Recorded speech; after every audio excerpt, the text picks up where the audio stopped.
Chapter 131, Owning a Mysterious Flame. Shortly after Ye Feng published the post, many players replied to it. No way. Such a high bounty. It would be great if I had chosen to start at Red Leaf Town. 1 silver coin just for the regular members, that's already an entire day's worth of my earnings. If I strive hard an entire day, I could kill at least 7 or 8 of them, which would be 700 or 800 credits. If I continued hunting for an entire month, the amount I can earn would be several times higher than my normal salary. Could it be a scam? Wasn't that Ye Feng an expert in dire straits? Where did he get so much money? The commenter above is right. This is definitely a scam. This Ye Feng is just trying to make a name for himself and win the pity of the masses, tricking us into opposing martial union. There were many players who voiced out their own varying opinions. Some supported Ye Feng, while some felt disgusted with him. A large number of players cursed at Ye Feng, and an even greater number refused to believe that Ye Feng possessed that much money. After all, making a rough calculation, just killing all the members of Martial Union in Red Leaf Town once would cost a lot, not to mention killing them several times. Even a normal tycoon would not dare carry out such an action, much less a poor expert in dire straits. I am stabbing Heart of Assassins Alliance.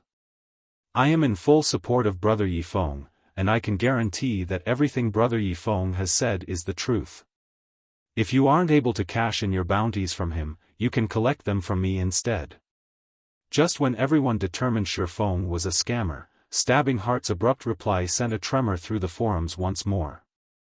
Although Ye Feng was famous, when compared to a large guild, his prestige was still sorely lacking. On the other hand, the words Stabbing Heart from the Assassins' Alliance had written were wholly different.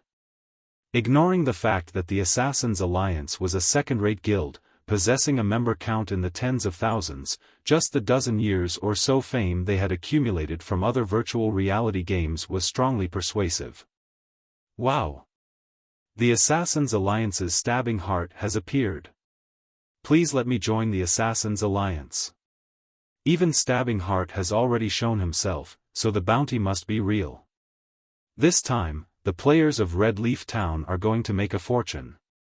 Not long after Stabbing Heart's appearance, another reply appeared which instantly caused the number of views on Ye Feng's post to multiply by tens.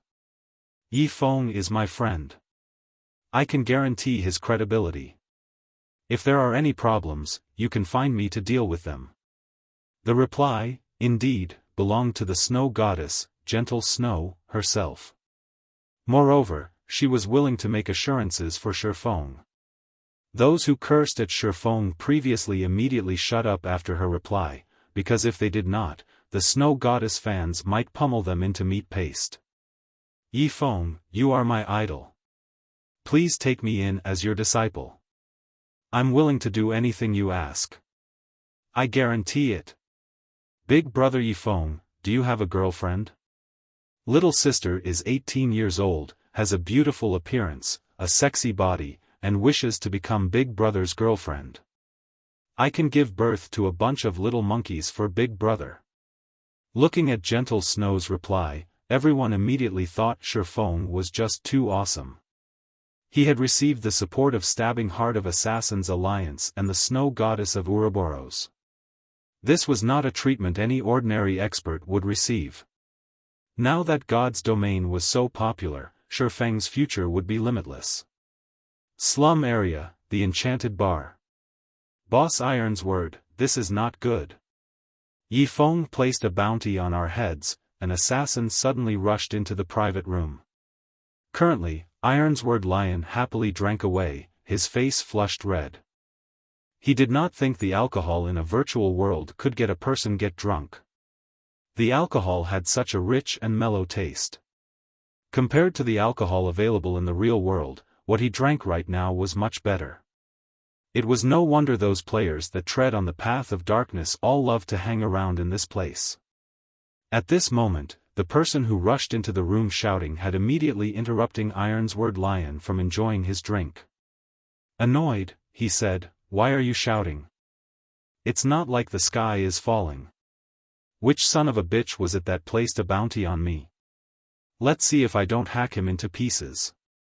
Boss, I heard it was that Ye Feng who placed the bounty on us, Drifting Blood said in a daze. Ye Feng? With him alone, he wants to place a bounty on us, Martial Union? Who would even believe his words? Ironsword Lion laughed in contempt, swallowing another mouthful of Old Tom gin. Boss Ironsword, it's true. If you don't believe it, take a look at Ye Feng's post. Right now, views on it have exceeded 1 million already, the assassin helplessly said.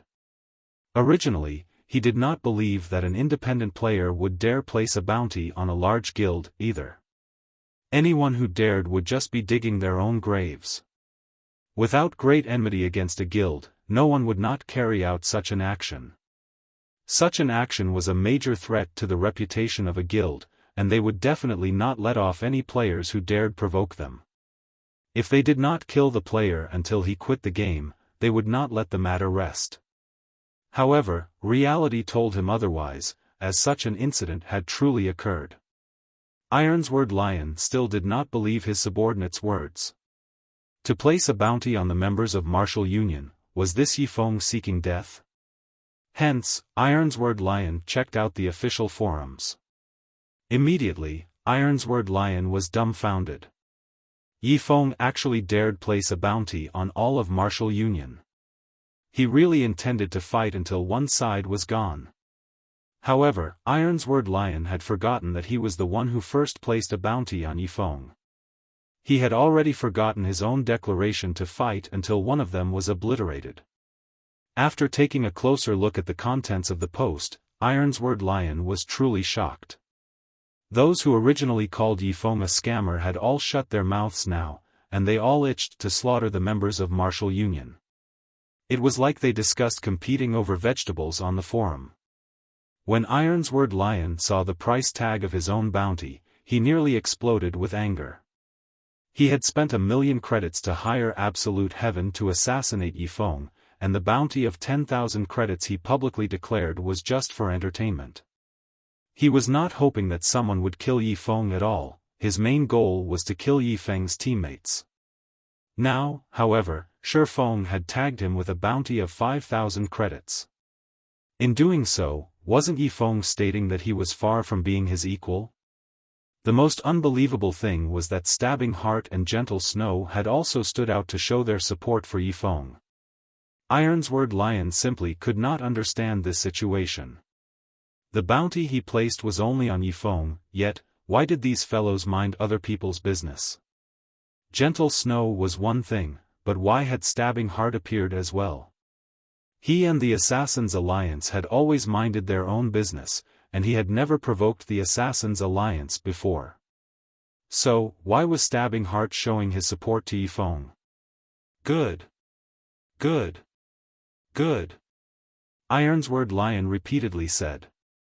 His anger jerked him out of his drunken stupor, his expression turning extremely sinister as he coldly said, "Since he wants to play, then I'll play. Immediately place a bounty on anyone with the guts to kill any of our members. Also, increase the bounty on Xiaofang's teammates to 2,000 credits per person. I want to see just who can tempt these players. Tell the ones below to be careful of their actions and form parties when they go out leveling." Yes. After Ironsword Lion finished giving out his instructions, the assassin turned and left. Following which, Ironsword Lion initiated contact with Absolute Heaven. He wanted Absolute Heaven to take action a little sooner, killing Ye Feng to absolve him of this anger. Elsewhere, Xiaofan had rented an intermediate forging room in the Forging Association. Now that the Ice Blue Devil Flame was in his hands, Xiaofan was prepared to use this time to train his forging, placing all his effort into making the Silver Dawn and other equipment. Xiaofan walked to the furnace, cancelling the Tier 1 mysterious flame provided by the intermediate forging room. He then took out a dark blue flame from his bag. This dark blue flame was just like a flame sprite, joyfully jumping about in Xiaofang's palm. Furthermore, the flame gave off a scorching heat, causing the temperature in the room to rise quickly. System, do you wish to bind the ice blue devil flame as your personal mysterious flame? Bind? Don't tell me that I can only use it after it's bound? Xiaofan did not know why, but although he held the ice blue devil flame in his hand, he was unable to glean any information about it. Even a Tier 1 mysterious flame was extremely rare throughout God's domain.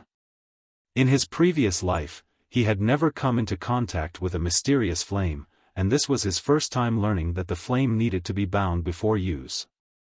He recalled that the mysterious flame could be placed in the forging room of the guild. That way, all guild members were able to use it while not being able to take it away. So, just why was this mysterious flame a bound item? Xiaofan stopped caring about the details. He immediately chose to bind the ice blue devil flame, intending to learn its effects. Chapter 132, Evolution Crisis. After Xiaofan chose to bind the ice blue devil flame, suddenly, the ice blue devil flame started transforming. The small flame within Xiaofang's palm momentarily burned fiercely, wrapping Xiaofang's entire palm. Xiaofan immediately felt a scorching heat surrounding his hand as if he had just dipped it into boiling water.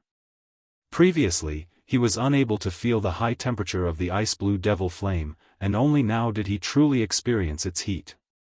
Although he tried to store the flame back into his bag, no matter what he tried, there was no reaction from the ice blue devil flame. Instead, a binding loading bar appeared, slowly increasing. Successfully fused 3%. 4%. 5%. Isn't it a binding? Why did it turn into a fusion? Looking at the green-colored fusion bar, Xiaofan felt a sense of unease. He could barely endure just the pain he currently felt. However, the temperature of the flame constantly rose, while the fusion rate of the flame was extremely slow. If this situation were to continue, Xiaofan would, sooner or later, die from the pain alone. Just when Xiaofan had called out the pain perception system's interface, intending to turn off all his senses of pain, his flaming hand no longer felt hot. Instead, he felt a cooling feeling on his palm as if it submerged in ice-cold water. Is the fusion complete? Xiaofan took another look at the fusion bar. It showed 8%, still very far from reaching 100%. However, since it was no longer hot, Xiaofan gave up the notion of turning off the pain perception system. However, another moment later, his flaming hand grew colder and colder as if it were inside an ice cube. Xiaofan could not help but shiver at the chilling temperature. Just when he was unable to endure the cold any longer, the flame surrounding his hand turned hot once more. In such a way, the flame constantly alternated between hot and cold. Xiaofan was also able to understand the reason for this phenomena. Just like its name, the ice blue devil flame possessed both ice and fire attributes. However, Xiaofan no longer wished to endure torture by the ice blue devil flame, so he chose to turn off the pain perception system. During the fusion process of the ice blue devil flame, if pain perception falls below 20%, fusion will fail and cause a fixed amount of damage to the player. Are you sure you want to turn off the pain system? Crap. Xiaofan could not help but curse at the despicable system. The system was clearly trying to toy with him. Moreover, it did not mention what sort of damage the fixed damage was. The fusion progress was already at 30%, so he couldn't just give up halfway. Helpless about the situation, Xiaofan could only tune down his pain perception from the original 40% to 20%. That way, he could, more or less, bear through the suffering. However, things were far from over. After the fusion bar reached 50%, the ice blue devil flame started spreading throughout Xiaofang's entire body, turning Xiaofan into a flaming man. Xiaofang's entire body burned with a deep blue flame, just like the Ghost Rider. Compared to the Ghost Rider's flame, however, the flame burning Xiaofang's body was much more pure and dazzling. Even the ground below his feet started showing signs of melting. The floor of the forging room had undergone special strengthening techniques specifically to resist high temperatures. The floors of the forging room were much stronger than even a secret silver weapon. However, this floor could still not withstand the flames surrounding Xiaofang's body. One could just imagine the frightening temperature that was emitted by the flame. Right now, if someone were to attack Xiaofan using a bronze weapon, the scorching flame would, most likely, melt the weapon before it could even come near Xiaofan. Fortunately, Xiaofan had long since familiarized himself with pain. He had also adjusted his pain perception down to 20%. Otherwise, he really could not endure the ever-changing temperatures of the ice-blue devil flame.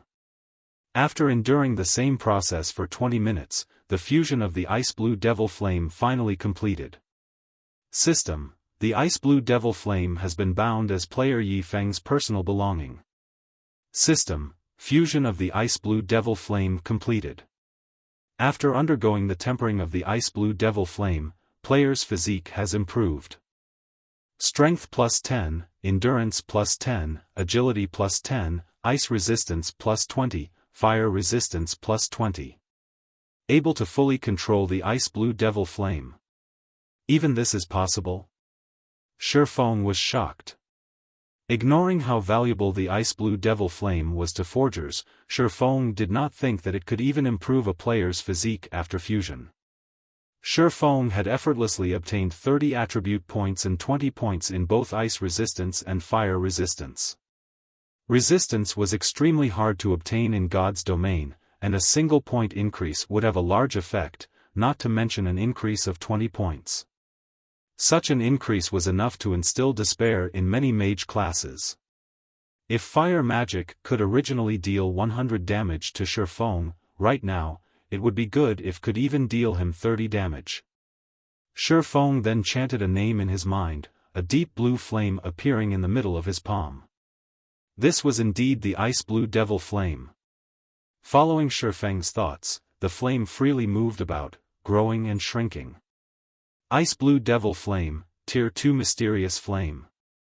Can be used in battle to increase damage by 20%, and an additional 40% damage to ice or fire attributed skills.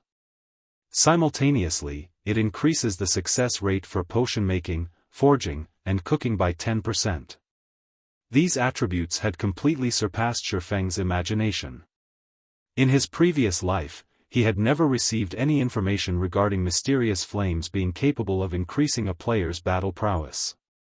It was also impossible for the mysterious flames to only increase a player's battle prowess in this life.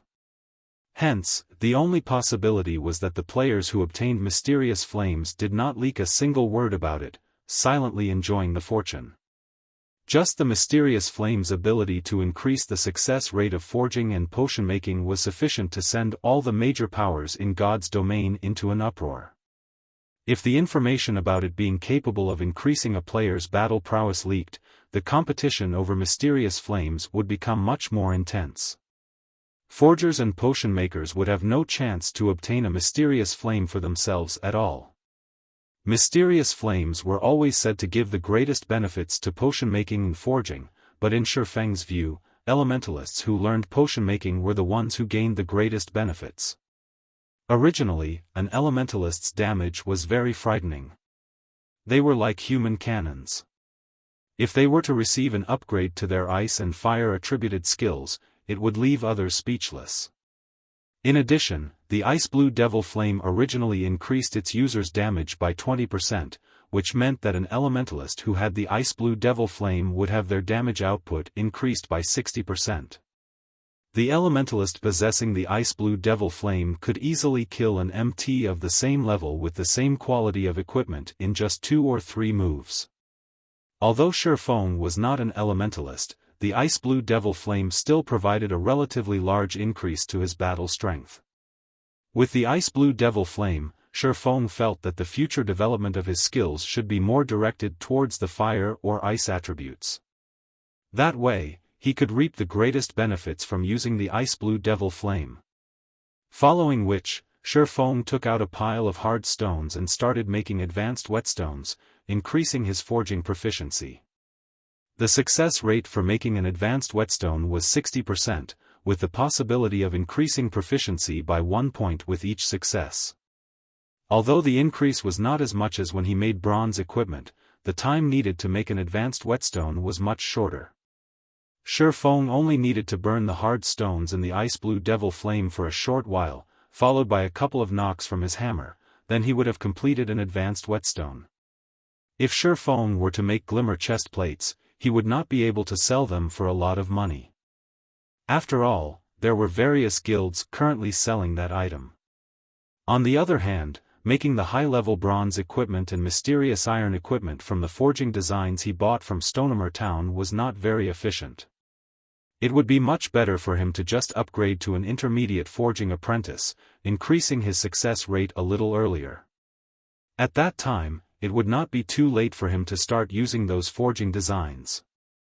Meanwhile, while Xiaofan made the advanced whetstones, tension rose throughout the entire Red Leaf town.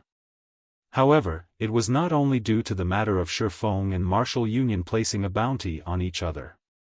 There was also the crisis after God's Domain's evolution. Due to the difficulty of the monsters in the wild increasing, the large influx of newcomers, and Xiaofang's stock clearance of the auction house, the prices of items rapidly increased. Within a short 2 hours, the prices of items had already doubled, causing many players to voice out their complaints. Originally, the money they earned within a day was small. They also needed to buy many items they needed in the wild, such as food and beverages, return scrolls, and such items.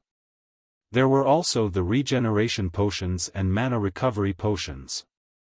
However, the prices for all these items had suddenly skyrocketed. Amongst the items with inflated prices, the highest was equipment. Previously, 20 copper coins was sufficient for a player to purchase a piece of level 2 common equipment. Right now, they would need 40 copper coins to do so. As for bronze equipment and higher, the increase in their prices was even greater. However, without good equipment, how could they hunt monsters? Hence, the majority of the players right now all held the thought that they had to obtain a good piece of equipment no matter what, even at the cost of saving up the money meant for potions. With good equipment, they could easily look for a party to join. Their efficiency of killing monsters would also rise as a result, and it was only a matter of time before they earned back their money. As a result, the prices of equipment constantly rose. Similarly, this phenomenon caused plenty of players, who were wealthy in real life, to purchase coins using credits for purchasing equipment, causing the price of coins to skyrocket, too. Looking at this situation, the players in Red Leaf Town became even more attentive towards the bounty put out by both Xiaofan and Martial Union. The players, who were previously uninterested in participating, started to take action. There were many experts who began searching for Xiaofan and his teammates, and there were some who set their sights on Martial Union. Forming a party to hunt Ye Feng's party. Must be level 6 or above, with a complete suit of bronze equipment. Those who fulfill the conditions, please gather at my location. Forming a party to hunt members of Martial Union. Must be level 5 or above. Those who wish to make a quick buck, don't miss this chance. Meanwhile, there were plenty of players shouting out party recruitments in the plaza of Red Leaf Town. However, their grinding targets were no longer monsters, but players. Suddenly, Xiaofan and Martial Union's game of hunting lured the players throughout all of Red Leaf Town. Chapter 133, Fire Dance. Inside the Red Leaf Forest, where the green grass was plush like a cushion. A party of level 5 players currently surrounded a group of 3 level 5 forest wolves. The players advanced and retreated in battle familiarly, steadily pushing the 3 forest wolves towards defeat. In a short moment, one of the forest wolves died from the large fireball that flew at it, while the remaining 2 forest wolves only had a small amount of HP remaining. Leader, we're already level 5. We're tired of constantly killing the same forest wolves. Let's just kill the level 6 grassland lion cubs.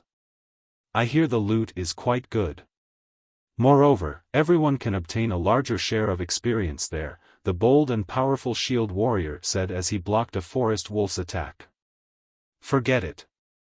In these troubled times, you forget that everyone from our martial union has a bounty on their heads.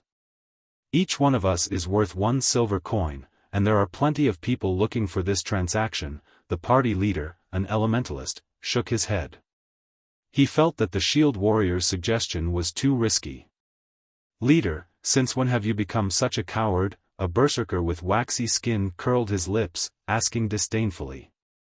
Before, when we snatched elite monsters and equipment and even killed the other players, I've never seen you reluctant before. Regardless of what other people say, Martial Union is a famous large guild in Red Leaf Town. I don't believe that those people would be so foolish, daring to kill us. Even if they come, we can kill them off and make a quick buck. The Elementalist party leader nodded, thinking that his subordinate's words sounded logical. In Red Leaf Town, only Martial Union bullied others. Whoever dared provoke them was only seeking death. The Elementalist party leader then said, "All right. After we kill these 2 forest wolves, we'll go kill the grassland lion cubs." "Oh yeah." The shield warrior grinned, using his shield to send one of the forest wolves flying. He then followed up with a heroic strike on the other forest wolf, taking away its remaining HP. Immediately after the party from Martial Union killed the final forest wolf, they suddenly discovered that they were surrounded by a team of over 20 players. Moreover, every one of these players was red-named, and clearly, they had already killed a lot of players. "Brothers, our luck is good this time. They are all from Martial Union." A red-named female assassin with a provocative body revealed herself from stealth. She wore a smile as she looked at the players from Martial Union. The members of Martial Union immediately felt chills through their bodies. This female assassin was clearly the scout for this entire team. Although she should have been hiding near their party this entire time, they did not detect her presence at all. "What are you all trying to do?" the Elementalist party leader asked in a cold tone, his eyes observing his surroundings. "What are we doing?" The female assassin gleefully smiled at the party leader from Martial Union, saying with a laugh, "Of course, we are here to do some happy things with you. Sister Fire Dance, why are you wasting your breath on them? Let's just kill them and be done with it," one of the rangers standing in the encirclement said, feeling restless. His bow was already knocked and aimed at Martial Union's cleric. The shield warrior from Martial Union knew that they were not a match for these group of players. Hence, he intimidated, "You guys better think through this. You will not have a good ending if you become Martial Union's enemies. By the time we take care of that Ye Feng, we will take revenge on those who dared attack the members of our guild. You guys best consider your actions properly. Don't make a mistake. Is Martial Union really that amazing?" The female assassin named Fire Dance played with the dagger in her hand. Curling up her lips slightly, she said, "Why have I heard that you guys suffered a crushing defeat at the hands of my idol, Ye Feng? Moreover, since you guys dared make trouble with my idol, it's no different than seeking for trouble with me. You should all just die, right here. Brothers, take action. Don't let any of them escape." Hearing Fire Dance's command, the 20-plus players surrounding Martial Union rushed forward. Meanwhile, the female assassin named Fire Dance suddenly appeared behind the party leader from Martial Union. She immediately knocked the elementalist unconscious, her icy-cold dagger slashing across his neck. She then followed up with a backstab and eviscerate, instantly taking the party leader's life, her techniques both quick and efficient. The other members of Martial Union were extremely shocked by this scene, their hearts stopped beating completely. Immediately, they turned and ran. However, would it be that easy to run away? Immediately, the ice walls of elementalists blocked their escape, followed by ice spheres reducing their movement speeds. Several berserkers separately used charge on their targets, followed by breaks, greatly reducing the movement speeds of the members of Martial Union once more. With their fleeing speed slower than even a tortoise, the members of Martial Union died within moments. Tidy up the loot quickly. We'll be looking for our next target, Fire Dance issued her command. These fellows sure are fat. They have contributed 3 pieces of bronze equipment to our inventory. It really makes you wonder just how fat Ye Feng's party, which is much more powerful, is, a lean berserker said as he collected the dropped items. He couldn't help but drool when he gazed at the bronze equipment the members of Martial Union left behind.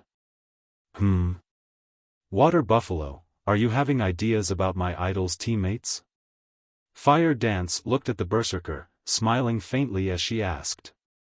Immediately, the berserker called Water Buffalo quivered, hurriedly laughing as he replied, "How would I even dare?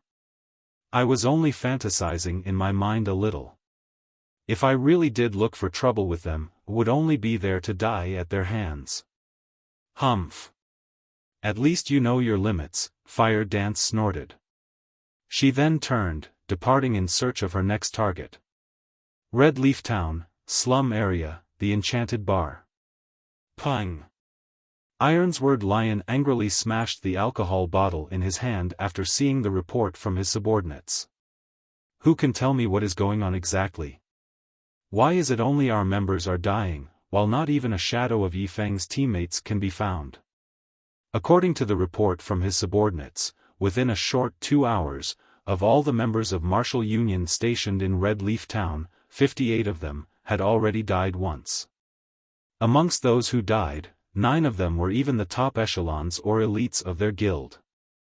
Not only had they lost a level as a result of dying, they even dropped some of their equipment. This was a huge loss for Martial Union's Red Leaf Town branch. Moreover, Ironsword Lion was required to compensate them for their losses. Besides that, the large number of deaths had largely impacted the loyalty of the members of Martial Union. Many started to think of leaving the guild as they did not wish to be dragged into this game of hunting. If this matter did not quickly resolve, the Martial Union branch at Red Leaf Town would, sooner or later, break up. Boss Ironsword, could they be hiding? Why don't we increase the bounty on them? That might tempt the true experts, Drifting Blood suggested. Fine, increase the bounty immediately. I don't believe that we can't find them, Ironsword Lion nodded his head. He then continued saying, remember, as long as you receive any information, immediately contact Absolute Heaven. Leave it to me, boss. I'll relay the information immediately. Inside an intermediate forging room, Xiaofan repeated the same task, over and over. Xiaofan took out a hard stone, immediately using the ice blue devil flame to burn it. He then used the runic hammer to tap at it a few times, very quickly forming a high-quality advanced whetstone. System: Advanced whetstone has been successfully forged. Forging proficiency increased by 1 point. Obtained 200 EXP. Advanced whetstone, consumable. When used on a level 20 weapon or below, recovers the durability by 8 to 12 points. Simultaneously, it increases the damage of the weapon by 3% for a duration of 30 minutes. Number of usage remaining, 3. In the later stages of the game, the value of this item would become greater and greater. The reason was that the damage to a weapon increased as monsters' prowess increased. It was especially true for monsters that were level 7 and above, as some of them possessed skills that could greatly reduce the durability of a weapon. Hence, whetstones became one of the necessities when grinding and battling in God's domain's wilds. Compared to a normal whetstone, not only could the advanced whetstone recover a weapon's durability, but it could also increase the weapon's sharpness, increasing the weapon's damage by 3%. This effect could even compare to a buff, and it would greatly benefit melee players. There would be plenty of melee classes scrambling over this item, and they would still be willing to buy more after buying the first. No player would willingly reduce their damage when fighting monsters, even if it were just a 3% reduction. Right after Xiaofan finished the advanced whetstone. System: Congratulations. You are the first player to be promoted to an intermediate forging apprentice. Obtained 50,000 EXP rewarding 10 runic steel.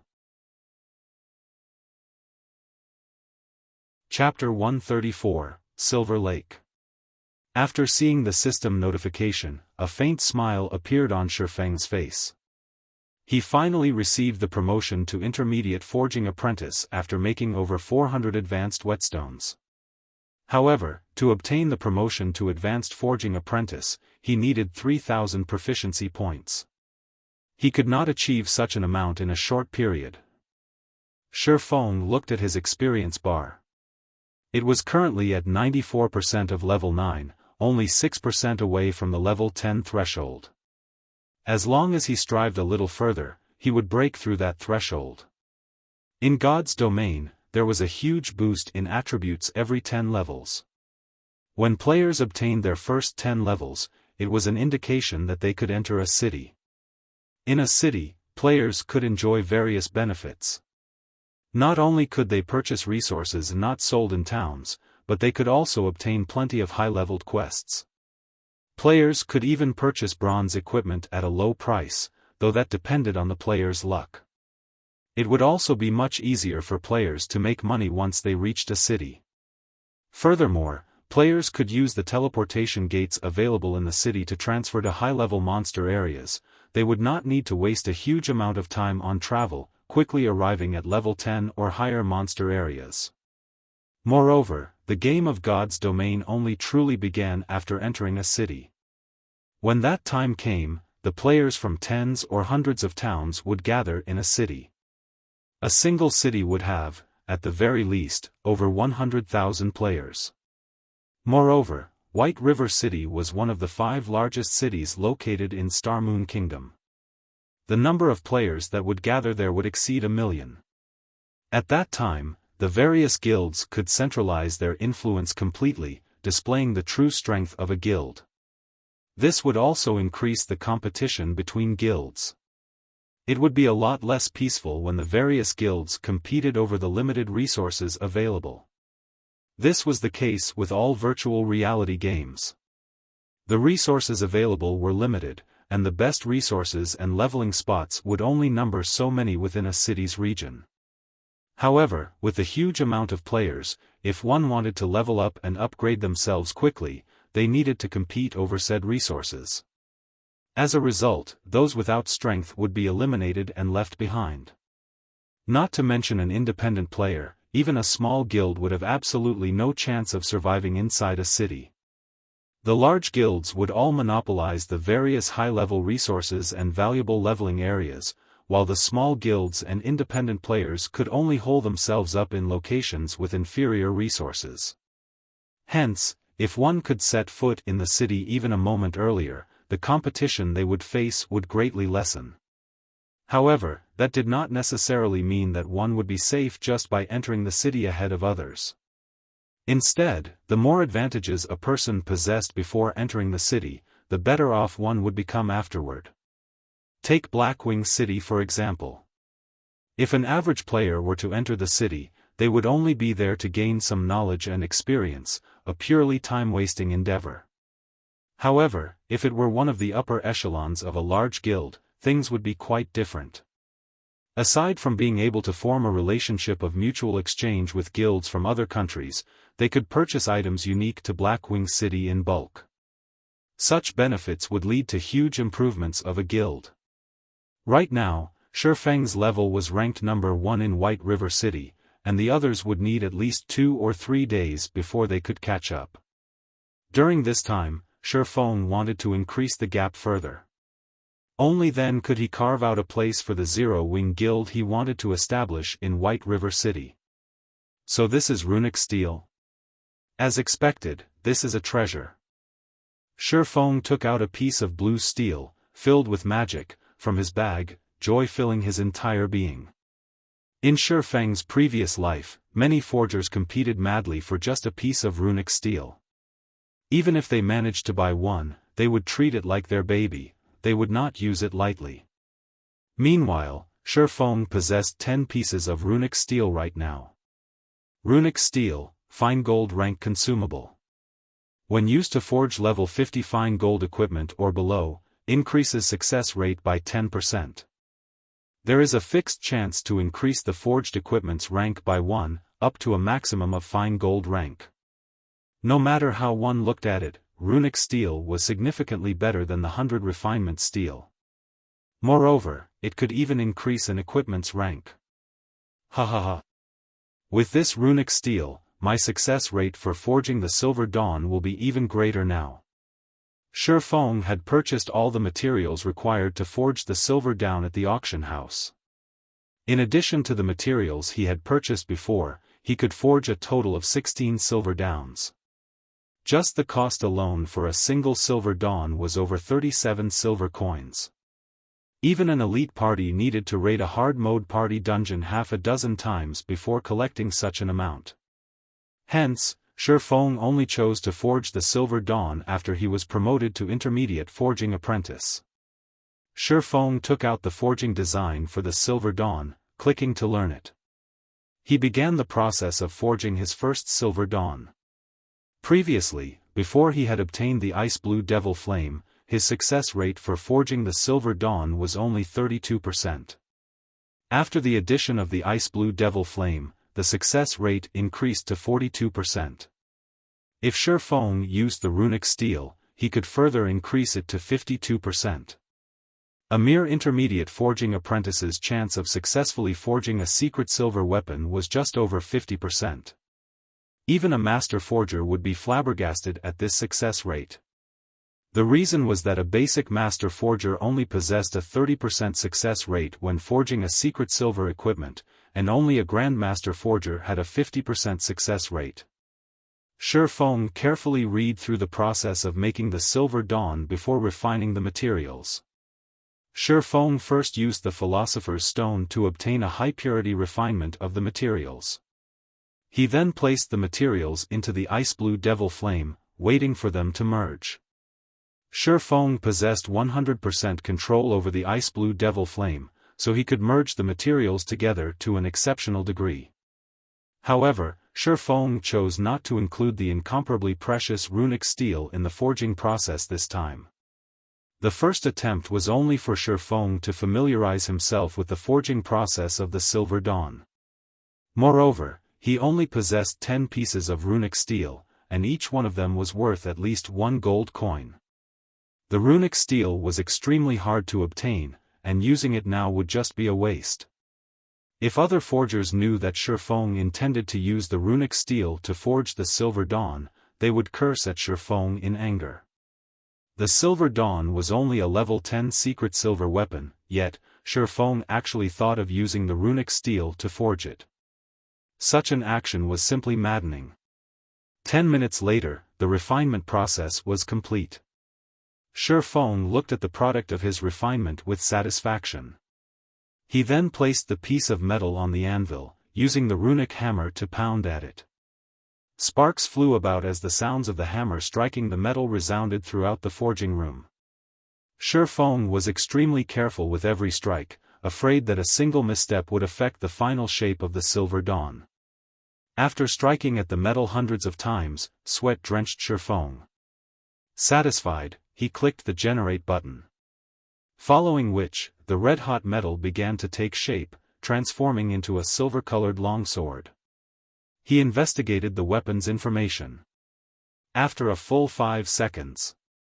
System, forging of the Silver Dawn has failed. Xiaofan looked at the weapon's attributes, discovering that it was only a level 10 mysterious iron weapon. Indeed, the forging failed. However, Xiaofan was not overly disappointed at the results. Although the success rate stated was 42% on the surface, due to it being Xiaofan's first time forging the Silver Dawn, the actual success rate was much lower. Success was impossible, no matter how one looked at it. If he succeeded, it would be a true miracle. With a failure in hand, Xiaofan summarized his experience into a lesson for himself. The reason Xiaofan could lead a third-rate guild like Shadow to become one of the top second-rate guilds was not due to any inborn talent of his. Instead, it was because Xiaofan always summarized and learned from his experiences. If others gained experiences from success, Xiaofan gained experiences from failure. After reviewing for over 10 minutes, Xiaofan started forging a second time. However, after 20 minutes or so, it was another failure. The weapon he forged was still mysterious iron ranked, though with a slight improvement. The attributes of the weapon were slightly better. Xiaofan continued forging, and failing, for a total of 6 tries, taking a loss of over 2 gold coins. Feeling that he was mostly familiar with the forging procedures, Xiaofan started his 7th attempt of forging the Silver Dawn. He even used a runic steel this time. Soon after, Xiaofan refined, hammered, and shaped the lump of metal. Clicking generate. Suddenly, an exquisite-looking light blue-colored longsword formed. There were even mysterious runes carved on the blade of the sword, the runes possessing faint traces of magic circulating within. With a glance, one could immediately tell that it was no ordinary weapon. Xiaofan immediately grew excited. He knew that he lucked out this time, and it was not as simple as a mere success. I wonder what the attributes are. Xiaofan clicked to check the weapon's attributes. He had to wait a total of 10 seconds before the system could give him a conclusion. System, runic steel's effect triggered, rank increased by 1. System, black steel insignia effect triggered, attributes increased. System, Silver Lake has been successfully forged. Forgery proficiency increased by 3 points. Obtained 10,000 EXP. Chapter 135, Personal Exclusive. The series of system notifications startled Xiaofan slightly. He had only made some slight adjustments to the Silver Dawn based on his habits and battle styles. He did not think his luck would be so heaven-defying. Even out of 100 tries, both effects definitely won't trigger together again. One could just imagine how greatly enhanced the Silver Lake's attributes are. To what extent of an increase, however, nobody knew. The runic steel could upgrade an item's quality by 1 rank. That meant that secret silver rank could be upgraded to fine gold rank. As for black steel's insignia, it could increase the attribute values of a piece of equipment, and the increase would normally be between 5% to 25%. If the weapon's attributes rose by 20%, it would be the equivalent of having upgraded the weapon's quality by an entire rank. If both effects stacked with each other, the refined light blue longsword would, at the very least, be a top-tier fine gold weapon, with the possibility of even being a dark gold weapon. A level 10 dark gold weapon. At this stage of the game, aside from magic weapons, it was the most powerful weapon available, period. Immediately, Xiaofan held up the Silver Lake that gave off a blue glow, checking its attributes. Silver Lake, fine gold rank, one-handed sword. Level 10. Equipment requirement, strength 45, agility 80. Attack power plus 78. Strength plus 18, agility plus 22. Attack speed plus 1. Durability 70/70ths. Additional passive skill. Flowing shadow, creates an afterimage effect while attacking. Simultaneously, the faster the attack speed is, the greater the damage caused. Damage can be increased up to a maximum of 50%. These attributes completely surpassed that of a top-tier fine gold weapon. With the additional skill, Flowing Shadow, the Silver Lake was absolutely comparable to a dark gold weapon. The attributes combine both speed and strength. As expected, it is as I thought. The more he looked at the Silver Lake, the greater his love for it became. In God's domain, the equipment forged generally had better attributes than the equipment dropped by the bosses from dungeons. Moreover, the forged ones were more suitable for specific classes. Hence, many experts preferred to hire master forgers to craft them custom weapons and equipment personally. Hence, master forgers were extremely welcomed and respected in God's domain. The experts of God's domain, especially, loved to make friends with master forgers. Master forgers also held great influence within a guild.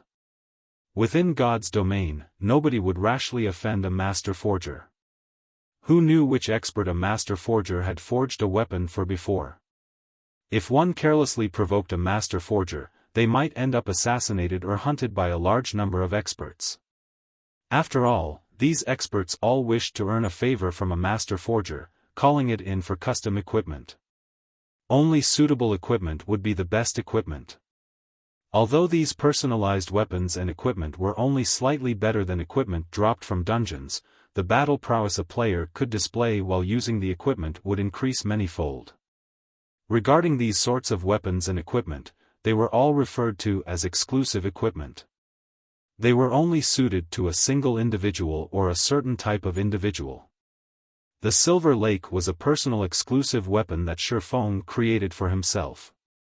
If other swordsmen used the Silver Lake, it would only display the power of a normal fine gold weapon. However, in Xiaofan's hands, it could display the prowess of a dark gold weapon. Previously, Xiaofan had lost the Crimson Blade in battle, and he just happened to be in need of a new weapon.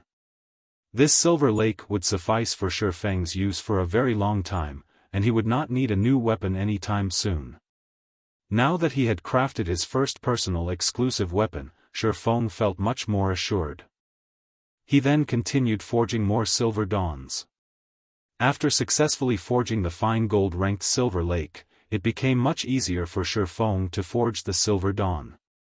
2 days quickly passed. During the day, Xiaofan would move some items to his new house, decorating his new home with some furniture. He then trained his body as usual. At night, after he entered God's domain, he forged equipment without stopping. In such a way, his time was fully occupied.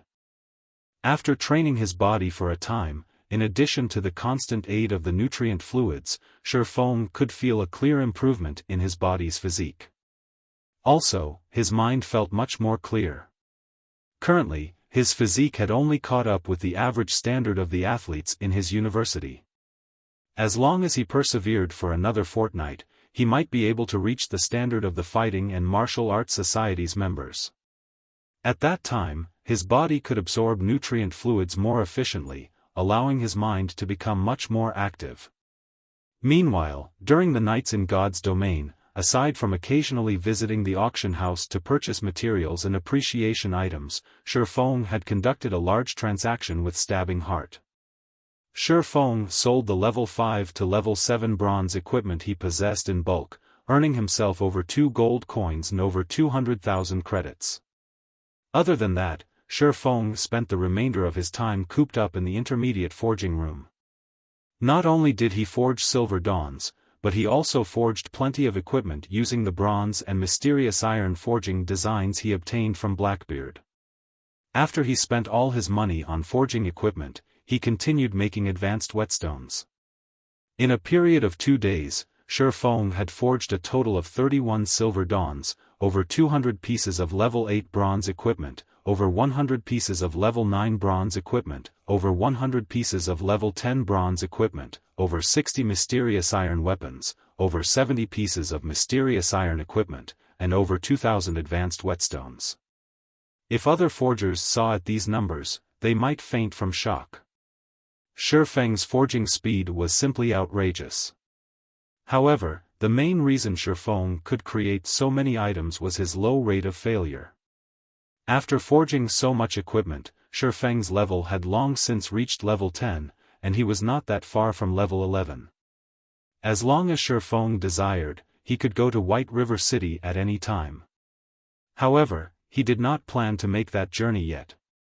At the very least, he wanted to make a trip to Blackwing City first, before going to White River City. According to Xiaofang's understanding, the average players were mostly at level 6, the pro players at level 7, while only those leveling madmen who played the game 24 hours a day might be level 9. Hence, Xiaofan was not in a hurry. Going from level 9 to level 10, the EXP needed was not a small amount. At the very least, it would take over a day to obtain it. Just as Xiaofan prepared to go to the auction house and sell a few more glimmer chestplate forging designs, Xiaofan suddenly discovered an interesting matter. The members of Martial Union, whom he could previously see on the streets, were nowhere to be found. Could Martial Union have disbanded already? Xiaofan was slightly puzzled. He then called out the bounty system governed by the main god system, checking just how many members of Martial Union have died during this period. The collection of bounties in God's domain could be done through the main god system. As long as a player completed a bounty and submitted the appropriate information, the main god system would verify the information. After verification, the bounty previously registered and stored by the employer would be handed over to the player. There was absolutely no need for the employer to personally verify all information submitted, wasting a lot of time in the process. Previously, Xiaofan stored 5 gold coins and 1,000,000 credits in the main god system, enough to burn Martial Union for a month or two. However, now that Xiaofan took a look, he was immediately dumbfounded. The 5 gold coins he placed were no more, while there was still around 800,000 remaining of the 1,000,000 credits. The bounty on a normal member of Martial Union was only 1 silver coin or 100 credits, 5 gold coins meant 500 kills. If it were an elite member of the guild, the bounty was 10 silver coins or 1,000 credits, and 5 gold coins was the equivalent of 50 kills. Such a number was sufficient to send all the elites of Martial Union in Red Leaf Town back to level 0. Furthermore, there was still more than 100,000 credits used up. It had only been slightly more than 2 days since Xiaofan announced the bounty, and yet, so much was gone already. With this, nearly all members of Martial Union stationed within Red Leaf Town had died, several times to boot. This was a devastating and irrecoverable strike to Martial Union in Red Leaf Town. It was no wonder there were no players from Martial Union on the streets. After looking at the numbers and video evidence, Xiaofan only had one word in his heart. Awesome! Having suffered to such a degree had definitely crippled Martial Union. Among all the kill counts, a female assassin held the record for the most kills. She slaughtered over 50 members of Martial Union and none were repetitive. This attracted Xiaofang's attention. After watching the recordings of the female assassin in action, Xiaofan was incomparably shocked. The girl's techniques were extremely skilled, and in battle, her usage of skills was simply perfect. She was absolutely one of the rare expert assassins. Fire dance? Xiaofan looked at the name displayed at the number 1 spot, his mouth softly reciting it. According to his memories, there didn't seem to be an expert female assassin called Fire Dance. At this moment, a call request suddenly came from Blackie. What happened, Blackie? Xiaofan knew that Blackie would not randomly call without a purpose. The only possibility was that something had happened. Brother Feng, I don't know what happened, but those bastards from Martial Union found us. They also sent many of their elite players to surround us. Among them, there were also a few experts from Martial Union that I have never seen before. We went all out to break out of the encirclement, but because of my inability, Kola sacrificed himself and stayed behind to cover for us. The others also died as they tried to open a path. Right now, Lonely Snow and I are the only ones left alive. Brother Feng, you need to be careful. You definitely mustn't allow them to discover you.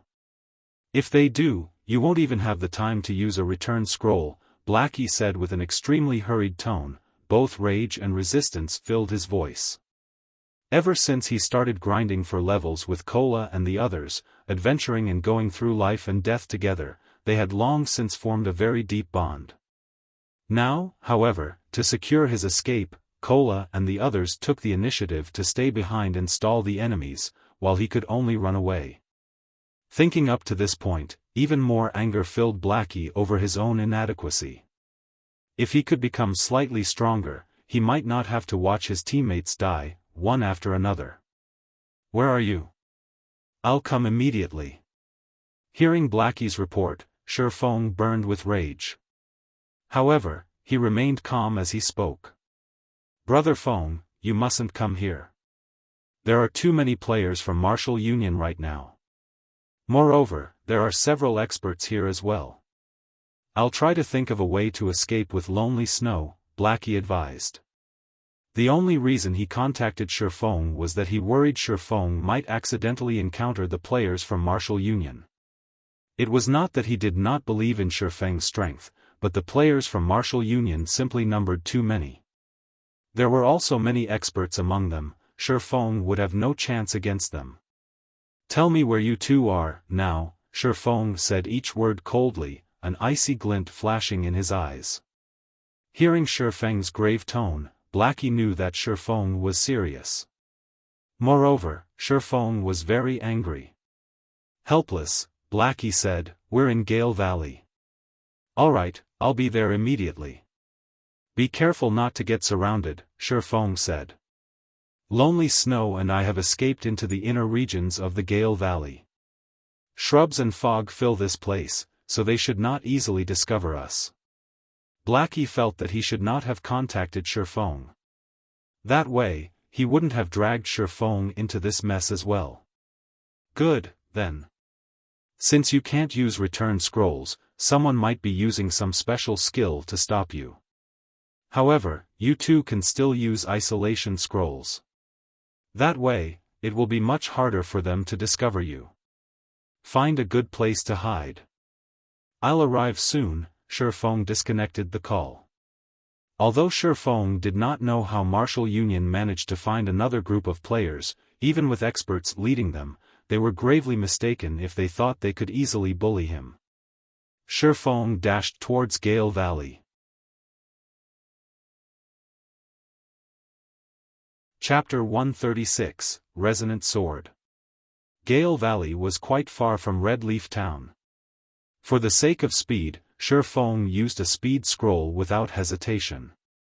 Instantly, Xiaofang speed soared, his body leaving behind afterimages as he ran. Crap! Who's that? How can he be so quick? Is he hacking? How could that be? This is God's domain. However, that is truly fast. Before I could get a clear look at him, he was already gone. That person must be an assassin who went full agility with all his speed-increasing skills activated. The players who saw Xiaofan running were all shocked by his wind-like speed. He was no slower than a sports car. Ever since Xiaofan reached level 10 and equipped his new weapon, the Silver Lake, his battle prowess was at least double that of at level 9. Moreover, after players reached level 10, all attributes increased by 10 points and HP by 100 points. Due to this increase, there was a large gap between level 9 and level 10 players. However, compared to the average level 10 player, Xiaofang's attributes were much higher. The Ice Blue Devil Flame alone had greatly increased Xiaofang's attributes, not to mention the magic weapon, Abyssal Blade, and the fine gold weapon, Silver Lake. Furthermore, Xiaofan possessed the complete Silvermoon set equipment, coupled with a few independent pieces of secret silver equipment. He also had the title, Might of 1,000, currently equipped. Xiaofang's strength alone reached 93 points. It was absolutely an unreachable amount to the average player. Moreover, Xiaofang's agility had broken through the 100-point threshold, activating the intermediate agility hidden passive skill. Like the wind. It was renowned as a godly skill for battling in the open. With this new passive skill, players' movement speed increased by 15%, attack speed increased by 5%, and the shrubs and brambles of roads and forests would no longer affect him. Simultaneously, consumption of stamina had slightly reduced, greatly improving a player's survivability and ability in battle. Originally, Xiaofan needed to travel for about 2 hours to reach Gale Valley. However, with this new passive skill, it took Xiaofan less than an hour to arrive. The outer region of Gale Valley was a level 8 area, while its inner regions were level 9. Not only was there a large number of monsters in Gale Valley, but the monsters here also traveled in groups. Without a certain amount of strength, one could only seek death by coming to this place. Right now, only a small minority of players dared come here to level up. The Gale Valley was long and narrow. If over 500 players were present, they could perform an inch-by-inch search as they advanced. However, based on the information Blackie provided, Martial Union had only sent around 200 players. It was not enough to create a perfect encirclement of the area, and it would not be easy for them to locate Blackie and Lonely Snow. Moreover, if these 200 or so players wished to locate Blackie, they would have to spread out and form search parties. In regards to jungle battles such as this, Xiaofan had experienced plenty in the past. In his previous life, he had done battle with many second-rate guilds, and even first-rate guilds, in forested areas. Although the players involved numbered in the tens of thousands, he still bloodily massacred his enemies. It could be said that Xiaofan was most familiar with these types of battles. For the players who had only recently experienced the evolution of God's domain, however, their experiences of such warfare was nil. As expected, there is a sentry here. Before arriving at the entrance of Gale Valley, Xiaofan had altered his appearance. After entering Gale Valley, with his extraordinary 5 senses, Xiaofan immediately discovered the 4 level 6 assassins hidden around the valley's entrance. These assassins were all scouts of Martial Union specialized in investigation. They were currently tasked to report back all the players who entered the Gale Valley, determining whether or not said players were here as the enemy's backup. With this information, they could allow their members to prepare beforehand and set up an ambush. Unfortunately, Xiaofan had long since guessed this, hence his alteration of his appearance before entering the Gale Valley. Even if the experts of Martial Union knew that someone had entered the Gale Valley, they would not know it was Xiaofan. They would only see him as an independent player, here to level up, and they would not be wary of him. Xiaofan paid no heed to these assassins. Instead, he went deeper into the Gale Valley. Based on Xiaofan's strength alone, it would be extremely easy for Xiaofan to kill these 4 level 6 assassins. However, he would not. Doing so would only alert the enemy of his presence. If he caused the members of Martial Union to become vigilant, he could not achieve the greatest effect when he ambushed them later on. Boss unstable, there's a player entering the Gale Valley. However, he's not the target, Ye Feng, one of the assassins on guard at the valley's entrance reported. Got it, you guys stay on guard there. As long as Ye Feng enters the Gale Valley, immediately report it to me. Also, remember to tail him, and do not let him discover any of you. As long as you all do a good job, you will be members of the guild's elite team in the future, the player called Unstable commanded seriously. Yes. After finishing his report, the assassin grew extremely excited. He became much more serious as he silently awaited by the entrance for Ye Feng. However, he did not know that the person he mentioned had long since entered the Gale Valley. After Xiaofan entered the Gale Valley, he constantly advanced, through the treetops. He utilized his heightened vision to observe the surrounding situation, making accurate decisions. Someone's here. Very quickly, Xiaofan detected sounds of battle from the forest a short distance ahead. Moreover, it did not seem like a small battle. Immediately, Xiaofan stealthily closed in on the origin of the sounds, intending to discover more about the situation. If it were only a battle between players and monsters, there would not be so much movement. Moreover, the closer Xiaofan was, the clearer the sounds of metal clashing against metal and the ear-piercing screech of blades and swords interweaving with each other. Could they have discovered Blackie? Xiaofan shook his head, feeling that the possibility was extremely low.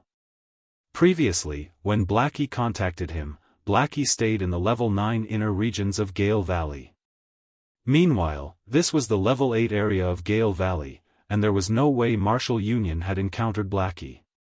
When Xiaofan leaped up to one of the trees closest to the scene of the battle, he discovered that it was indeed a conflict between players. Moreover, the battle was very intense. The weaker of the two parties only had 6 players remaining, and they did not even have a healer. Meanwhile, The players bearing the guild emblem of Martial Union were still considerably strong. They had a total of 18 players remaining, with 3 of which were healers. Amongst the healers, 2 were level 7 clerics, while 1 was a level 8 druid. They all wore matching bronze set equipment mixed with a few pieces of mysterious iron equipment. The rest of the players also had relatively good equipment, and the lowest leveled among them was a level 7 player possessing a complete set of bronze equipment. These 18 players were elite members of Martial Union. If they were not elites, they would not possess such levels and equipment. They looked even stronger than the elites Xiaofan had faced off with before. Since when did Martial Union possess so many elites? Xiaofan was slightly puzzled. Logically, Martial Union should have long since been crippled after dying so many times. So, how did so many elites suddenly appear? Moreover, every one of them possessed good equipment, and compared to Martial Union at its peak, they were much stronger. In Red Leaf Town, their power could rival that of a third-rate guild. It was truly an unfathomable situation. Little girl, don't even think of escaping this time. Just obediently wait for your deaths. The commanding team leader from Martial Union sneered as he looked at the female assassin possessing a sexy body.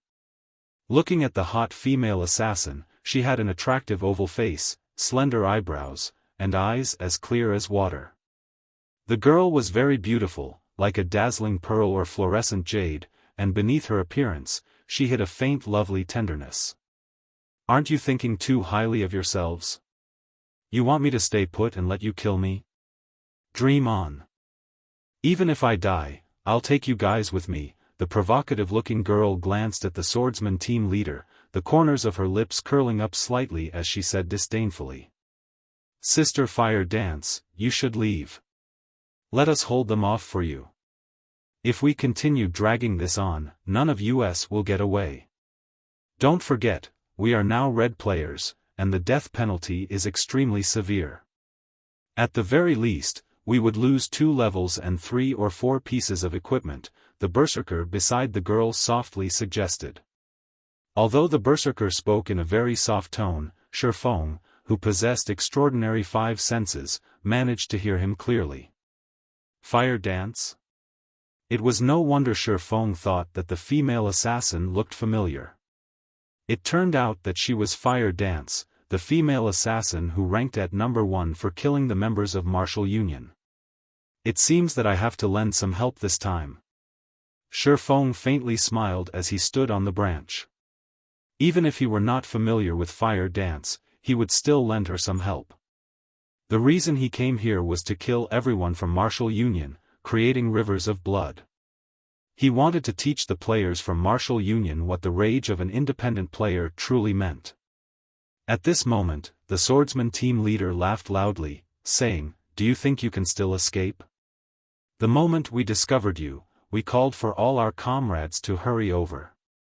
We have long since surrounded this place. If you can still manage to escape, I'll eat this great sword of mine."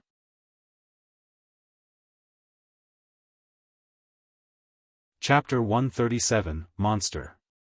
It seems they will bury us here. Our only choice is to carve out a trail of blood, Fire Dance said.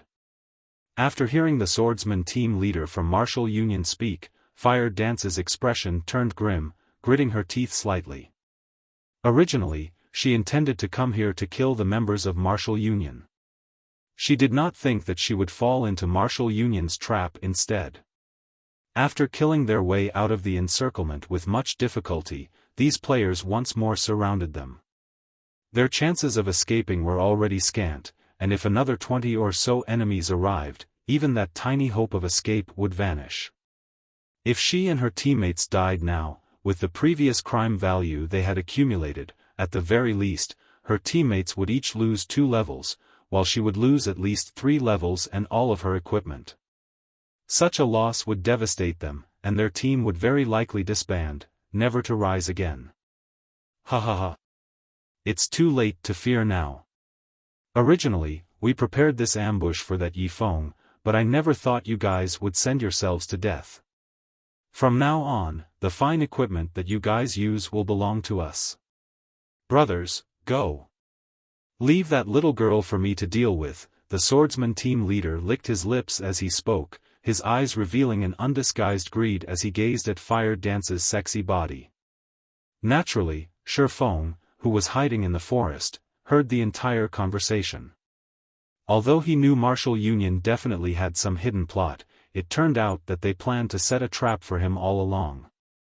Previously, he had stayed inside the forging room, creating equipment. Moreover, he had also altered his outward appearance, making it impossible for Martial Union to find him. Hence, they chose to take action against Blackie and the others, using them to lure him out. At the same time, they would set up a trap and surround him. Unfortunately, although they had prepared for a variety of situations, they missed out on two important points. First, Xiaofan possessed the demon mask that allowed him to disguise his character's appearance and information easily. Second, they gravely underestimated Xiaofang's current strength. Brothers, follow me and let's kill our way out. At this moment, Fire Dance chose to take the initiative and launched an attack. In the blink of an eye, she rushed towards the spot where the encirclement had the least amount of players. Before the berserker standing there could react, Fire Dance's dagger had already pierced the back of his head, forcing him into a fainted state. Fire Dance immediately followed up with a backstab, assassinate, and eviscerate, instantly removing half of the berserker's HP. The other members of Fire Dance's team also rushed forward with her, breaking through the encirclement. However, just as the several level 7 players fell to critical health, a dazzling white light surrounded their bodies, recovering over half of their total HP. Moreover, those players were not just weaklings. They stubbornly held back the members of Fire Dance's team, not backing down in the slightest. Mages, go all out. Clerics, cast your shields. Rangers, mark the assassins. Do not let them get away. I don't want to become a laughingstock for the players in Blue Water Town, the swordsman from Martial Union commanded as he similarly charged at Fire Dance. Including herself, Fire Dance's team only had 6 players remaining. Each of them faced off against 2 or 3 enemies. Their enemies also had healers constantly replenishing their health. They had no chance for victory at all. Moreover, with the constant bombardment from the backline mages of Martial Union, Fire Dance lost another 2 of her teammates in the blink of an eye. Is this really it for us? Fire Dance watched her comrades fall in front of her eyes, her heart bleeding at the sight. However, Fire Dance had no time for anger as she faced off against 3 enemies at once. One of the 3 was also the team leader from Martial Union. However, in addition to being outnumbered, she also had to deal with the constant attacks from the mages. As a result, her HP reduced continuously, while a majority of her skills were on cooldown. She could only dodge the incoming attacks to reduce as much damage as possible. Ha ha ha. Little girl, if you wish to blame someone, then blame that Ye Feng of yours for standing out. All who go against Martial Union will earn a fatal ending. However, you can be relieved. That Ye Feng fella will sooner or later accompany you as well. Just when the swordsman thought that victory was in his grasp, a black figure silently appeared behind Martial Union's healers. Nobody had even discovered the appearance of this person. Without anybody noticing, 2 sword lights pierced through one of the level 7 clerics, causing damages of -397 and -542, instantly killing him. Only when the cleric died did the second cleric and druid notice an enemy right beside them. Moreover, this new enemy instantly killed one of their comrades. My. The other cleric attempted to yell out in fright, yet, he suddenly discovered that he was unable to yell out. He did not know when it started, but at this moment, both his abdomen and neck spurted out fresh blood. Moreover, when he turned to look at the druid beside him, he noticed that the druid was in a similar situation. However, neither of them noticed that, in actuality, they had been attacked at the same time as the first cleric. Only, their reactions were slightly delayed, failing to notice their own HPs had already to zero. Staring at each other, they both fell forward, their visions turning a dull gray. That's 3 down. Xiaofang's eyes flashed with a cold glint. He then shifted his cold gaze to the mages nearby. Based on Xiaofang's current attack power, even if he did not depend on the Ice Blue Devil Flame's damage increase and did not use any of his skills, he could still kill any cloth armor classes of the same level with only 2 strikes from his swords. 2 swords, 6 images.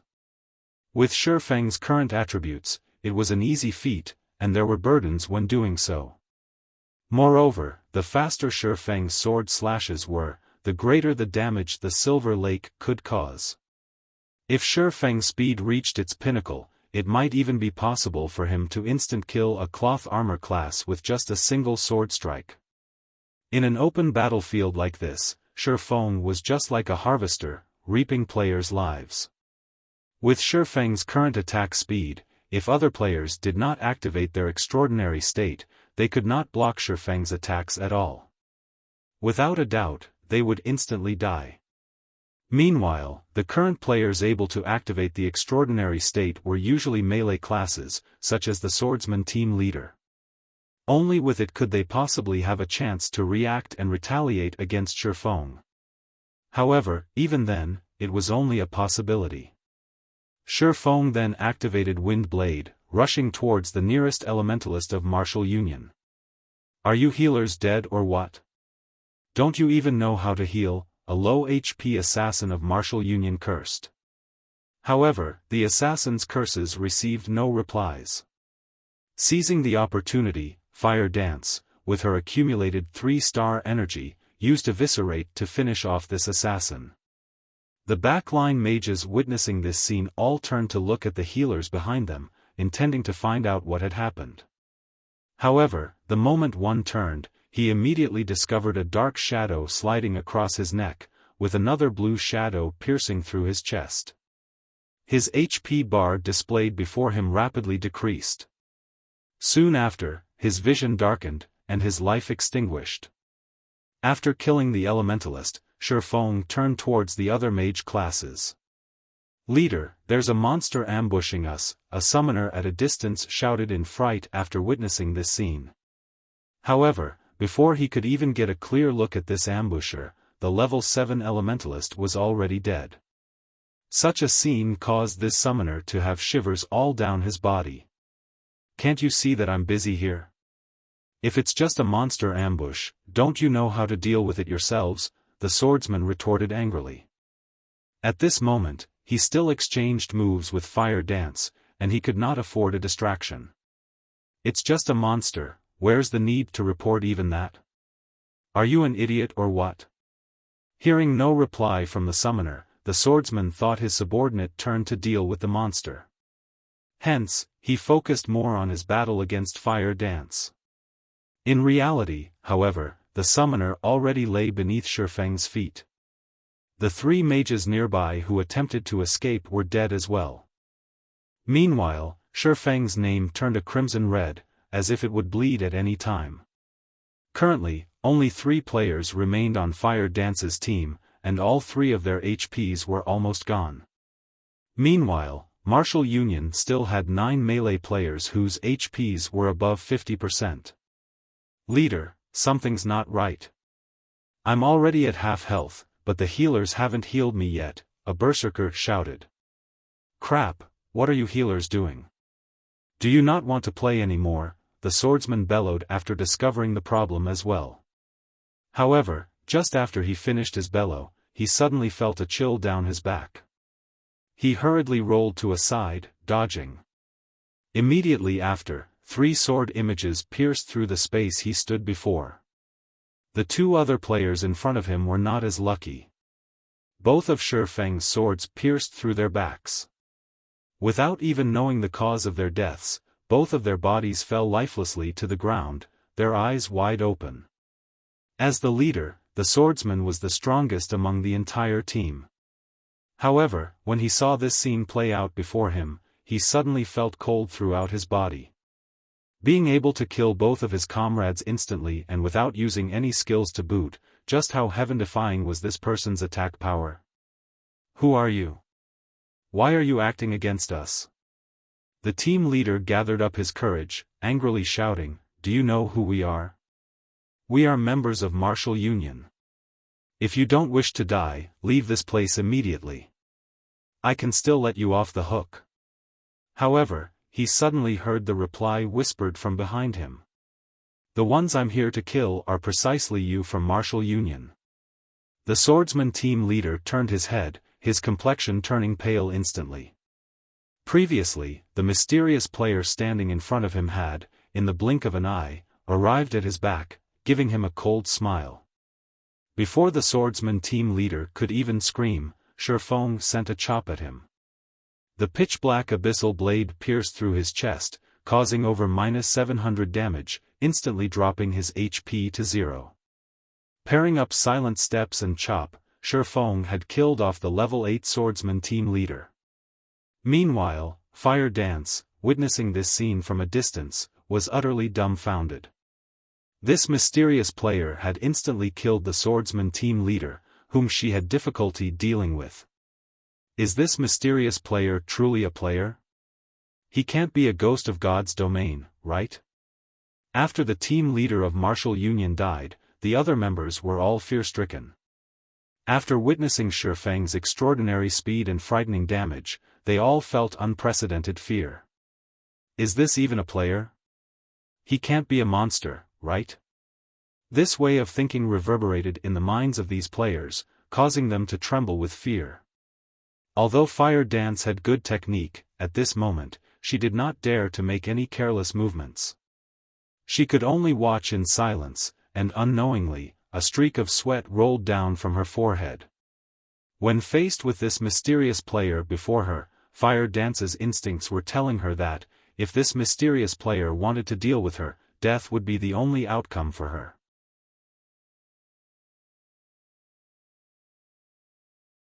Chapter 138, Hidden Expert. Fire Dance's eyes flickered when she saw Xiaofang's figure. Aside from the immense pressure that she felt from him, she could also smell the stench of death on him. From the moment Xiaofan appeared, she was aware of Xiaofang's existence. However, Xiaofang's movements and battle techniques were just too quick, to the point where she even questioned her own senses. Only when the team leader died was she shocked out of her daze. From the death of the first cleric to the death of the swordsman, only a short 5 seconds had passed. Every time Xiaofan revealed himself, another player fell to the ground, blood spurting from their bodies. Xiaofan was like the Grim Reaper, harvesting the lives of Martial Union's members. One could only describe Xiaofang's movements as erratic. Xiaofan also wore a pitch-black hooded cape that hid his face.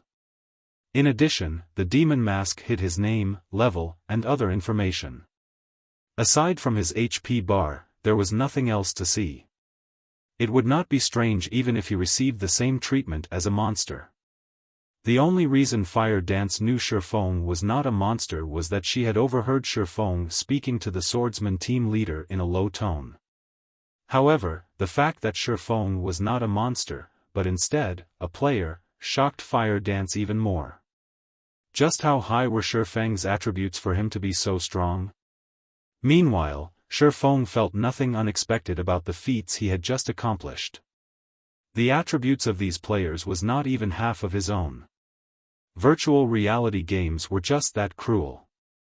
Although the gap of attributes between each level was small, when accumulated to a certain degree, the gap in total strength would be massive. Quick, escape. That's a monster.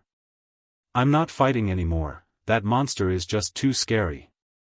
Although they knew that this was just a virtual reality, the remaining 5 players from Martial Union were still utterly afraid, their hearts beating madly. Their team leader, the strongest amongst them, died in an instant. He wasn't even able to retaliate in the slightest. This was no longer a monster that players could handle. Immediately, every one of them fled, intending to meet up with the others hurrying over. Only then could they have peace of mind. It's too late to escape now. Xiaofan activated Windwalk, and like an arrow, his body shot forth, instantly catching up to the first assassin. In a fright, that assassin attempted to turn his body to block Xiaofang's attack. Unfortunately for him, Xiaofang's attack speed was just too fast. With a wave of the abyssal blade, 3 sword images landed upon the assassin's vital points. Without even managing to block a single sword image, the assassin died. When the several other escaping players saw that an assassin, a class widely known for their agility, fell without even being able to defend, immense fear permeated their minds. They poured more into their effort to escape. However, it was futile as the distance between them and Xiaofan only grew shorter and shorter. Meanwhile, the abyssal blade was like the scythe of the Grim Reaper already placed around their necks. Xiaofan needed only a slight tug, and their lives would be forfeit, right then and there.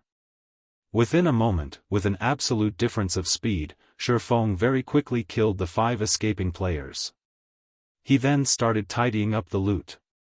These Martial Union players all wore pretty nice armor. A majority of them were all fully equipped with bronze equipment, and some even had a few pieces of mysterious iron equipment. However, the equipment was all just level 4 or level 5 equipment. Meanwhile, they each dropped at least 1 piece of equipment after death.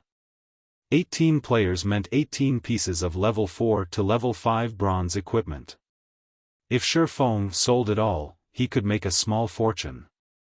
While Xiaofan picked up the drops, Fire Dance, standing at a distance, held her delicate hand over her madly beating heart. Slightly calming her emotions, she picked up the courage to walk toward Xiaofan, saying in gratitude, "I am called Fire Dance. Thank you for saving us." Originally, Fire Dance despaired, having prepared for her death. Only, she never imagined that someone would suddenly appear. Moreover, that someone massacred the players from Martial Union. Everything that happened was like a dream. Although Fire Dance also worried that the mysterious man before her would suddenly go berserk, killing her and her teammates as well to steal their equipment, based on the man's previous actions, Fire Dance knew that the mysterious man before her did not mean them any harm. Otherwise, he would have already taken their lives along with the swordsmen of Martial Union. "You don't have to thank me. To begin with, these people originally set up this trap for me. You guys should hurry and leave. This place is very dangerous right now, and the other members of Martial Union should be arriving very soon," Xiaofan softly said as he picked up the dropped equipment. He had only saved Fire Dance and her companions in passing. He could also take the chance to thank Fire Dance for working so hard, killing the members of Martial Union. Fire Dance suddenly blanked at Xiaofang's words, staring at him with her big, watery eyes. Her heartbeat accelerated further, feeling like it was too good to be true. You're Ye Feng?" Fire Dance asked in disbelief. The reason she came to the Gale Valley was that she had heard that Martial Union intended to deal with Ye Feng's teammates. Hence, she thought of coming to lend some help, and just maybe, she might even get to meet Ye Feng himself. It was truly unbelievable how fate could toy with a person's life. Originally, she thought of offering Ye Feng aid, yet in the end, Ye Feng had saved her. Was this fate? Thinking up to this point, a faint blush added to Fire Dance's snow-white cheeks. She felt that she was overthinking, and she was unclear as to why she would have such a thought. "That's right, I am Ye Feng. How did you know who I am?" Xiaofan looked at the excited Fire Dance, puzzled. He was sure he was not acquainted with this beauty standing in front of him. However, seeing Fire Dance's expression, it would seem that she was somehow familiar with him.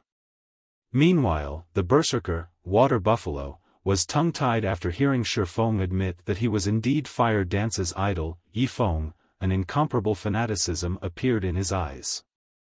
Previously, he felt Xiaofan was not all that powerful, and that he was only an expert over-exaggerated by others.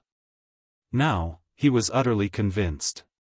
Sure enough, there was nothing false about Xiaofang's famous reputation.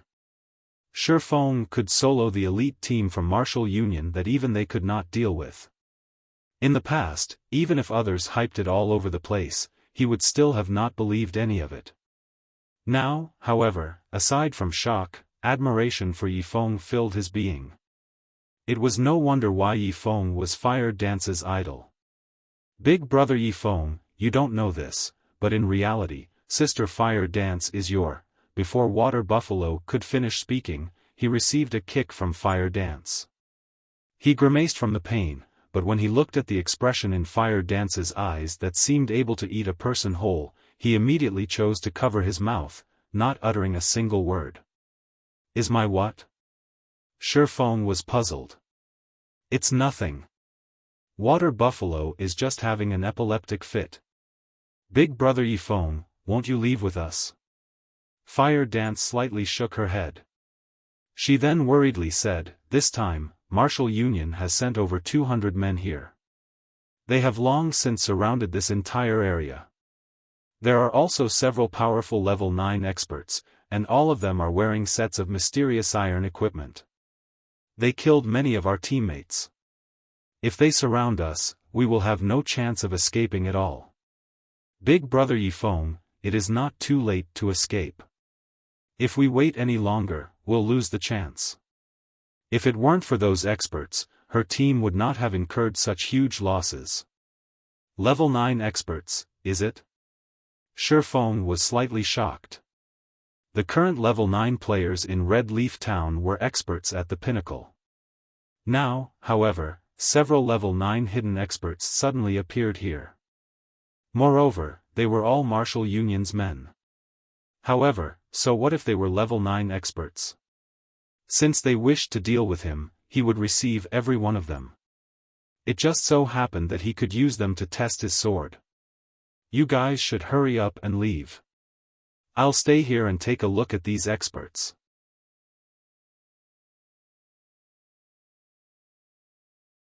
Chapter 139, Unstable Devastation.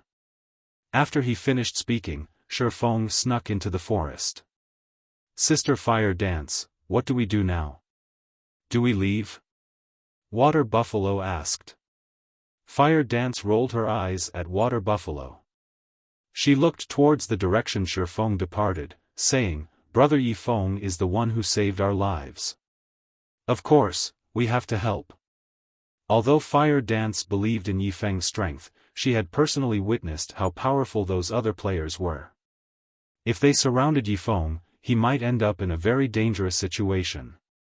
If something occurred, a little help from her might allow Xiaofan to escape. Immediately, the two snuck into the forest as well, following Ye Feng. In the deeper regions of the dense forest, among the overgrown shrubs, level 8 shadow leopards hid in the shadows. At this moment, a 50-man team from Martial Union currently cleared away the shadow leopards in their path while they pushed forward. Brother Unstable, won't we waste time if we go after that little girl called Fire Dance instead of continuing our search for Ye Feng's teammates? Ironsword Lion asked, disgruntled, his eyebrows scrunched up tightly as he looked towards the center of the team at the handsome youth humming a song with overflowing interest. The humming youth was around the age of 27 or 28, and he was indeed the brother Unstable who Ironsword Lion called out to. He was also the vice leader of Martial Union, Unstable Devastation. Be it status or strength, Unstable Devastation far surpasses Ironsword Lion, and even Ironsword Lion had to refer to him as brother respectfully.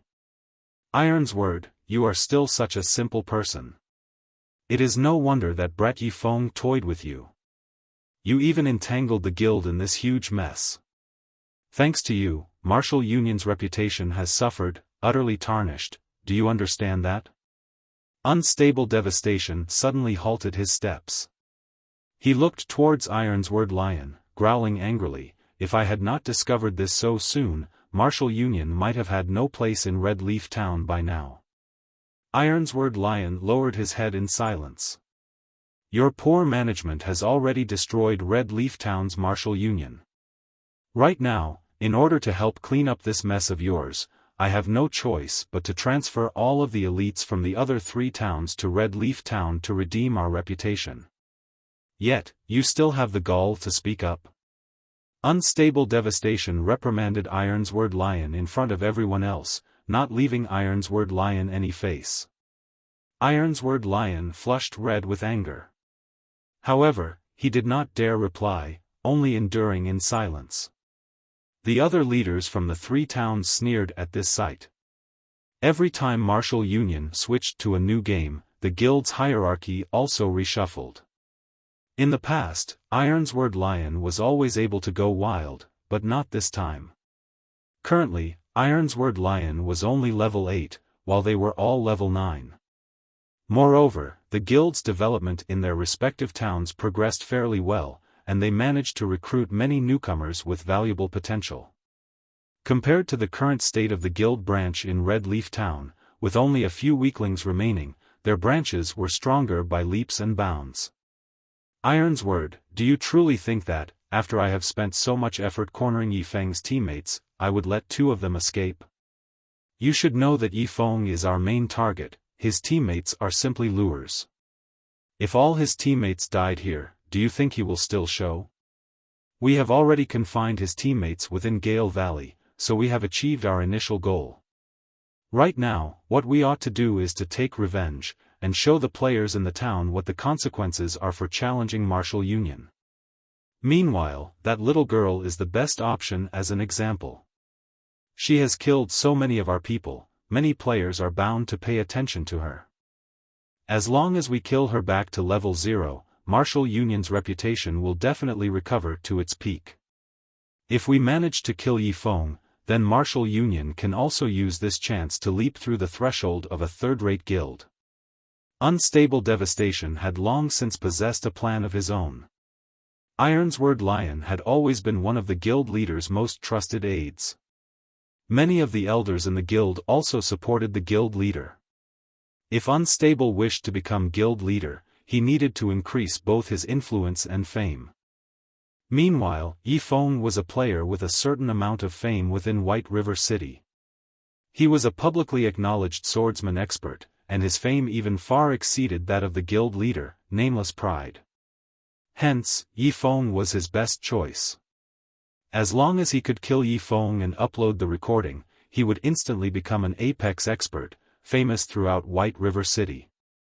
Moreover, it would allow the guild branch in Red Leaf Town to rise back up to prominence. When that time came, the elders in the guild would side with him, and the day he became the guild leader of Martial Union would only be around the corner. Ye Feng, you will become my stepping stone. Unstable Devastation proudly said with a laugh. He did not believe that an independent player could survive once surrounded by so many. Only, even until now, Xiaofan had yet to show himself, annoying Unstable. Just as Martial Union slowly advanced, Xiaofan, traversing through the treetops, discovered Unstable Devastation and the others. After some silent observation, he discovered that these players were all elites. The lowest amongst them was level 7, and a majority of them were level 8. There were also 4 players who had reached level 9. They all wore mysterious iron equipment, and the weakest of their weapons was also mysterious iron rank. Meanwhile, the handsome youth leading these players wore a secret silver-ranked longbow across his back. Isn't that Unstable Devastation? Xiaofan immediately recognized the bow-carrying youth. In Xiaofang's previous life, he had clashed many times with Unstable Devastation. Unstable Devastation was a cunning and cruel individual. His battle prowess ranked within the top 5 throughout all of Martial Union. Compared to Ironsword Lion, he was much stronger. Xiaofan was also familiar with the other 3 level 9 players. They were all experts comparable to Ironsword Lion, and they were all branch leaders in other towns. No wonder Martial Union suddenly has so many players. It turns out that they've called over the elites from 3 of the towns nearby. Xiaofan came to a realization. These 3 level 9 branch leaders were very strong. Only, in Xiaofang's previous life, Ironsword Lion had managed to obtain the pass to Blackwing City, allowing him a lead against the others. He then gradually widened the gap, finally becoming the guild leader of Mini Martial Union. However, the tracks of history had already changed. In this life, not only had Xiaofan kill Ironsword Lion twice, but he also obtained the Blackwing City pass that Ironsword Lion possessed. Ironsword Lion's life was fated to end in a tragedy, and he naturally was much weaker than the other 3 branch leaders. If it were during the previous life, if Xiaofan met any one of these leaders, he would have had to proceed with extreme caution. If he met 2 of them together, he would definitely need to avoid them. Now, however, although all 5 of them were together, Xiaofan had no intentions of leaving. The situation was different this time. Not only did Xiaofan possess a magic weapon, but he had also obtained the Ice Blue Devil Flame and many other pieces of equipment that were top tier at this stage of the game. He also had the advantage of levels, so, he naturally possessed the confidence to battle. Even if he couldn't win against them, he could still escape them. At this moment, Unstable Devastation had yet to learn that one of his elite teams had been wiped out. That was because players needed to wait 10 minutes before reviving at the graveyard. Within 30 minutes of revival, players could not transmit any information or communication. Hence, Unstable Devastation and the others did not know that Xiaofan had arrived. They were not cautious in the least, and it was a perfect chance for Xiaofan to launch and ambush them. Hence, Xiaofan continued to follow his target's unhurried advancement. While they traveled, the team maintained impressive positioning. Their healers stayed in the middle, while Unstable Devastation and the other experts walked beside them. Moreover, the players in the center of the formation only watched the players at the front battle, with no intentions of killing the monsters themselves. This way, it would be difficult for even a top-tier assassin to attack the healers. Meanwhile, the players in the outer layer would not move further than 15 yards from the center. If something unexpected occurred, they could immediately lend aid. Xiaofan did not seek a frontal confrontation. Instead, he would take advantage of his speed to slowly chip at the outer layer of this team. Soon after, Xiaofan silently closed in on them. Within a short moment, the players of Martial Union met with a group of Shadow Leopards. An extremely ferocious level 8 chieftain-ranked Shadow Leopard King led the small leap of Shadow Leopards. Xiaofan felt that this was his chance.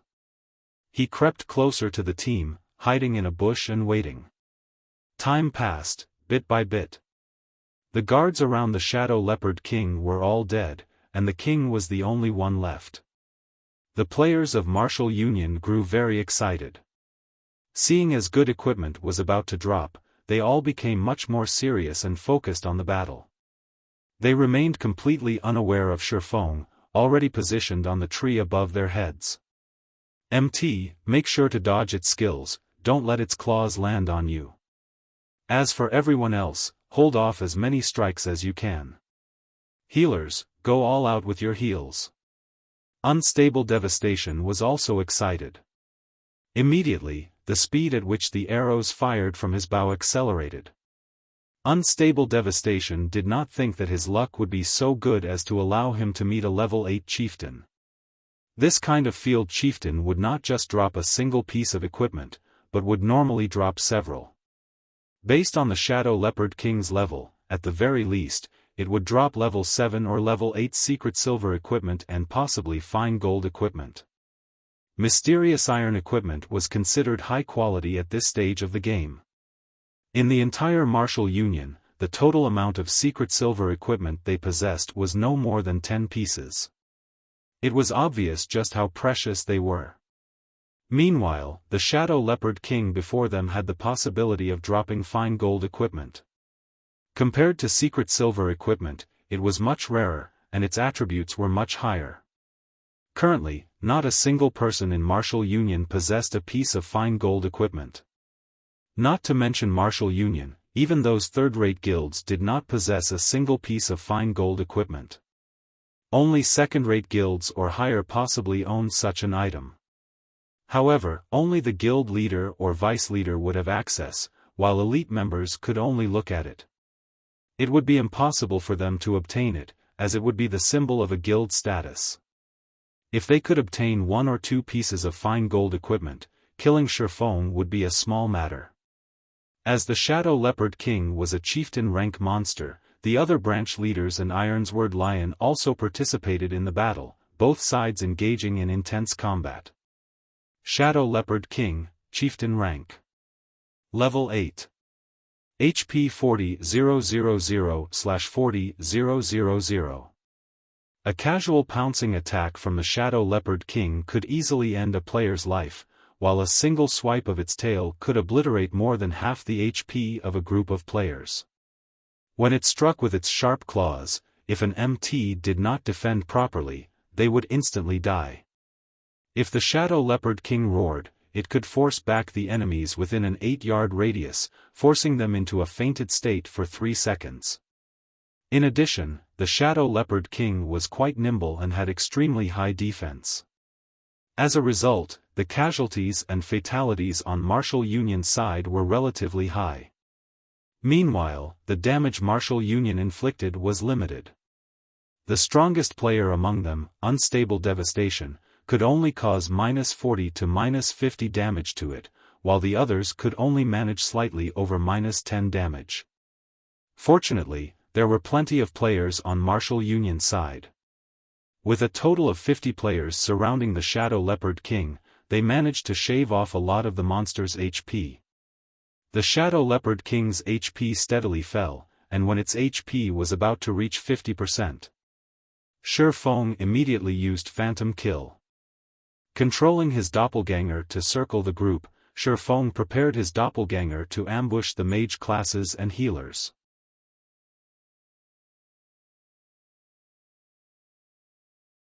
Chapter 140, Shadow Leopard King.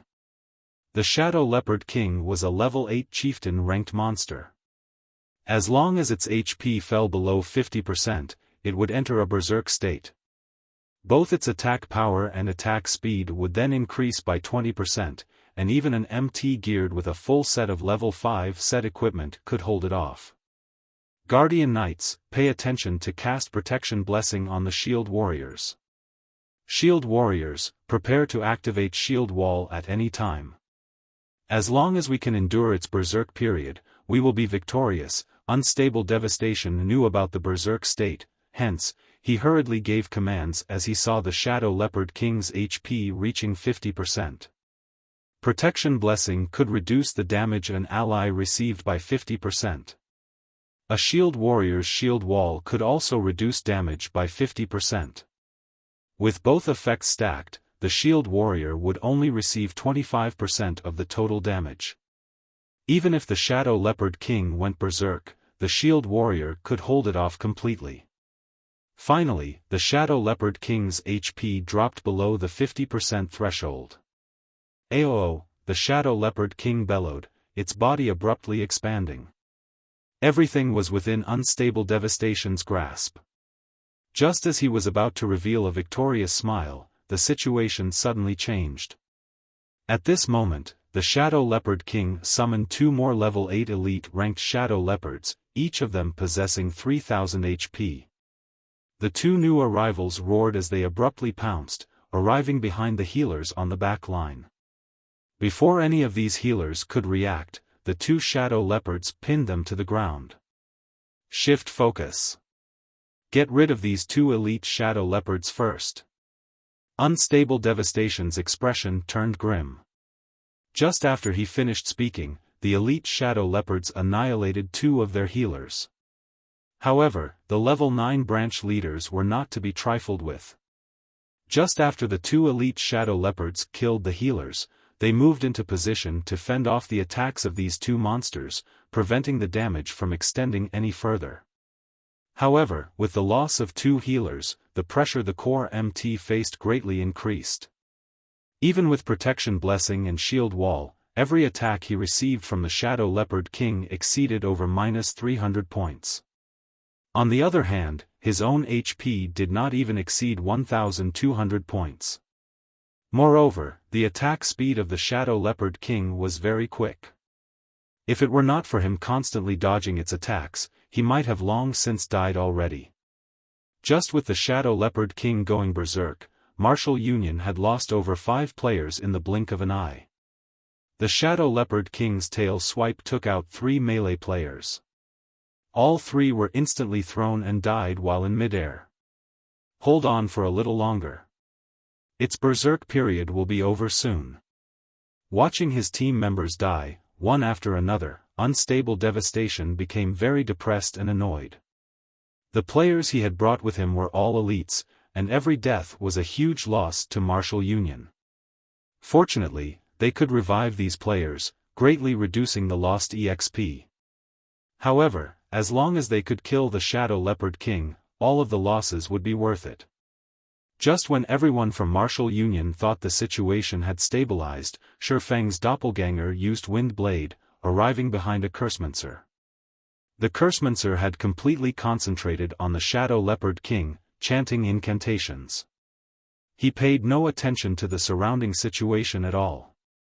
Due to all of Gale Valley falling under Martial Union's control, the risk of an ambush was non-existent. Hence, the Cursemancer was very much at ease. However, such a way of thinking was a big mistake. After the doppelganger's sword pierced through the Cursemancer's back, it then followed up with a chop to the Cursemancer's head. The doppelganger followed up with another normal attack. Although the doppelganger only possessed 50% of the original body's attributes, just 50% of Xiaofang's attributes was terrifying. It could compare to a level 10 swordsman geared with a complete set of level 10 bronze set equipment. Moreover, the doppelganger's target Cursemancer was only level 7, wearing only level 4 and 5 bronze equipment. The difference between them was like the difference between heaven and earth. In the blink of an eye, 3 damages of -189, -468, and -266 appeared above the Cursemancer's head. Xiaofang's doppelganger instantly killed the Cursemancer, whose HP was less than 700 points. The Cursemancer's death quickly alerted the other mage classes. "Someone's kill-stealing," an elementalist shouted, startled. The surrounding mages all felt a heavy pressure weighing down on them. This intruder finished off a level 7 Cursemancer in just 3 moves. If this mysterious swordsman closed in on them, only death awaited. Without delay, Xiaofang's doppelganger used Thundering Flash. 3 streaks of lightning arced towards the nearest 4 mages, immediately sending all 4 of them into a fright.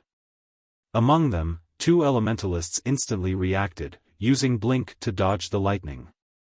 Meanwhile, the Cursemancer, who did not possess Blink, threw himself to the ground, barely avoiding the attack. However, the last of the 4 mages, the Summoner, was not as fortunate. As he was closest to the attack, even though he, too, attempted to dodge, he was late by a breath. Without a hint of suspense, the level 5 Thunder Flash instantly fried him to a crisp. Although the doppelganger only managed to kill a summoner, a smile appeared on its face. The goal of this Thundering Flash was not to kill someone but to open a path. At this moment, there were no obstructions between Xiaofang's doppelganger and Martial Union's healers. The doppelganger activated Windwalk, dashing over. As long as it killed 1 or 2 more healers, Martial Union's entire team would fall into a huge predicament. Don't even think about killing the healers. At this moment, Ironsword Lion used Windblade and rushed to block the doppelganger. The swords from both parties collided, and as they attacked, they maintained their extraordinary states, battling with 4 sword images each. The doppelganger could not help but halt its momentum, forced to block the attacks. After exchanging several moves, Ironsword Lion was incomparably shocked. He felt that the swordsman, whose information displayed as unknown, facing him was a powerhouse. This mysterious swordsman actually blocked all of his attacks. Moreover, every time their swords collided, Ironsword Lion could feel an immense weight bearing down on him, causing both his arms to go numb. Occasionally, there were even few sudden stabs aimed at his vitals, forcing him to activate Defensive Blade to block. Ironsword, it seems that you have truly fallen. You can't even get rid of an average player trying to kill steal, a level 9 berserker geared in silver-gray battle armor snidely remarked. Crap. 5 rats, you come try, if you have the ability. Originally, he was already greatly aggrieved due to the constant pressure from Xiaofan's doppelganger, and his HP constantly fell. Now that he received jeers on top of it, he immediately enraged. Since you want me to join, then I'll join. The level 9 berserker, 5 rats, used charge at Xiaofang's doppelganger. Charge carried with it a fainted effect.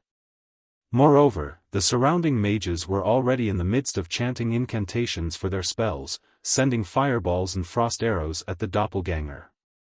The doppelganger activated Defensive Blade. It dodged the incoming magical attacks while it gradually closed in on Martial Union's healers. The level 2 Defensive Blade aided the doppelganger in mitigating the damage from the attacks it received. However, 5 rats followed up his charge with a break, greatly reducing the doppelganger's speed. You 3, get rid of him, Unstable Devastation commanded the 3 assassins, pointing. He did not have the time to think about an idiot who was attempting to kill stealing a team with around 40 players remaining. After receiving the command, their assassins immediately rushed at Xiaofang's doppelganger. Receiving the focused fire of over a dozen players, although the doppelganger managed to dodge a majority of the attacks, it still received a relatively significant amount of damage. The doppelganger's HP continuously fell, and within a moment, only 30% remained.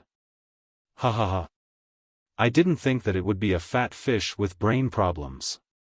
Judging on the exchanges made and damage caused, 5 rats determined that this mysterious swordsman's equipment was exceptional.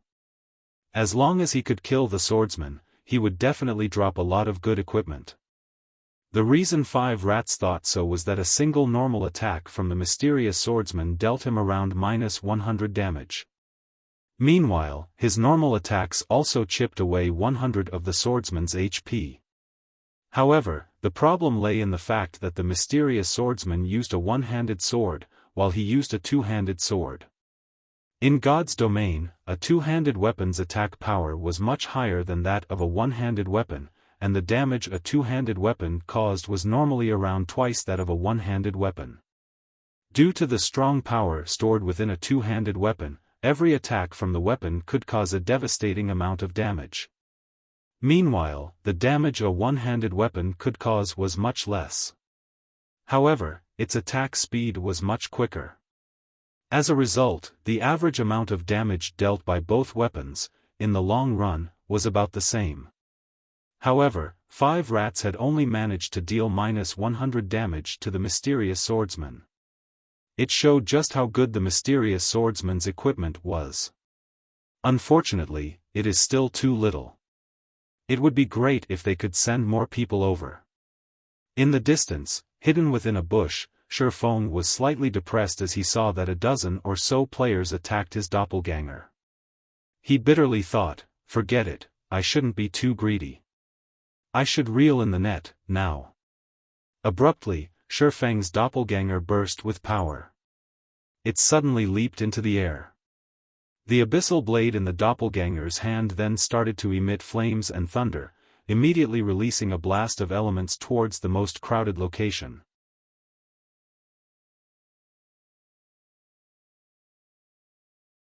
Chapter 141, You are Ye Feng?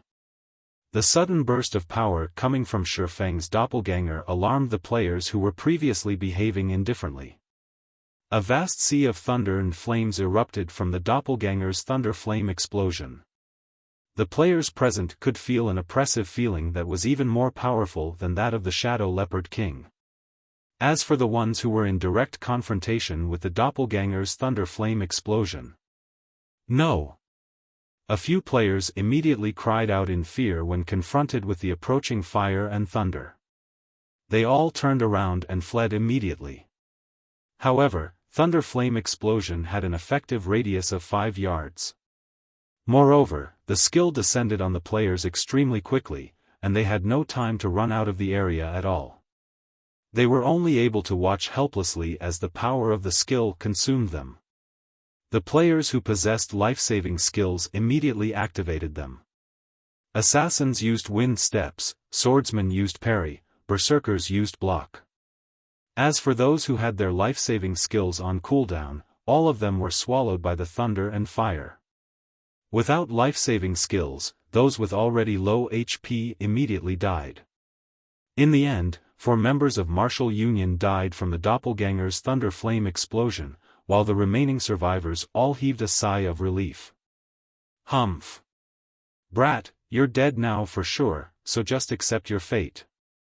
The level 9 berserker, 5 rats, glared at Xiaofang's doppelganger, smiling contemptuously. He abruptly brandished his great sword, casting cleave on the doppelganger.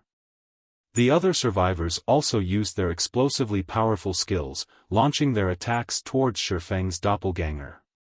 Xiaofang's doppelganger suddenly smiled. The doppelganger did not attempt to defend against any of the attacks. Instead, it used Earth Splitter, slashing its sword towards the players from Martial Union. Witnessing Xiaofang's ludicrous actions, the players from Martial Union were all dumbfounded. Did he want them to perish together with him? The might of the Earth Splitter was extremely great, and the attacking players were all caught by surprise. In the blink of an eye, 2 low HP players were killed by the doppelganger's sword, with 3 having their HP reduced to a critical level. Only Ironsword Lion and 5 rats still had over half of their HP. However, Xiaofang's doppelganger was similarly struck by everyone's skills, and its HP continuously fell. Within the blink of an eye, its HP was close to reaching 0. You're truly a lunatic. However, your equipment, I'll gladly receive. Greed flashed across 5 rats' eyes as he looked at Xiaofang's dark black equipment. This mysterious swordsman had taken the initiative to attack them, even managing to cull quite a lot of their numbers, so he had definitely become a red player, a huge one at that. If he were to die, he might even drop every single piece of equipment on his person. Moreover, both swordsmen and berserkers wore plate armor. Also, very little equipment at this stage of the game had class limitations. So, there was a possibility that 5 rats would be able to use some of the equipment that dropped. Ironsword Lion also heaved a sigh of relief. The mysterious swordsman before him was just too powerful. If not for so many players surrounding the mysterious swordsman, Ironsword Lion would have very quickly been killed. However, for reasons unknown, Ironsword Lion had felt a sense of familiarity when he crossed swords with the mysterious swordsman. Yet, he was unable to figure out why. At this moment, Xiaofang's doppelganger sent a faint smile at 5 rats. Swap. At the instant the doppelganger was about to disappear, Xiaofang's original body swapped positions with the doppelganger. However, nobody managed to discover this fact. The abyssal blade and silver lake in Xiaofang's hands transformed into a storm, sweeping across all the surviving melee players. 16 sword images instantly stabbed towards the players who had lowered their guards. 5 rats looked at his own HP rapidly sliding downwards, dumbfounded. His heart filled with both shock and confusion. Wasn't the mysterious swordsman in front of him supposed to be dead? So, why was the mysterious swordsman still able to attack him? Moreover, the mysterious swordsman's speed was so great that not even 5 rats himself was able to react. 2 swords, 16 sword images. Just what sort of speed was this? However, the more shocking matter to 5 rats was the mysterious swordsman's damage. Even 5 rats, whose damage and defense were the highest amongst the players present, had received over -300 points of damage from each sword image, with the highest damage reaching over -500 points. 5 rats' HP was only a measly 840 points, and even under a state of full HP, he would still be instantly killed. You are Ye Feng? Ironsword Lion glared at Ye Feng as he died, both his eyes turning incomparably crimson. His eyes were full of both shock and unwillingness. He truly did not think that he would actually be killed by Ye Feng once again. The reason he felt that the mysterious swordsman was Ye Feng was that he was extremely familiar with this move. He had been killed by this move twice before, and it would be hard for him to forget it even if he wanted to. Originally, he could have become an influential figure in Red Leaf Town, catching up to the influence of a third-rate guild. In the end, however, he was turned into a mess by Ye Feng. He had even lost his most precious pass to Blackwing City. After he placed a bounty on Ye Feng and his teammates, he in turn had a bounty placed upon him by Ye Feng, becoming the laughingstock of the entire White River City. Originally, he thought that he would be able to give Ye Feng a crushing defeat with a high bounty. In the end, however, a large majority of his guild members were crushed and ended up leaving the guild. The original member count of Martial Union in Red Leaf Town was quickly reduced from the original 100+ members down to less than 10 players. Martial Union then became the laughingstock of the players in Red Leaf Town. Now, they had prepared to surround Ye Feng, but the results had still turned out as such. Again and again, Ironsword Lion had tried to deal with Ye Feng. Yet, every single time, he ended up with failure. Ironsword Lion even believed that Ye Feng was the bane of his life. Otherwise, how could he explain his continuous series of failures? Now that Ye Feng had killed him for the third time, Ironsword Lion's confidence had been thoroughly shattered. The first time, he used the excuse that he was ambushed by Ye Feng, being killed in just 2 moves. The second time, he used the excuse of not having a full understanding of Ye Feng's strength, being insta-killed in just 1 move. Now, it was the third time. Ye Feng did not even use a skill this time, yet Ironsword Lion was still instantly killed in just 2 attacks. A deep fear had been instilled into Ironsword Lion. Every time he met with Ye Feng, he could feel that the gap between himself and Ye Feng was growing wider and wider. Up until this instance, he did not even possess the qualifications to go against Ye Feng. It was just like how Absolute Heaven had killed him many times over in the past. Although he frantically tried to take revenge, in the end, he would still choose to compromise. Be it Absolute Heaven or Ye Feng, both were existences that he could no longer afford to provoke. When the players from Martial Union heard Ironsword Lion's dying words, each and every one of them was greatly shocked. Being able to kill 5 players within an instant, with branch leaders like Ironsword Lion and 5 rats included amongst them. This strength was simply too frightening. So he is Ye Feng? It was the first time Unstable Devastation personally met Ye Feng. Although he tried identifying Ye Feng's information, the results he obtained actually displayed it as unknown, giving him a slight shock. Aside from Ye Feng's HP bar, there was nothing else Unstable Devastation could see. However, the dark black equipment Ye Feng was wearing was undoubtedly an equipment set. Also, due to the hooded cape Ye Feng was wearing, Unstable Devastation was unable to get a clear image of his appearance. Ye Feng held a sword of unidentifiable quality in one hand, and a treasured sword that gave off a light blue glow in the other. The treasured sword was at least secret silver ranked. Judging from Ye Feng's performance in the battle before, Ye Feng was much stronger than what Ironsword Lion had stated. If Ye Feng was already so powerful right now, he would definitely become unstoppable in the future. If Unstable Devastation were to meet Ye Feng before, he definitely would not have provoked Ye Feng, no matter what. However, Ye Feng already had an unresolvable grudge with Martial Union, so Unstable Devastation would not be courteous with him anymore. Before Ye Feng grew to unreachable heights, he needed to thoroughly nip the bud. While everyone else was observing Xiaofang's information, Xiaofan himself did not stay idle. He bent down, picking up all 5 pieces of equipment that dropped on the ground and storing them in his bag. He would be able to sell the equipment for a large sum of money.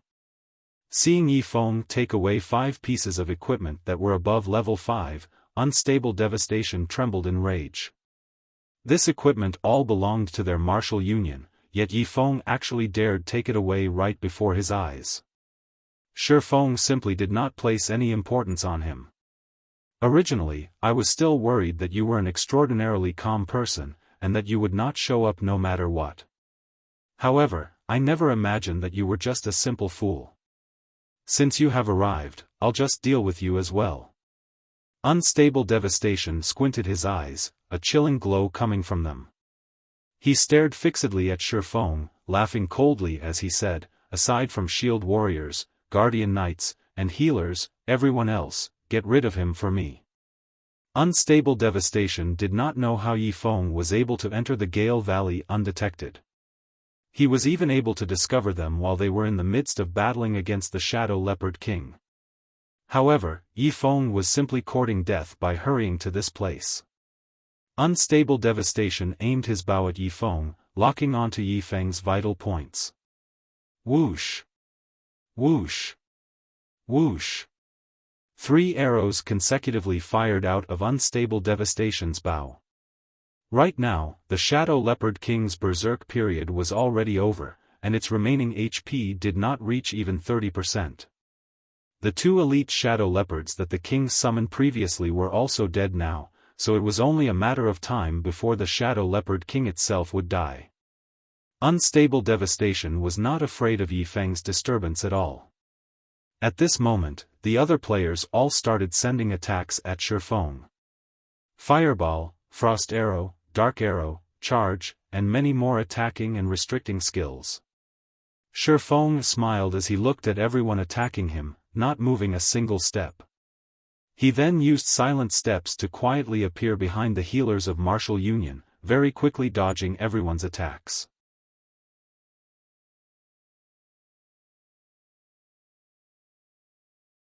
Chapter 142, Turnabout.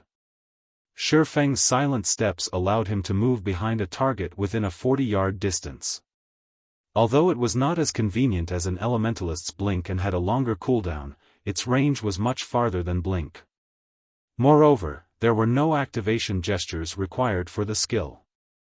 The skill could be activated wordlessly, making it extremely hard to discover. No! Run! Unstable Devastation abruptly shouted when he observed his surroundings, suddenly discovering Xiaofan behind their healers. Although the healers heard Unstable Devastation yelling, they still turned their heads to look at him.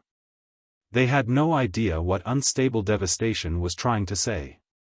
Why did they need to run? Too late.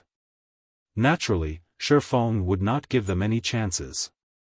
To save time, he did not even use a skill. Instead, he instantly created 12 sword images, instant killing the 4 defenseless healers. Ye Feng. Unstable Devastation glared at Xiaofan, both his eyes emitting flames of rage. He bellowed, "You're courting death." Unstable Devastation was truly furious now. With all their healers dead, they would definitely have to pay an extremely high price to deal with the Shadow Leopard King. There was even a possibility of them team-wiping, and the main culprit of this was Ye Feng. In the blink of an eye, Unstable Devastation retrieved 5 pitch-black arrows from his bag. He aimed and shot all of them at Xiaofan in succession. Fatal shot. The 5 arrows almost instantly pierced Xiaofang's vital points, they blocked Xiaofang's path. "You guys enjoy yourselves. I'll leave first."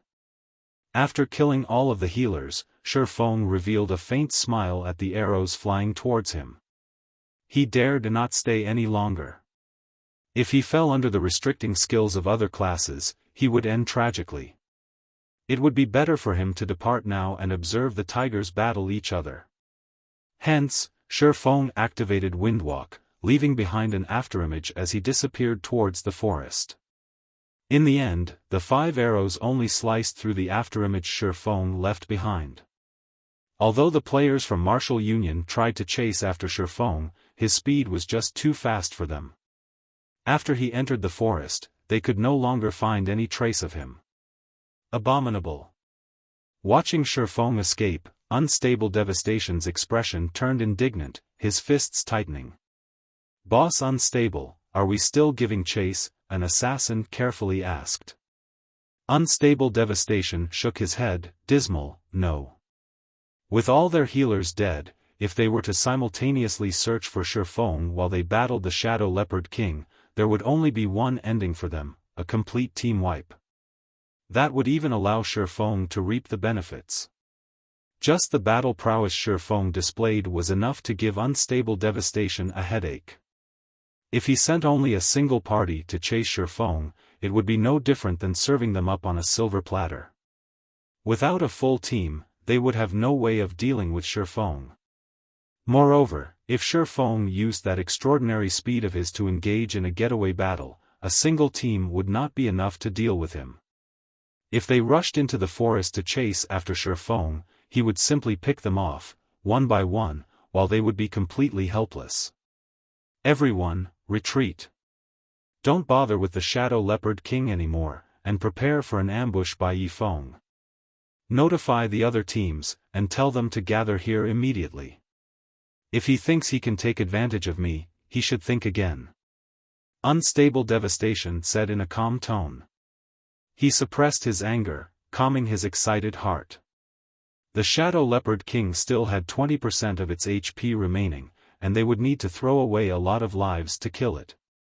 Although it was unfortunate to give up on the Shadow Leopard King, Unstable Devastation did not believe that Xiaofan would not return to take advantage of the injured. Not only could he get rid of them this way, but he could also obtain the loot from the Shadow Leopard King. Killing two birds with one stone, who wouldn't go for such a good deal? Thinking up to this point, Unstable Devastation decided to give up on the Shadow Leopard King. Instead of letting Xiaofan gain an advantage, he would rather give up. That way, neither side would gain anything. Right now, the Shadow Leopard King still had 20% of its HP remaining. Even if Xiaofan wanted to kill it, it would be impossible.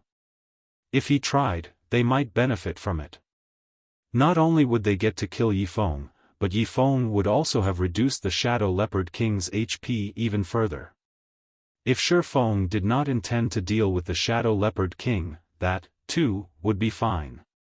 As long as their other forces arrive, the Shadow Leopard King would still belong to Martial Union. At that time, Xiaofan could only watch from the side. With Unstable Devastation's command, the members of Martial Union could only helplessly retreat, giving up a good chance to kill the Shadow Leopard King. However, before the players from Martial Union could properly retreat, the Shadow Leopard King suddenly let out a fierce roar.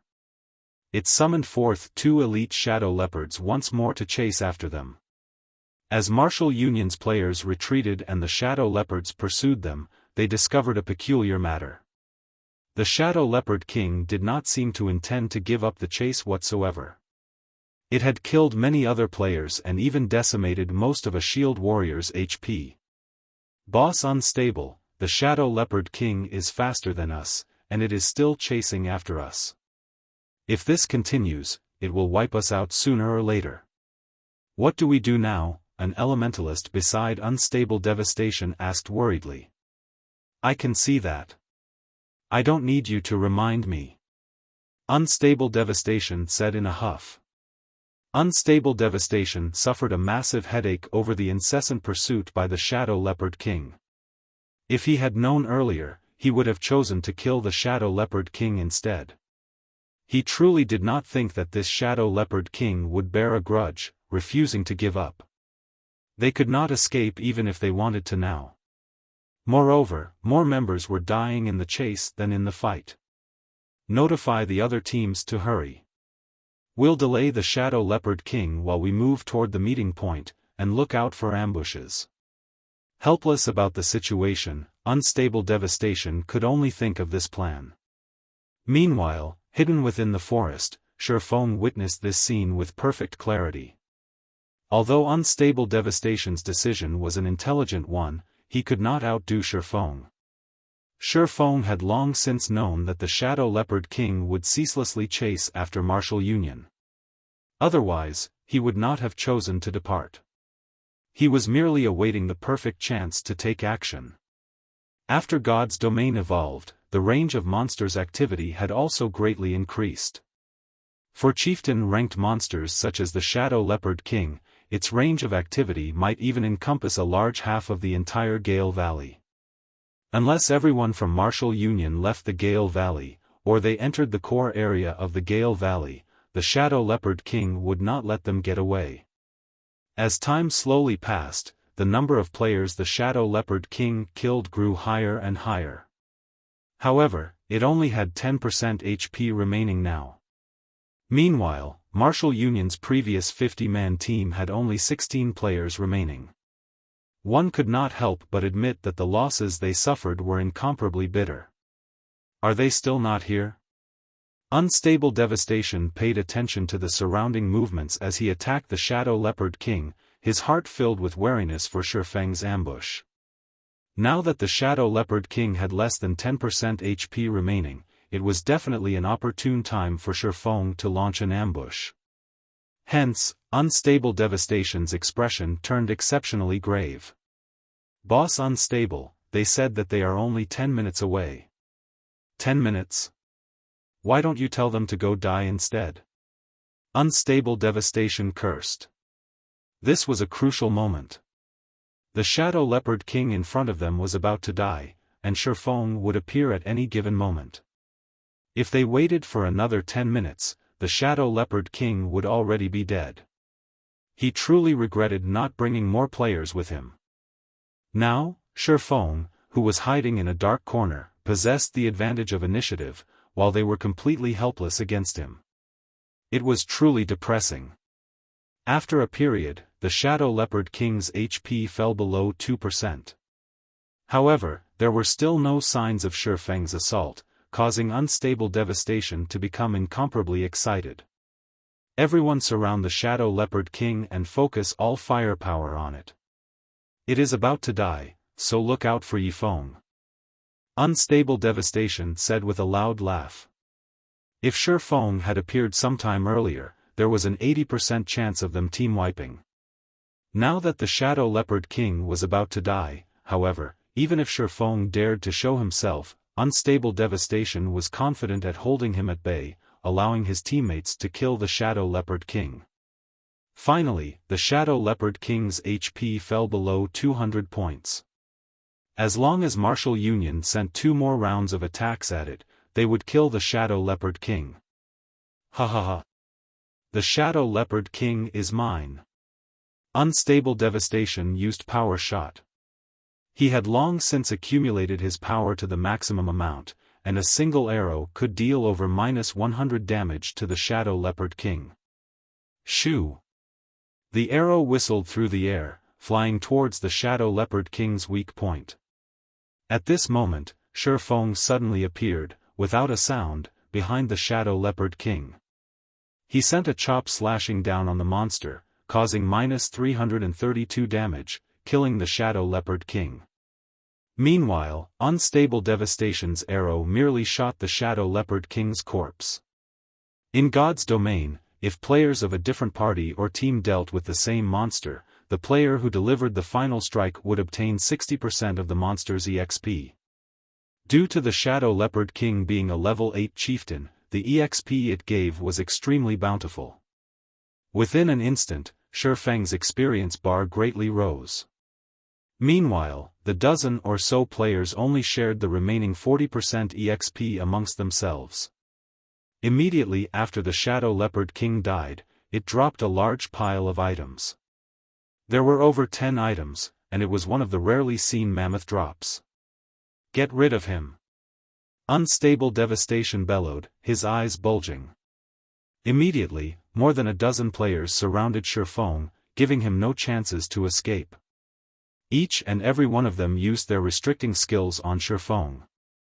Xiaofan paid no attention to them as he activated Defensive Blade. He then frantically picked up the drops. Streaks of magic struck Xiaofang's body, one after another, but they were all blocked by Defensive Blade. In the blink of an eye, Xiaofan had picked up 9 pieces of the loot. Among them was even an item that gave off a dazzling black glow. A single look and one could immediately tell that the item was nothing ordinary. It was definitely priceless. Seeing that the charges of the Defensive Blade were about to run out completely, he immediately swapped places with his doppelganger located deep within the forest. He instantly escaped from Martial Union's encirclement, while his doppelganger received attacks from all directions. Until the moment the doppelganger died, it managed to kill another 5 members of Martial Union, including a level 9 elementalist branch leader. When unstable Devastation discovered that the Ye Feng they killed was only a doppelganger, he truly exploded. Ye Feng, just you wait. Unstable Devastation's bellow resounded throughout the forest. He had spent so much effort and had lost so much. Yet, in the end, all he did was pave the way for Ye Feng. Even if unstable Devastation wanted to calm down, he could not. He swore that he would definitely kill Ye Feng back to level 0. Meanwhile, in a tree a short distance away, both Fire Dance and Water Buffalo had witnessed the entire scene from start to end. After they witnessed a team, composed of 50 elite players, fall into such a state, they were both utterly dumbfounded. Only now did Fire Dance and Water Buffalo know that there was actually such a battle style in God's domain.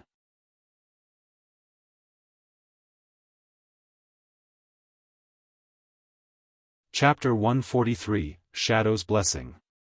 While Fire Dance and Water Buffalo were both inwardly shocked, a deep voice came from behind them.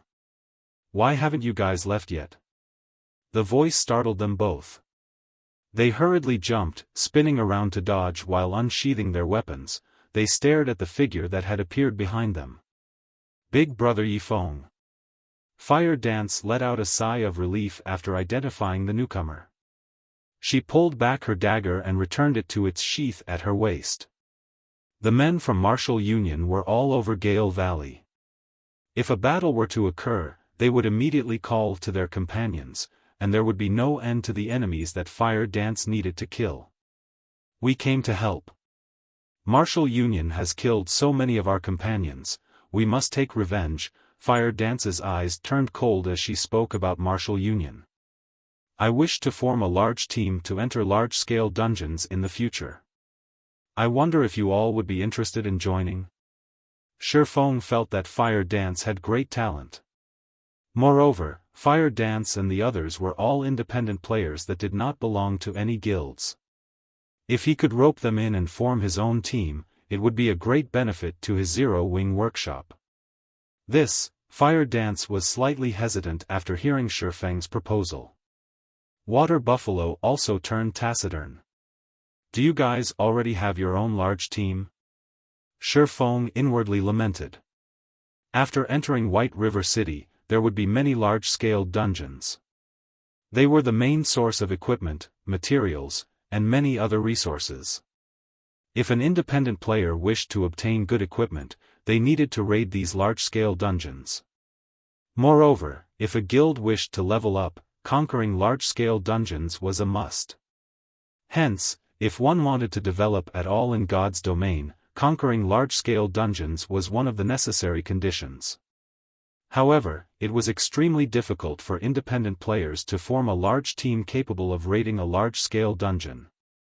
The most common large-scale dungeons were all 50-man dungeons, while there were even some 100-man dungeons available. Gathering so many players was a near impossible task. Not to mention whether the entire team possessed sufficient strength, just the degree of trust and the distribution of equipment would be a huge hurdle. In this, however, the elite teams of guilds and large-scale workshops had it much easier.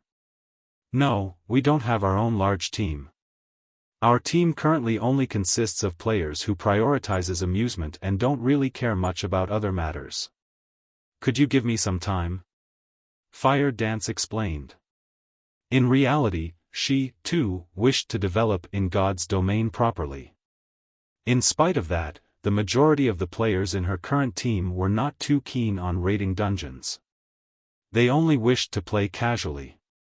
If they joined a large team, they would definitely experience certain constraints and would not be willing to join. Alright. In any case, there is still time. Let's add each other as friends then. When you've made your decision, you can contact me at any time. Ye Feng knew that such matters could not be decided upon immediately. If one wished to obtain something, they would have to lose something in return. Ye Feng did not wish for just any random person to join him. "That's good. I'll contact you after discussing it with them," Fire Dance nodded. She also felt that it was about time to make a decision. Soon after Xiaofan added Fire Dance as his friend, he ran towards the deeper regions of the Gale Valley in search of Blackie and Lonely Snow. On his way there, in order to avoid Martial Union's patrols, Xiaofan hid in the treetops and waited for the players of Martial Union to move past. Since he had nothing better to do, Xiaofan took out the loot from the Shadow Leopard King. He wanted to see just what valuables the monster dropped. Isn't my luck just too good? The profits from a chieftain monster are impressive. Xiaofan was slightly shocked after looking at the drops. Among the 9 items, there were 2 secret silver weapons, 3 pieces of mysterious iron equipment, 2 rare materials needed to make secret silver equipment, 1 bronze-ranked cooking knife, and 1 secret silver accessory. The 2 secret silver weapons were a level 8 staff and a level 8 two-handed axe. The mysterious iron equipment was also level 8. Moreover, the usefulness of the bronze-ranked cooking knife was also not small. It could increase the speed and success rate of one's cooking. However, the most valuable item among all these items was the secret silver accessory, the Shadow's Blessing. It was one of the most precious items that the Shadow Leopard King could drop. Shadow's Blessing, secret silver rank, necklace. Level 8. All attributes +5.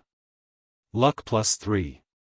In God's domain, accessories were extremely rare. Even when players reached level 20 or above, they would, at most, possess 1 or 2 bronze accessories. Moreover, these accessories would all be below level 10. Meanwhile, the accessory in Xiaofang's hands was secret silver rank, and it was much more precious than a fine gold weapon of the same level. The luck attribute was extremely rare in God's domain, and it was capable of increasing the drop rate of items when killing monsters. There was once a player who calculated that, with 1 point in luck, the drop rate would nearly double. However, the higher a person's luck was, the less effective every additional point would be. At 3 points in luck, a player's drop rate would only triple. Besides that, the luck attribute also held a great effect for lifestyle classes, so its value would never depreciate. If Xiaofan estimated correctly, the Shadow's Blessing would only be worth 2 to 3 gold coins to the average player. However, to Xiaofan, this item's value was around 10 gold coins. Immediately, Xiaofan equipped the Shadow's Blessing. That way, when he killed high-level monsters in the future, the amount and quality of the equipment he would obtain would increase. After some time, the team from Martial Union finally left. Xiaofan then continued his journey into the depths of the Gale Valley. Blackie, where are you guys right now? Xiaofan sent a voice call, asking. We seem to be beside a swamp. I don't know where this place is, but the monsters here have very high levels. I'll send you the coordinates. Blackie sighed in relief after learning that nothing had happened to Xiaofan. He then sent his coordinates. Don't go any deeper, and stay where you are. I'll be there soon. Xiaofan immediately knew Blackie's whereabouts after glancing at the coordinates. He truly did not think that Blackie could actually survive in the silent swamp.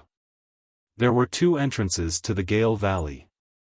One was where Xiaofan entered, and the other was at the silent swamp, which led to the high-level monster areas. The silent swamp was a level 15 to level 20 monster area. To the players at the current stage of the game, it was a forbidden area. Half an hour later, Xiaofan managed to locate Blackie and Lonely Snow. The 2 of them sat beneath a tree, silently observing their surroundings. They had previously met a level 15 swamp crocodile, frightening them into a run. The swamp crocodile had nearly turned them into its chow, but fortunately, they had speed scrolls and isolation scrolls, allowing them to escape. After this meeting, they no longer dared roam. As expected of Brother Feng. You avoided Martial Union's search and arrived here safely. Blackie immediately felt that there was hope for them when he saw Xiaofan walking over. Let's leave this place immediately. This place is simply too dangerous. Lonely Snow nodded in agreement. They were only level 8, and the gap between them and the level 15 swamp crocodiles was just too massive. It was extremely dangerous for them to stay here. No, let's stay here to level up. Xiaofan shook his head, saying, I've previously killed quite a lot of Martial Union's members, so they should be frantically looking for me right about now. It would be too difficult to get you guys out of here without discovery. Hearing Xiaofan, Blackie and Lonely Snow finally discovered the bright red marker displayed above Xiaofang's head. This mark was deeply crimson, and it was a wonder just how many players Xiaofan had killed in order to turn it into such a state. However, it was only right when one thought about it. Martial Union's men currently filled the Gale Valley, and it would be impossible for Xiaofan to arrive without being seen. Xiaofan would have encountered some players from Martial Union on his way. With Brother Feng's skills, he would have no problems facing 3 to 4 players at a time. He has definitely killed a lot of players on his way here. Thinking up to this point, Blackie and Lonely Snow were extremely moved. Although Xiaofan spoke in a casual manner, they knew that his journey must have been filled with extreme dangers. Alright, I'll party you two up. You guys should change into this equipment first. Saying so, Xiaofan passed the staff and two-handed axe, dropped by the Shadow Leopard King, over to Blackie and Lonely Snow. When the two of them received the weapons, they were shocked. Level 8 secret silver weapons were the most top-tier weapons currently available. Though they did not understand just how Xiaofan managed to obtain them, they did not attempt to look into it too deeply. They knew that some questions were not meant to be asked, and such a situation would be beneficial to both parties. After partying up, Blackie was immediately startled when he looked at Xiaofang's level. He asked, voice trembling, Brother Feng, you're level 10 already? They reached level 8 after continuously grinding monsters and leveling up in Gale Valley. Even if their levels were not the highest amongst all the players throughout God's domain, they were still considered close to the top. However, after not meeting for only a few days, Xiaofan had left them behind by 2 levels. Such a leveling speed was simply frightening.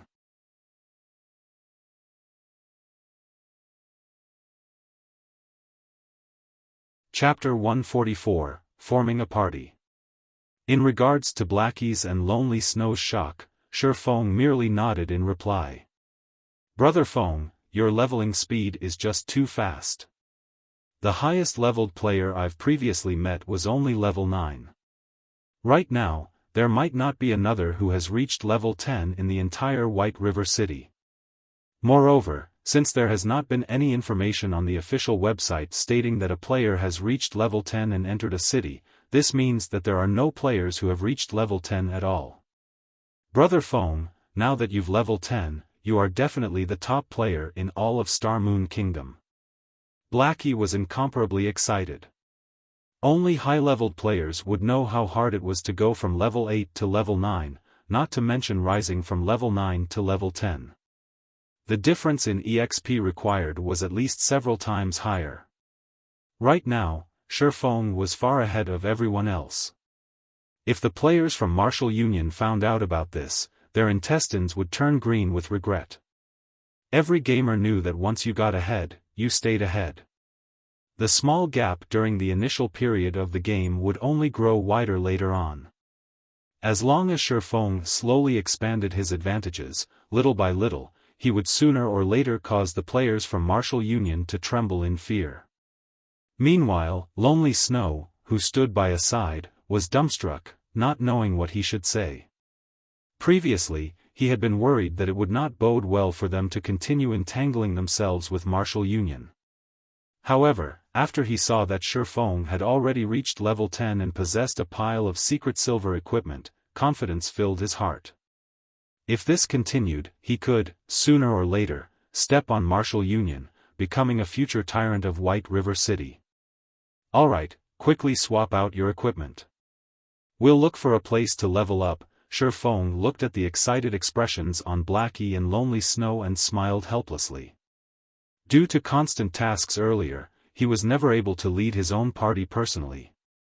Now, he still had quite some time before he had to go to Blackwing City to conduct the trade with Aqua Rose, and in the meantime, he could carry Blackie and the others. In the future, he would have to form a guild. However, a framework was required to establish a guild. Otherwise, the guild would simply fall apart. The members of his current party would become the framework of his future guild, so Xiaofan decided to upgrade the overall strength of his party from now on. If the members of his party could reach level 10 a step earlier and enter White River City, it would be a tremendous help to him in the future. Blackie and Lonely Snow looked at each other, smiles on their faces as they changed into their new equipment. Previously, the two of them wore level 5 to level 6 bronze equipment, mixed in with a few pieces of mysterious iron equipment. Now, however, the majority of their equipment consisted of level 8 mysterious iron equipment, matched with a few pieces of level 8 secret silver equipment. Their strengths greatly increased with this. If they met Martial Union now, they would not end up in such a sorry state. Brother Feng, if we are going to level up here, what will happen to Cola and the others? They say that they're under constant surveillance and going out into the fields to level up is extremely dangerous, Blackie worriedly asked. Relax, I've already told them to do something more meaningful in town. We'll call them over after Martial Union leaves the Gale Valley. At that time, you two might even have a fright when you meet them, Xiaofan said with a smile. Seeing Xiaofeng's mysterious smile, curiosity swarmed both Blackie and Lonely Snow about the task Xiaofan had given Cola and the others. Just what sort of quest could it be to shock them? Alright, let's level up then. Xiaofan wordlessly smiled at the two's puzzled expressions. In actuality, having Martial Union focus on Cola and the others was not a bad thing at all. Before, while they had been busy leveling up, Xiaofan stopped them from completing the quest. Now that they couldn't out and level up, they could give the quest a try. If Cola and the others could truly complete it, he would be able to carry out his plan with much less effort and more confidence. Although the Silent Swamp was a level 15 to level 20 monster area, the outer edge of the swamp was only a level 15 monster area, while the inner regions were level 16 to level 18 monster areas. Level 20 monsters would only appear in the core region of the swamp. With the Abyssal Blade, Xiaofan could reduce the level suppression by 5 levels, making the outer region a perfect fit. Let's go there and take a look. Looking at the system's map, Xiaofan pointed to the bubbling black pool of water in the distance. Although Blackie and Lonely Snow did not voice out about it, they were overcome with worry. After all, level 15 monsters owned this place. Even if they received an upgrade to their equipment and could challenge level 10 common monsters without much of a problem, level 15 monsters would still annihilate them. Just as Xiaofan and the others set foot beside the black-colored pool, a mass of bubbles broke out across the surface. A pair of black, shiny eyes surfaced from the pool, staring at Xiaofeng's party from a distance. Brother Feng, I don't think this place is safe. Look, a large pair of eyes are watching us from over there. Blackie looked at the fist-sized eyeballs, anxiety gripping his heart. He definitely did not think that the monster hidden in the water was common. While Blackie spoke, the monster in the pool surfaced, its gigantic figure slowly revealing itself to the party. Steel-skinned hippo, elite rank. Level 15. HP 6000/6000. Brother Feng, let's leave. That's a level 15 elite. If it chases us, we'll suffer the consequences. Blackie panicked as he watched the steel-skinned hippo closing in on them. Naturally, Xiaofan knew that Blackie and Lonely Snow could not contend with a level 15 monster, not to mention an elite. However, Xiaofan had his own strategies for dealing with monsters with special weaknesses, and the steel-skinned hippo belonged to this category. After the evolution of God's domain, everything in the game became more realistic. The weaknesses of these hippo-type monsters also increased as a result. As long as players could find a way to deal with said weaknesses, these monsters would be very easy to deal with. Shortly after the steel-skinned hippo revealed itself, another group of swamp hippos surfaced in the black-colored pool. There were over 20 of these swamp hippos. Swamp hippo, common rank. Level 15. HP 2000/2000. Watching these hippos leave the pool so overbearingly, rushing towards them, Xiaofan took out an isolation scroll from his bag. He then softly said, "You guys use an isolation scroll as well." Hearing Xiaofang's order, Blackie and Lonely Snow immediately took out their own isolation scrolls. The isolation scroll was only effective against monsters up to level 15. When used, the scroll greatly reduced the user's presence, turning them half-transparent for half an hour. After the two of them used the isolation scrolls, they discovered that the hippos had suddenly stopped their movements, looking around in confusion. It was as if they had become invisible to these hippos. Hippos have very bad vision, and they cannot see clearly beyond a certain distance. After using the isolation scrolls, our bodies are close to transparent, so they cannot see us, Xiaofan explained. Blackie, use your dark arrows to attack the steel-skinned hippo, but pay attention to maintain a distance of at least 25 yards. It won't see you that way. Blackie came to a realization after listening to Xiaofang's explanation. He immediately tried Xiaofang's instructions. A dark arrow flew from Blackie, striking the steel-skinned hippo that was dozing off. Damage of -24 points appeared above the elite hippo. Although the damage was minuscule, it was enough to send the steel-skinned hippo into a flying rage. The elite immediately spun towards the source of the dark arrow. However, it failed to discover even a single person in that direction. It took several steps forward but still failed to discover anybody. Just when it was about to return to the pool of water, another dark arrow struck its body. The steel-skinned hippo was truly enraged now. Letting out an intense snort, it abruptly charged towards the direction the dark arrow originated from. However, after rushing forward over 10 yards, it still could not find the enemy who attacked it. The steel-skinned hippo started to turn in circles in confusion. Blackie watched the stupid-looking steel-skinned hippo in the distance, inwardly laughing at it. He continuously sent dark arrows at his target, and with each consecutive arrow, he slowly lured it away from the group of swamp hippos. At this moment, only level 15 swamp hippos occupied the pool. Xiaofan silently closed in on them. After closing a distance of 20 yards, the swamp hippos finally discovered Xiaofan. Immediately, they all parted from the pool. More than 20 swamp hippos thundered after Xiaofan in a grandiose manner. Such a group could easily flatten a level 15 party.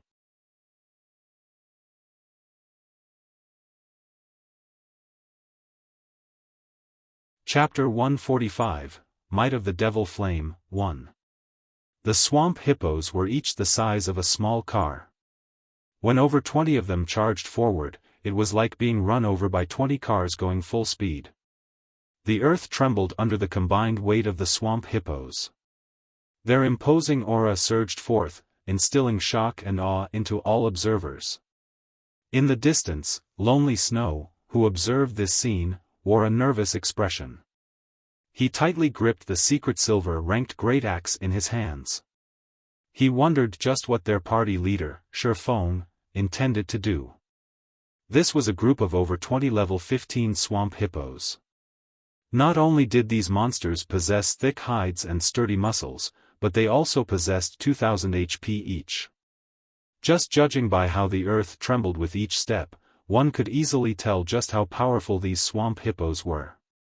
If that kind of body plowed into Xiaofan, the consequences would be unimaginable. However, Xiaofan remained extraordinarily calm as he silently awaited the arrival of the swamp hippos. 15 yards. 10 yards. 5 yards. Just as the swamp hippos were right before him, Xiaofan finally took action. As Xiaofan raised the pitch-black abyssal blade, it released a chilling glow. Green arcs of electricity abruptly appeared on the blade, producing crackling sounds. Xiaofan then slashed down, the abyssal blade pointing at the incoming swamp hippos. Thundering flash. 3 electric arcs chained towards the swamp hippos, one after another. When the swamp hippos leading the charge noticed these arcs of electricity moving towards them, their bodies instinctively trembled.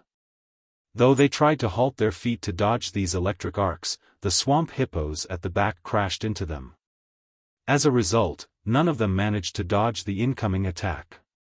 In the end, they received all 3 hits. After the electric arcs flashed by, the squealing of pigs at slaughter filled the surrounding space. The smell of something burning also filled the air. A series of damages appeared above the 20-plus swamp hippos, creating a dazzling sight. Every swamp hippo received frightening damages of -356, -481, and -648. Some even received critical hits, suffering damages of over -1,000 points, their HPs immediately falling to 0. The remaining dozen or so swamp hippos were burnt black. Their HP bars also dropped to dangerous levels, turning a bloody red color. Moreover, a debuff icon appeared beside their HP bars, damage amplification. All damage received increased by 20% for 20 seconds. Immediately, fear surfaced on the faces of all the surviving swamp hippos. They all wished to scatter and escape. Xiaofan gave them no chance whatsoever. With a sudden leap, Xiaofan jumped into the airspace above these swamp hippos. He raised the silver lake, the sword giving off a faint blue glow as it carried with it the power of thunder and fire. Xiaofan loosed a thunder flame explosion in the midst of the swamp hippos, thunder and fire exploding outwards, devouring every single swamp hippo. With the damage amplification effect, this attack of Xiaofan's caused over -900 damage on the swamp hippo, instantly killing every single one of them. The gigantic figures of the 20-plus swamp hippos fell to the ground with a loud boom, shaking and trembling the earth. The scene was similar over 20 small cars descending from the air, heavily smashing into the ground.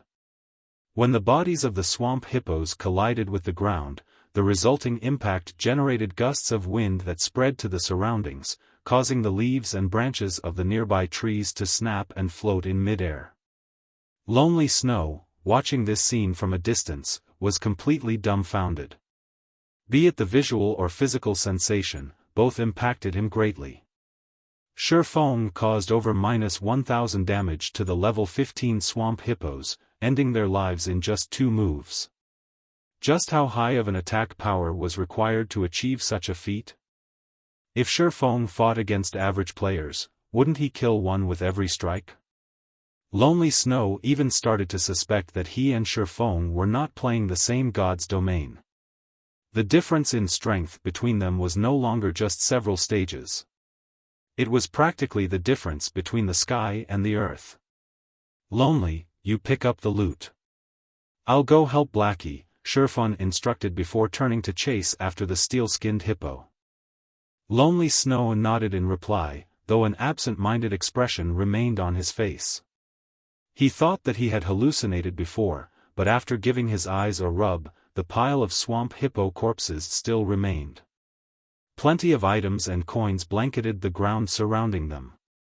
He now knew that this was not a dream, but reality. When Lonely Snow looked at the system notifications and his experience bar, he was once more given a shock. System, level 15 swamp hippo killed. Level difference of 7. EXP obtained increased by 700%. Obtained 1,650 EXP. System, level 15 swamp hippo killed. Level difference of 7. EXP obtained increased by 700%. Obtained 1,650 EXP. System, level 15 swamp hippo killed. Level difference of 7. EXP obtained increased by 700%. Obtained 1,650 EXP. After a series of notifications displayed, Lonely Snow's experience bar greatly increased, reaching 69% of level 8. The amount of EXP he obtained was truly frightening. Previously, even when faced with level 8 monsters, they needed to kill each one while being extremely cautious and prudent. Moreover, every kill only yielded each member of the party several tens of EXP. After spending over an hour repeating the same process, they would see their experience bars increase by a sizable portion. On the other hand, Xiaofan casually killed off a large group of level 15 swamp hippos with only a few moves. Even after splitting the EXP obtained amongst the three of them, Lonely Snow's experience bar still increased by a sizable chunk. Only now did Lonely Snow understand how Xiaofan managed to level up so quickly. In this regard, Lonely Snow became even more respectful toward Xiaofan. There was even a hint of fanaticism in his eyes. If he followed someone as strong as Xiaofan, his future would be limitless. Even if he could not become Xiaofang's equal, as long as he continued struggling forward, he could still become a true expert one day. On the other side, Blackie was still toying around with the steel-skinned hippo, continuously decreasing the elite hippo's HP. However, not only did the steel-skinned hippo had a very high recovery rate, but its HP was also very high. It would recover a lot of HP every 5 seconds. Moreover, Blackie's attacks could only inflict a tiny amount of damage. If he wanted to grind away the steel-skinned hippo's life completely, he would need at least 20 minutes. And yet, instead of tiring, Blackie grew even more excited. Dark arrows flew from his hand, one after another, each arrow bringing Blackie even more joy. The reason Blackie reacted this way was that challenging monsters of a higher level in God's domain was extremely difficult. Meanwhile, he was currently bypassing 7 levels to challenge a level 15 elite monster. If he spoke of this feat in the future, he would enjoy supreme glory. It was this sense of achievement that became the largest motivation for Blackie. Blackie, use Evil Whip, Xiaofan said in the party chat after hurrying over.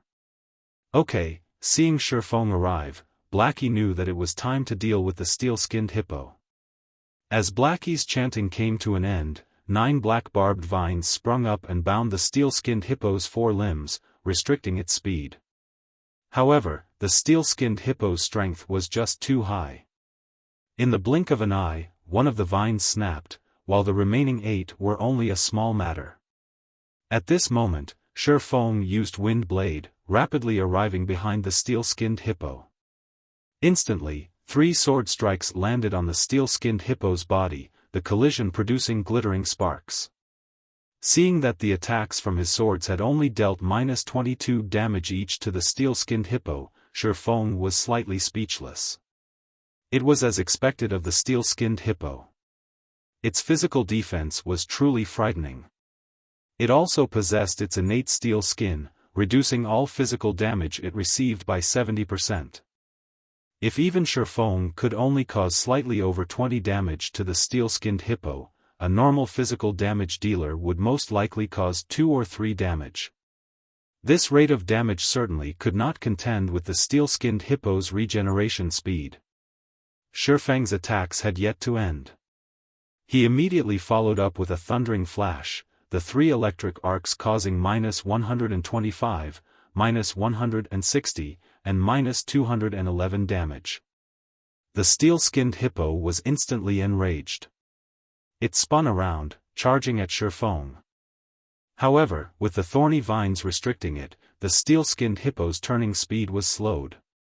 This situation gave Xiaofan the chance to evade its charge easily.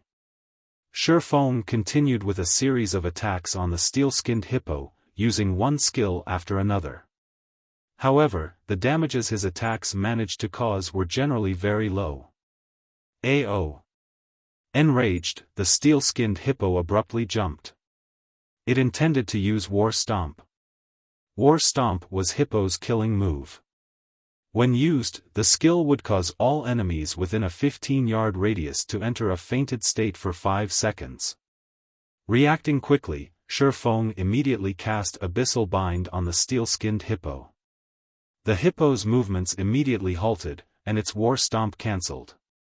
Originally, Shi Feng did not think that there would be any issues. However, a chilling sensation pervaded his entire body, preventing him from moving a muscle. All of his skills were unusable. This is the Tier 1 magic, Death's Lock. Shi Feng was astonished. With his many years of experience, he immediately knew what sort of attack struck him. This was definitely not a move of the steel-skinned hippo. Not bad. This is something that I specifically prepared just for you. You can be at ease and be on your way. A black figure suddenly appeared behind Shi Feng. This figure was precisely the Absolute Heaven, the expert assassin Shi Feng had met before. In the same moment Absolute Heaven revealed himself, the silver dagger in his hand sunk into Shi Feng's back. Absolute Heaven's ambush instantly caused -357 damage.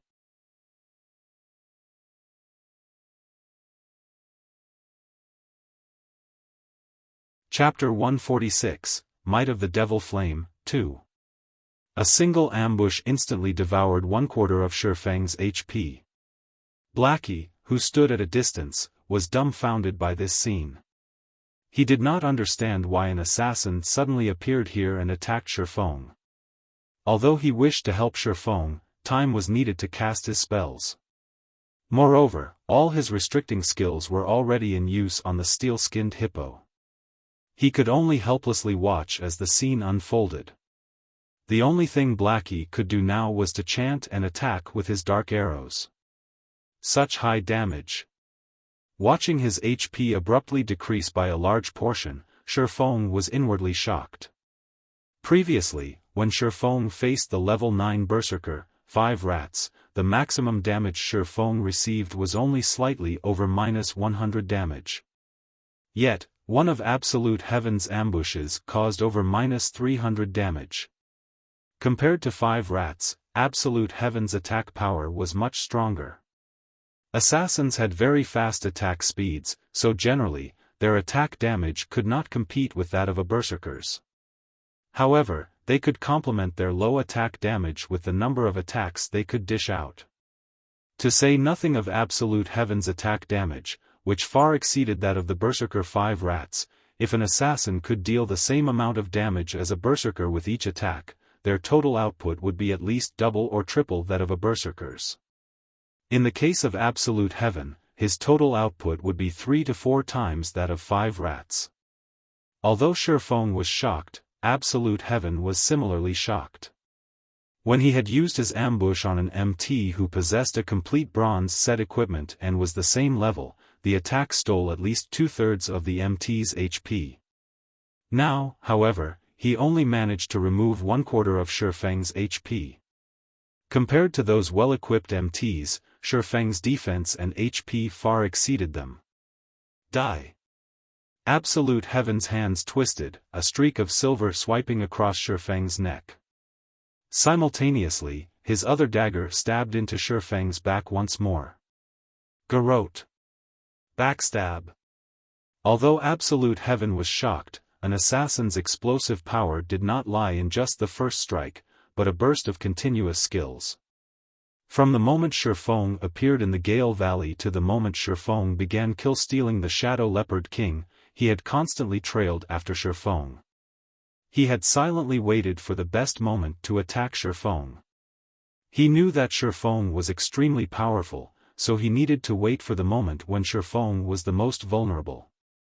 Only when Shi Feng did not possess any skills, would he have a chance at getting rid of him. However, he never found the perfect time to strike. However, his patience had finally paid off. While battling the steel-skinned hippo, Shi Feng finally revealed a weak point. However, in order to guard against the unexpected, he unhesitatingly decided to use the Death's Lock scroll he had bought at an extremely high price. He bought this scroll precisely for this sort of situation. Death's Lock disables all skills of the target, temporarily preventing the target from using any skills. Target's movement will also be disabled. Duration of 6 seconds. Although Shi Feng had high defense and HP, a 6-second burst was enough to kill Xiaofan. In such close quarters, Xiaofan could clearly feel the two incoming daggers. If he received the burst of Absolute Heaven's attacks, he would definitely die. At the moment of life and death, Xiaofan activated Phantom Kill, immediately swapping positions with his doppelganger. The Death's Lock could only seal the skills a player had learned. However, it would not affect the skills attached to equipment. Just after swapping positions, Absolute Heaven's two daggers immediately sliced into the doppelganger's body. Bleeding damage of -212 points and a skill damage of -257 points appeared above the doppelganger's head. Absolute Heaven continued with a flurry of attacks. The two daggers in his hands assaulted the doppelganger, and 10 streaks of silver light stabbed the doppelganger's vital points. The series of normal attacks coupled with an assassinate and the poison damage on his daggers instantly decimated the doppelganger's HP. A doppelganger? Originally, Absolute Heaven drowned in ecstasy at the thought of having killed Xiaofan. However, he did not expect that, after all of his effort, what he had killed was only a doppelganger. Absolute Heaven's expression turned grim. He squinted his eyes as he observed his surroundings. Very quickly, he discovered Xiaofan a distance away, behind him. He immediately spun, charging towards Xiaofan. The Death's Lock had a duration of 6 seconds. Right now, there were 4 seconds remaining, so how could he so easily allow Xiaofan to break free from the Death's Lock that he had spent a fortune on? Just as Absolute Heaven arrived before Xiaofan, a dark arrow came flying at him. Garbage, I don't have time to deal with you right now. Absolute Heaven ignored Blackie's dark arrow, his dagger aimed straight for Xiaofan. Regarding Xiaofang's teammates, Absolute Heaven did not place any importance on them at all. As long as he dealt with Xiaofan, killing Blackie would be a simple task. Boom! The dark arrow exploded on Absolute Heaven's body. Damage of -221 points appeared above Absolute Heaven's head, removing 1/4 of his HP. Why is this garbage's damage so high? Absolute Heaven's brows slightly wrinkled, inwardly shocked. Absolute Heaven had not the slightest knowledge that the staff in Blackie's hands was actually a level 8 secret silver ranked staff. Moreover, Blackie wore a few pieces of level 7 and level 8 mysterious iron equipment. He also used the mysterious iron accessory, the Interpreter's Pendant, that Xiaofan had given him. Blackie's magical damage had long since reached the apex. If it were not for Absolute Heaven's equipment being of excellent quality, he might have lost more than half of his HP from just one of Blackie's dark arrows. However, Blackie's high magical damage could not stop Absolute Heaven. Absolute Heaven still accurately slid his daggers into Xiaofang's vital points. The moment Absolute Heaven's dagger was about to stab Xiaofan, Xiaofan used silent steps, instantly appearing behind Blackie. Crap! Seeing Xiaofan vanish before him, rage and dismay filled the assassin. Xiaofan was clearly unable to use any of his learned skills, yet, he still possessed so many skills to avoid the ambush. There were over 25 yards between Absolute Heaven and Blackie. If Absolute Heaven ran towards Blackie, he would waste a lot of time. The seal on Xiaofan would definitely dissipate, and it would become incomparably harder for him to kill Xiaofan. Brother Feng, you're too awesome. You still managed to escape under such conditions. Blackie said with a smile. Watching the previous exchange, shock overwhelmed Blackie. The assassin's speed was impressive. If Xiaofan had reacted a bit slower, he would definitely have lost his life. Blackie couldn't help but break out in cold sweat as he had watched the scene unfold. However, now that the distance between them was sizable, that assassin would be at his wit's end. Stop fooling around and be more careful. That assassin is not someone simple, Xiaofan warned as Blackie still seemed to be in a joking mood. Got it, leave it to me. The cooldown on my skills have already finished, Blackie confidently said. However, Just as Blackie turned to look at Absolute Heaven, he discovered that Absolute Heaven was missing. He could only see an enraged steel-skinned hippo, bellowing as it searched for its enemy. "Brother Feng, that person's gone missing. Did he just choose to run away since he failed his ambush?" Blackie said with a laugh. Just as Blackie turned to look at Xiaofan, his expression immediately turned grim. The assassin from before stood right behind Xiaofan. "Causing me so much trouble, you guys should be proud of yourselves," Absolute Heaven sneered, his hand holding some flash powder. He tossed the powder at Blackie. Blackie instantly shrieked as both his eyes lost their vision, causing Blackie to lose his battle prowess. After restricting Blackie, Absolute Heaven's dagger immediately stabbed Xiaofan. Xiaofan did not think that Absolute Heaven could actually learn a high-tier skill like Shadow Steps. Assassins' Shadow Steps allowed them to instantly appear behind an enemy and increased the damage of their next attack by 15%. However, Xiaofan still could not move. Moreover, he did not have any skills left to avoid Absolute Heaven's attack. He could only grit his teeth as he activated the Silvermoon set equipment's second set effect, the Tier 2 Life Shield. The Tier 2 Life Shield would absorb 60% of the damage Xiaofan received, up to a maximum of -500 points. It could delay Absolute Heaven for some time.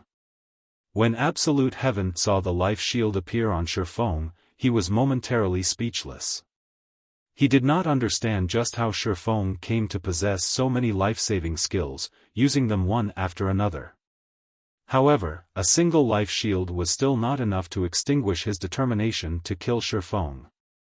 Immediately, Absolute Heaven brandished his daggers, sending a flurry of attacks at Xiaofan like a fierce gale.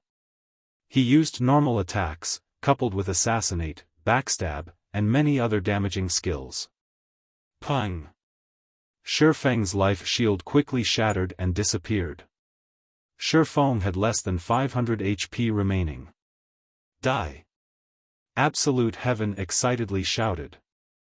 Immediately, he placed all 5 skill points that he had held onto into his finishing skill, Eviscerate. With all his might, he prepared to use his most powerful damaging skill. Soon after, Absolute Heaven's dagger swiveled, accurately sailing towards Xiaofang's back. Finishing skill, Eviscerate. A plume of blue flame suddenly appeared above Xiaofang's palm.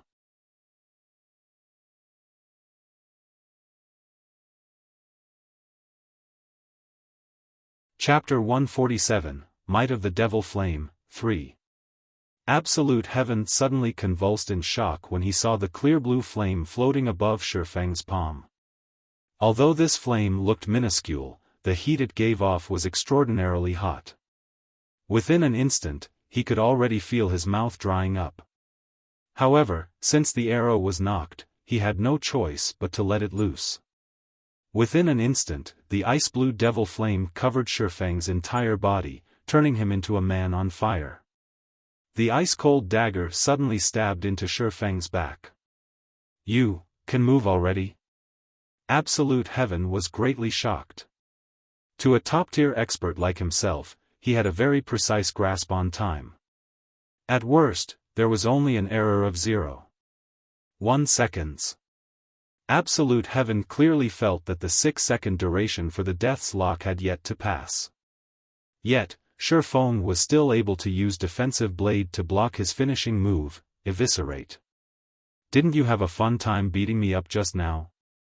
Xiaofan revealed a faint smile, coldly saying, "It's my turn now." Wielding the Abyssal Blade, which was covered by a layer of clear blue flames, Xiaofan used Chop, and the Abyssal Blade transformed into a blazing streak of light as it struck towards Absolute Heaven. "You have less than 500 HP remaining right now. Do you think you can defeat me?" Absolute Heaven sneered, retaliating. The instant the two weapons collided, a trace of shock immediately appeared on Absolute Heaven's frosty expression. It was as if the opponent he was facing against right now was not Xiaofan, but a humongous bear. Xiaofang's strength had thoroughly numbed his arm, and he was forced to retreat several steps before stabilizing his body. How can he have such great strength? When Absolute Heaven had exchanged moves with Shi Feng the previous time, Shi Feng's strength was not yet quite so terrifying. However, now that he had changed and upgraded most of his equipment, increasing his attributes by a large leap, he not only surpassed Shi Feng, but the gap between them had somehow grown even wider. Now that he had failed at ambushing Shi Feng, it was already impossible for him to kill Shi Feng in a direct confrontation. He could only patiently wait for his next chance. After forcing Absolute Heaven into a retreat, Shi Feng quickly took out a basic regeneration potion and drank it. Very quickly, Shi Feng's HP recovered more than 700 points. Absolute Heaven, it seems you only amount to this much. You've failed to kill me in both of your ambushes, so now it's my turn to get revenge. Don't even think of getting away from me today. Shi Feng revealed a calm smile as he looked at Absolute Heaven, who was currently filled with killing intent. He could not help but admire, and admit, that Absolute Heaven's assassination abilities were very powerful. Not only did Absolute Heaven manage to persevere and track Shi Feng to this place, he had even managed to set up an ambush the instant Shi Feng relaxed his guard during his battle against the steel-skinned hippo. As a result, Absolute Heaven nearly managed to kill him. Unfortunately, Absolute Heaven did not know that the ice-blue devil flame had strengthened Shi Feng's body, slightly reducing the duration of the death's lock on him. Otherwise, he would truly be finished. Now that he was back to normal, he used the ice-blue devil flame to aid him. A 20% increase in damage was no laughing matter. What a joke. You've only managed to live this time due to luck. I will definitely kill you the next time we meet. As for you wanting to keep me here, you couldn't do it the last time, and you similarly won't be able to do it this time. Absolute Heaven felt that Shi Feng was simply too conceited, daring to declare that he could kill him. The rage in his heart burned from Shi Feng's words. He inwardly vowed to form a more thorough plan to utterly vanquish Shi Feng the next time. Brother Feng, I'll help. At that moment, Blackie's vision was finally restored. He angrily glared at Absolute Heaven, prepared to use his evil whip. Shi Feng waved his hand, saying with a laugh, "No need. Against him, I alone am enough. Brother Feng, he is an assassin, he definitely has a lot of life-saving skills. His speed is also very fast. If he manages to escape, what should we do if he comes back to ambush us again?" Blackie had seen before an assassin's myriad of escaping skills. If not properly countered, one would be completely helpless against an assassin. Relax, he can't get away. Alright, then. Since Shi Feng insisted, Blackie could only resolve himself to watch. The reason why Shi Feng voiced out those words was to agitate and provoke Absolute Heaven. When dealing with experts like Absolute Heaven, it was not easy to kill them. Dealing with such experts, one first needed to attack them emotionally, provoking them and sending their state of mind into a mess, before looking for a chink or weak point. Brat, you sure have a big mouth. I want to see just how you intend to block my path, Absolute Heaven said with a sneer, rage clouding over his expression. We'll know once we try. Shi Feng revealed a calm smile. He activated Wind Blade, his body piercing towards Absolute Heaven. Originally, Shi Feng's speed was already very fast. Now, with Wind Blade activated, Shi Feng's speed was on a whole nother level. He arrived in front of Absolute Heaven within an instant, 6 sword images immediately stabbing towards Absolute Heaven's vital points. So fast. Absolute Heaven was awe-shocked, hurriedly using his daggers to block the attacks. Pung! Pung! Pung! With the added power from the ice-blue devil flame, Shi Feng's attacks were not something that Absolute Heaven could easily block. Immediately, Absolute Heaven was in a disadvantageous position. He desperately blocked and dodged Shi Feng's attacks, and he was forced into a retreat with every consecutive attack. After exchanging several moves without using any skills, Absolute Heaven was struck once by Shi Feng. As a result, Absolute Heaven lost over 300 HP within an instant. Damn! Originally, Absolute Heaven only intended to exchange a few moves with Xiaofan, grinding away Xiaofang's arrogance. Never would he have imagined that he would instead be forced into a constant retreat. Yet, his pride as an expert was unwilling to admit that he had actually lost against Xiaofan in a normal exchange. Seeing as the flaming sword was about to hit him, Absolute Heaven gritted his teeth, using the skill block to defend against this attack. If he was to receive another attack from that flaming sword, then he would very well lose his life. Not good, time to leave. The gap between our attributes and attack power is just too wide. After coming to grips with Xiaofan, he clearly understood the gap between the two of them. It was especially true for that clear blue flame. Every time his equipment came into contact with it, their durability would continuously fall. Though his secret silver-ranked dagger was better off, only losing a little durability with each clash, the armor he obtained with much difficulty was only of mysterious iron rank. Just a single stab from Xiaofang's sword had reduced over a quarter of the armor's total durability. If this situation were to continue, then his equipment would all soon turn to waste. Without the attributes provided by his equipment, he would definitely die under Xiaofang's swords. Hence, he immediately turned and ran. You can't escape. Xiaofan gave Absolute Heaven no chances at all, activating Windwalk immediately. As fast as a ghost, Xiaofan caught up with Absolute Heaven in the blink of an eye. He then let loose his most powerful strength, creating 16 sword images in the blink of an eye.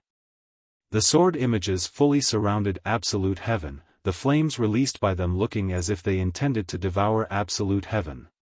Absolute Heaven was greatly shocked. There was no way at all for him to stop so many sword images. He then hurriedly activated Wind Steps, using the 1-second invincibility to block all the incoming attacks. With his speed greatly increased, he immediately entered stealth mode. I said, you cannot get away. Xiaofan immediately leaped up, the silver lake in his hand releasing the power of fire and thunder towards Absolute Heaven's path of advancement. Absolute Heaven knew that this move of Xiaofang's was immensely powerful. He immediately used Vanish, the 1 second of invincibility allowing him to avoid the damage and fainted effect of the Thunder Flame explosion. After successfully blocking the Thunder Flame explosion, Absolute Heaven no longer possessed any life-saving skills in his arsenal. Just like last time, he was prepared to leap up into the trees, shaking off Xiaofang's pursuit. At this moment, he suddenly discovered that he was unable to jump, nor move. Unknown as to when it happened, both his legs had been frozen solid, and even his figure was revealed. I've already said that you cannot escape. Xiaofan was extremely satisfied with the effect of the frost grenade. Once again, he sent a burst of 16 sword images stabbing at Absolute Heaven. This time, Absolute Heaven could only go all out, desperately stopping the incoming attacks with his daggers. 2 swords. 4 swords. 6 swords. By the time Absolute Heaven blocked the 11th sword, he was no longer able to keep up with the remaining sword images. He could only helplessly watch as the sword images stabbed into him, damages of over -300 points, and even -400 points, appearing above his head, one after another. Moreover, the durability of the equipment on his body fell madly. By the time Absolute Heaven's HP reached 0, the equipment on his body was all turned to scrape. Absolute Heaven suffered an incomparable heartache, gnashing his teeth. All these equipment were gathered by him, one by one, after spending a large amount of time. Yet, they were all destroyed now. The only thing he could rejoice about was that the 2 secret silver-ranked daggers, which were as precious as his own life, were not destroyed. Soon after, Absolute Heaven's dead body fell to the ground, an expression of unwillingness displayed on his face. I've already said that you won't get away. Your weapon, I'll gratefully accept. Xiaofan looked towards the silver-colored dagger that Absolute Heaven dropped with a smile, picking it up.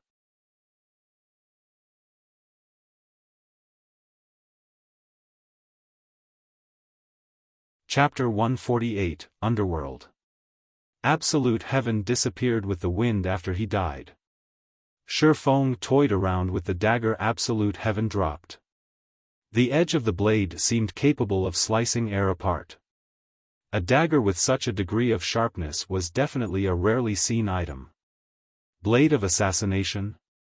Xiaofan took a look at the dagger's introduction, discovering that the weapon was actually an exclusive item for assassins. Blade of Assassination, Dagger, Secret Silver Rank. Level 8. Attack Power plus 51. Strength plus 5, Agility plus 12. Attack Speed plus 2. Durability 35/60. Additional passive skill dash. Sharp Edge. Attacks have a 15% chance to cause an armor break effect, reducing target's defense by 50% for 10 seconds. Non-stackable. Class restriction, Assassin. With such a high attack power and agility, it was no wonder Absolute Heaven was able to deal such massive damage to Xiaofan. This Blade of Assassination was an assassination weapon completely made to increase the user's attack power and speed. It was definitely a favored weapon for the agility-type assassins. Based on Xiaofan's estimations, the Blade of Assassination was worth at least 1 gold coin. With this death, Absolute Heaven will probably need a very long time before he can recover. Xiaofan looked at the Blade of Assassination, a smile plastered on his face. Previously, Xiaofan still felt apprehensive towards Absolute Heaven constantly following him around and abruptly ambushing him. Now that Xiaofan used the Ice Blue Devil Flame to give Absolute Heaven a thorough beating, not only did Absolute Heaven lose a level, all the equipment on his body was destroyed as well. Absolute Heaven had even dropped his Blade of Assassination after dying. It would be a long time before it would be possible for Absolute Heaven to come looking for trouble again. Brother Feng, you're just too awesome. You were like the incarnation of the fire god just now. Just looking from afar, I could already feel myself being burned. I didn't think that swordsman would have such a skill. If I had known about it earlier on, I would have chosen to play as a swordsman as well. If I were to use this skill to pick up chicks in the future, I would definitely catch one with every hook I send. Blackie excitedly ran up to Xiaofan, his eyes filled with endless envy as he looked at the ice blue devil flame covering Xiaofang's body. As for the matter of Xiaofan managing to kill Absolute Heaven, Blackie paid no attention to it at all. In Blackie's eyes, although Absolute Heaven was indeed an expert, he was still just an elite player of martial union. Xiaofan being able to kill him was all too normal. On the other hand, the elegant-looking clear blue flame surrounding Xiaofan was the truly shocking matter. Hearing Blackie describing the ice blue devil flame as a tool to pick up girls, Xiaofan became speechless. He did not understand just what was going through Blackie's mind every day. This flame isn't a swordsman's skill. It is a mysterious flame, and it can increase a player's attack damage, Xiaofan explained. Mysterious flame? Blackie's face filled with confusion. Although Blackie did not know what a mysterious flame was, but hearing that it was able to increase a player's attack damage confirmed it was definitely an extremely precious item. Seeing that Xiaofan possessed such an item, instead of becoming envious, his heart filled with joy. With the mysterious flame, Xiaofan could become even stronger than before. When the time comes, let's see who still dared to bully them. At this moment, Lonely Snow also hurried over after finishing picking up the loot from the swamp hippos. When he saw that Xiaofang's entire body was covered in flames, giving off a scorching hot temperature, and that Xiaofan was even able to control these brilliantly beautiful clear blue flames, he too became incomparably shocked. He nearly regarded Xiaofan as a hidden class. However, after listening to Blackie's explanation, Lonely Snow as well understood just how precious and powerful was the ice blue devil flame. The ice blue devil flame was definitely one of Xiaofang's secrets. If others were to find out about this secret, there would definitely be tons of players wanting to obtain the ice blue devil flame. Moreover, Xiaofan being willing to share this secret with them showed just how much he trusted them. Just this piece of trust alone was enough to let Lonely Snow feel that it was worth striving for Xiaofan. Let's not chat for now. We should get rid of the steel-skinned hippo and quickly leave this place. After Absolute Heaven revives, he might tell the other players from Martial Union to come here and surround us. Xiaofan no longer continued to explain, turning around and charging towards the steel-skinned hippo. Blackie knew that they could not stay in this place for too long as well. He started chanting incantations, aiding Xiaofan in attacking and restricting the steel-skinned hippo. Although the steel-skinned hippo had high HP and defense, with its short vision range, it was destined to become an easy kill for Xiaofan. What Xiaofan needed to do now was to charge up and go all out at dealing damage. After bursting out all of his skills, he would then turn to escape. Meanwhile, Blackie would desperately attack from a distance, and as long as Xiaofan finished using all of his skills, Blackie would use Evil Whip to restrict the steel-skinned hippo. Lonely Snow would then use Charge and Break before escaping as well. After Xiaofan was more than 25 yards away from the steel-skinned hippo, the steel-skinned hippo would lose its target, dumbly rushing about. When the cooldown for Xiaofang's skills ended, he would then continue with another round of bombardment, repeating the cycle all over again. This time, Xiaofan did not keep his strength hidden away. He immediately used the Ice Blue Devil Flame, increasing his damage output by 20%. Simultaneously, the power of Ice-type and Fire-type skills was increased by 40%. With such an increase, Xiaofang's damage against the steel-skinned hippo instantly soared. Even his normal attacks could deal around 50 to 60 damage now. As for Thunder Flame Explosion, the skill could cause over 400 damage to the steel-skinned hippo. Even if the steel-skinned hippo had high HP, it still frantically decreased under the fierce onslaught. Several minutes later, the steel-skinned hippo let out a blood-curdling shriek as its body fell to the ground with a boom. It dropped 4 items and gave a large amount of EXP after it died. Amongst the 4 items, 2 of them were level 15 bronze equipment, while the remaining items were a tier 1 strength gemstone and a bronze-ranked leatherworking material. The effects of the Shadow's Blessing was fully displayed here. Otherwise, aside from giving out a lot of EXP, a level 15 elite would at most give out a piece of equipment and some materials only. Let's go somewhere else to kill swamp hippos. After killing the steel-skinned hippo, Xiaofan brought Blackie and Lonely Snow to another grinding spot.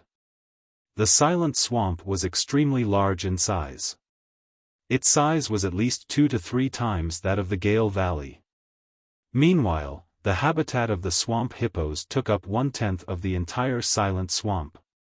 Moreover, they were scattered throughout the entire Silent Swamp. With the 1 to 200 members of Martial Union, it would be hard-pressed for them to locate Xiaofang's party successfully. Moreover, Xiaofan was very familiar with the Silent Swamp. He had once lived at this place for over 20 days in his previous life, so he knew which locations had the highest number of swamp hippos and also the locations with the fastest respawn rates. Xiaofan also knew the spawn locations for the elite monsters in Silent Swamp. However, with the strength of their party of 3 right now, the only elite monster they could deal with was the steel-skinned hippo, as the other elite monsters did not possess any clear weaknesses. If they were to go against these elite monsters, they would have to risk their lives doing so. Leveling up at this place is just too awesome. Originally, I thought that the leveling speed at Gale Valley was already extremely fast, but after coming to this place for less than 2 hours, I've already managed to reach level 9. If we are to continue in this trend, within 3 hours, would definitely reach level 10 and be able to enter White River City. At this speed, the elites of those major guilds have probably just reached level 9. Blackie excitedly said, if Cola and the others didn't die and were with us right now, we 6 would be able to enter White River City today, becoming the first party to enter White River City. Lonely Snow nodded, agreeing with Blackie's statement. He too could not help but admit to the invigorating feeling of having Xiaofan power leveling them. This leveling speed was at least 10 times faster than the other players. Even if martial union surrounded them and killed them once right now, with Xiaofan carrying them, they would quickly recuperate their losses.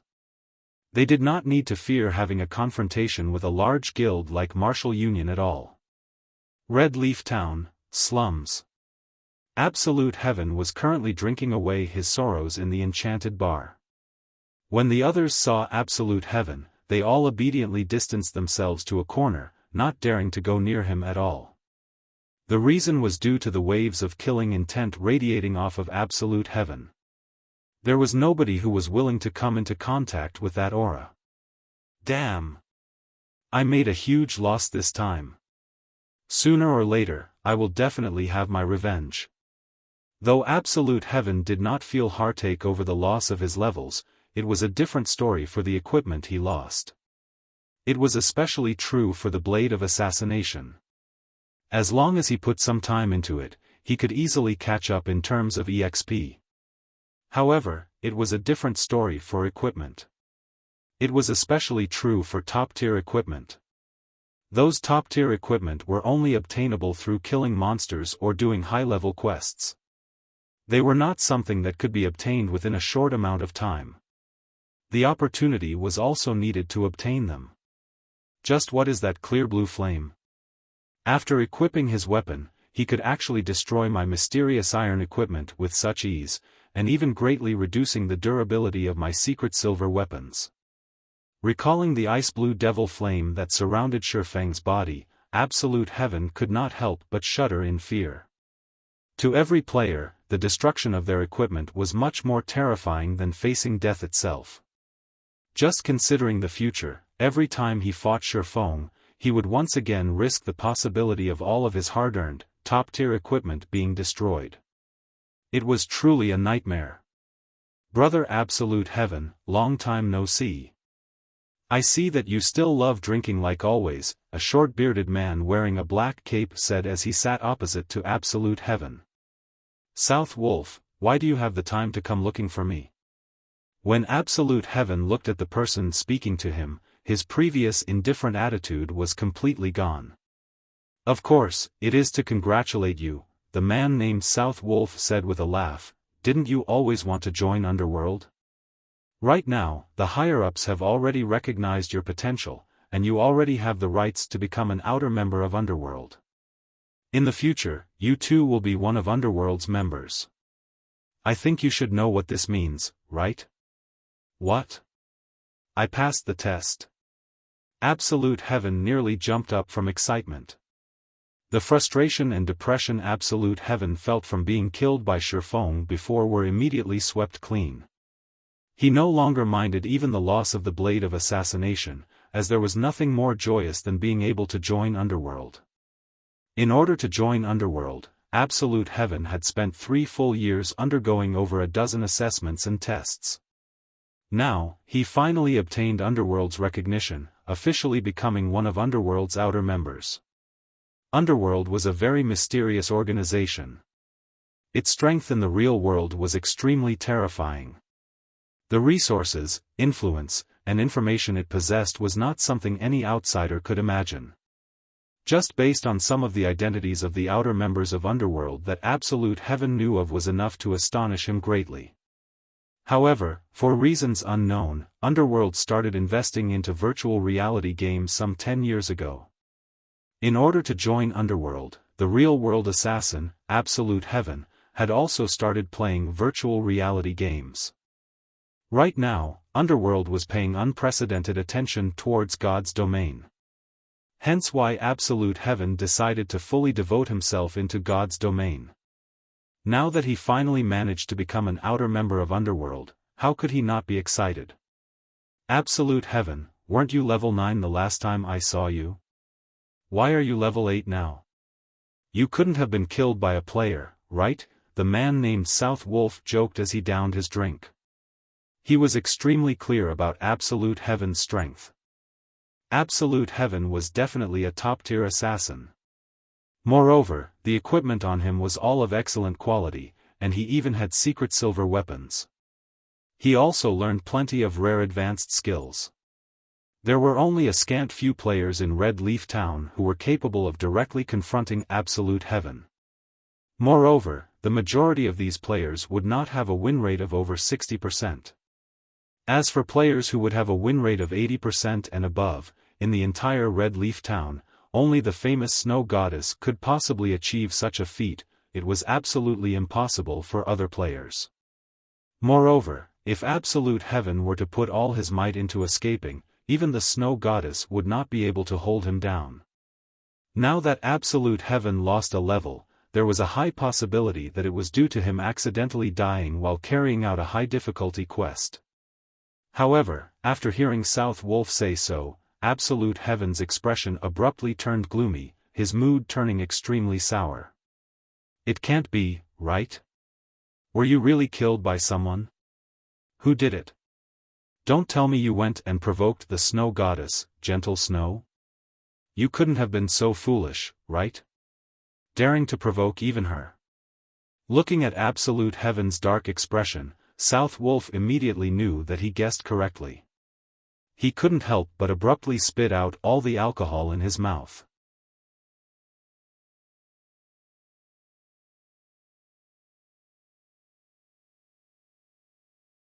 Chapter 149, Freezing Shadow. I'm no fool. Why would I dig my own grave by provoking Gentle Snow? Absolute Heaven shook his head. If you didn't provoke Gentle Snow, then who killed you? I doubt that there is another expert like her in the entire Red Leaf Town. South Wolf could not help but become curious. Based on the information he obtained, the experts in Red Leaf Town only numbered so many. If it wasn't a top-tier expert like Gentle Snow, could there possibly be another top-tier expert appearing in Red Leaf Town without him knowing? South Wolf's curiosity deeply pierced Absolute Heaven's pride. He tightly gripped his fist to the point where blood almost came out. He had spent such a long time planning and preparing so many measures. Originally, he had a 100% possibility to kill Xiaofan. However, the rate at which Xiaofan increased his strength had far surpassed Absolute Heaven's estimations. Looking at Absolute Heaven's silence, South Wolf could not help but let loose a smile. He was now even more interested in the expert that managed to kill Absolute Heaven. Absolute Heaven, you know what my job entails, right? Now that such an expert has appeared in Red Leaf Town, I need to know just who that person is. South Wolf looked at Absolute Heaven, asking in a low tone. Absolute Heaven's expression turned sullen. He did not wish to tell anybody of this embarrassing matter at all, not to mention telling it to the South Wolf before him. Absolute Heaven had maintained a no-loss record for 3 whole years. Yet, today that record was ripped apart by the unknown Xiaofan. Moreover, today was even the big day where he got to join Underworld.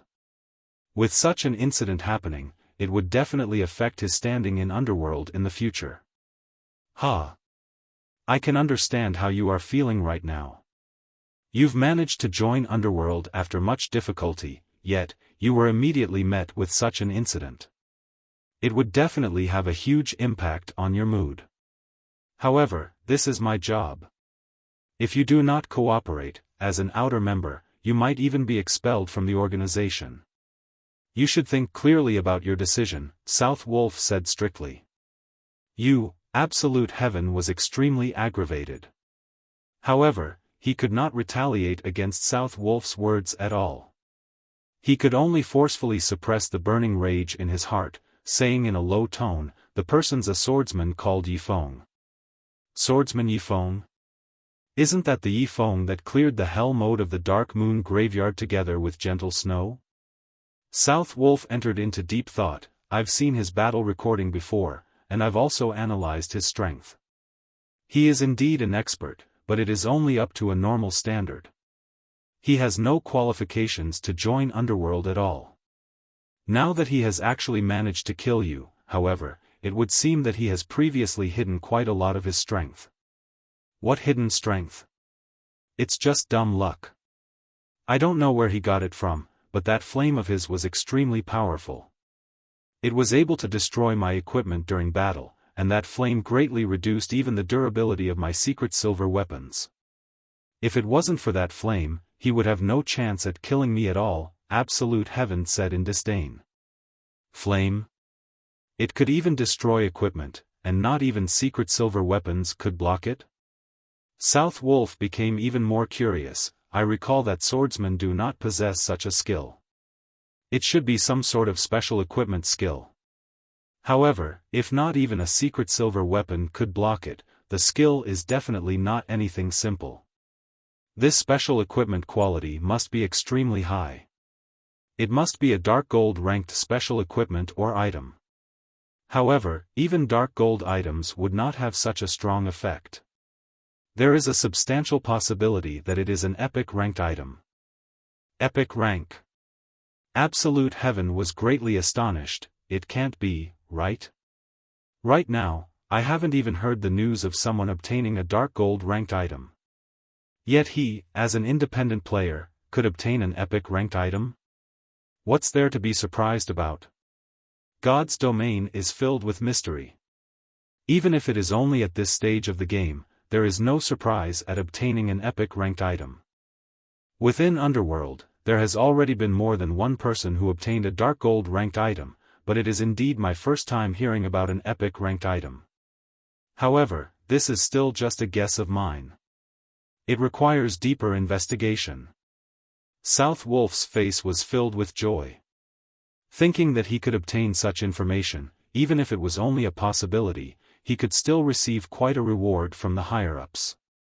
If he could confirm this information, he might even be able to increase his standing within Underworld further.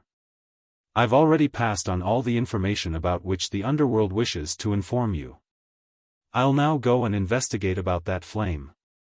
If it truly is an epic ranked item, as long as Ye Feng hands over that flame, taking into account his techniques, he might be able to become an outer member of Underworld. Within this period, you should avoid seeking him out for trouble. After all, you guys might be colleagues in the future, South Wolf said with a laugh as he departed from the bar. Damn it! Looking at South Wolf's unconcerned attitude as he departed, Absolute Heaven abruptly punched his fist onto the table. The beer bottles on the table all fell to the ground, breaking apart into fragments. Silent Swamp, Stream Falls. Xiaofan was currently leading Blackie in Lonely Snow to attack a jade green, three-headed snake. Three-headed snake demon, rare elite. Level 16. HP 15000/15000. A rare elite was not much stronger when compared to a normal elite monster of the same level. It was extremely rare for players to meet one, hence why it was called a rare elite. However, even these rare elites had specified respawn points. Only, they had many locations they could spawn from, so it was not easy to locate them at all. The loot of rare elites was much better than that of normal elites. Hence why many players loved rare elites. There were only a total of 5 rare elites in the Silent Swamp. Amongst them, the weakest one was the three-headed snake demon. Also, when a rare elite died, they would only respawn 2 days later. After carrying both Blackie and Lonely Snow to level 10, Xiaofan himself reached level 11 as well. He felt that they should roughly be able to kill the three-headed snake demon, hence why they had spent a lot of time looking for it. Brother Feng, this rare elite's movement speed is simply too fast. I can't land a hit on it at all. Blackie continuously used Dark Arrow to attack the three-headed snake demon. However, the snake demon was extremely swift in its movements. It was able to dodge all the dark arrows that flew at it easily. No problems. You just need to use Curse to weaken the three-headed snake demon's speed and strength, Xiaofan said in the party chat.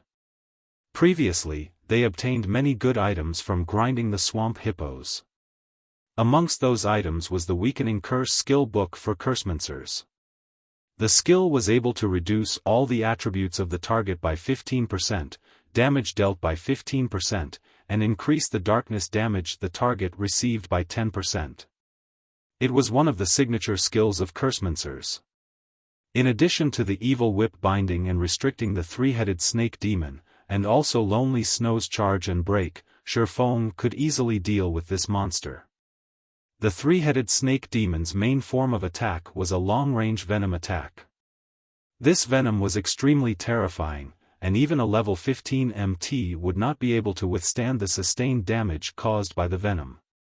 Moreover, basic antidotes were completely ineffective against it. On the bright side, the three-headed snake demon had very low physical damage. Moreover, the three-headed snake demon had much less defense when compared to the steel-skinned hippo. Just Xiaofang's normal attacks alone could deal over -150 damage to the snake demon. In addition to the damage amplification effect from Thundering Strike, each of Xiaofang's normal attacks could deal close to -200 damage. If he were to use a skill, then the damage dealt would exceed 300 to 400 points.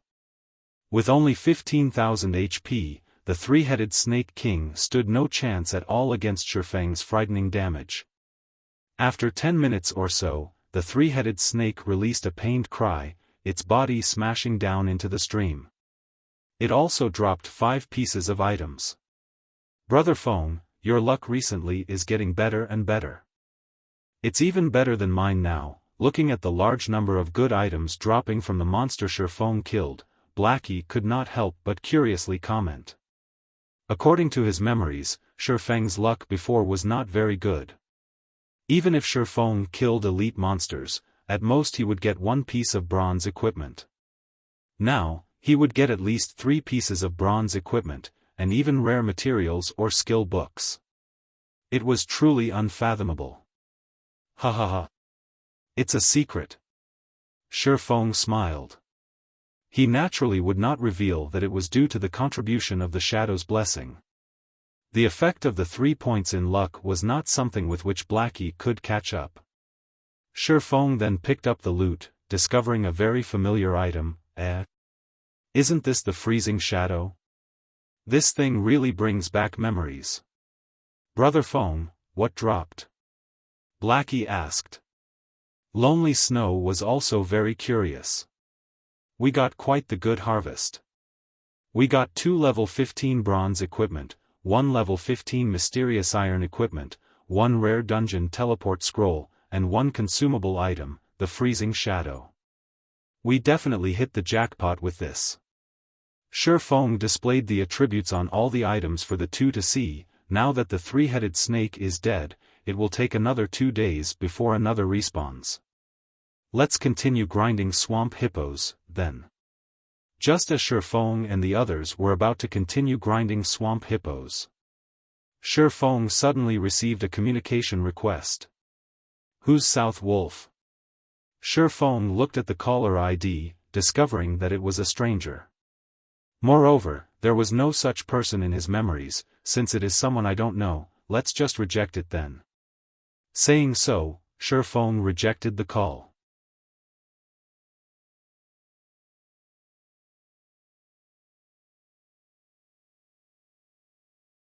Chapter 150, Star River Valley. After Xiaofan rejected the call, he continued searching for swamp hippos. He actually rejected. South Wolf looked at the rejection notification, feeling a sense of discomfort in his heart.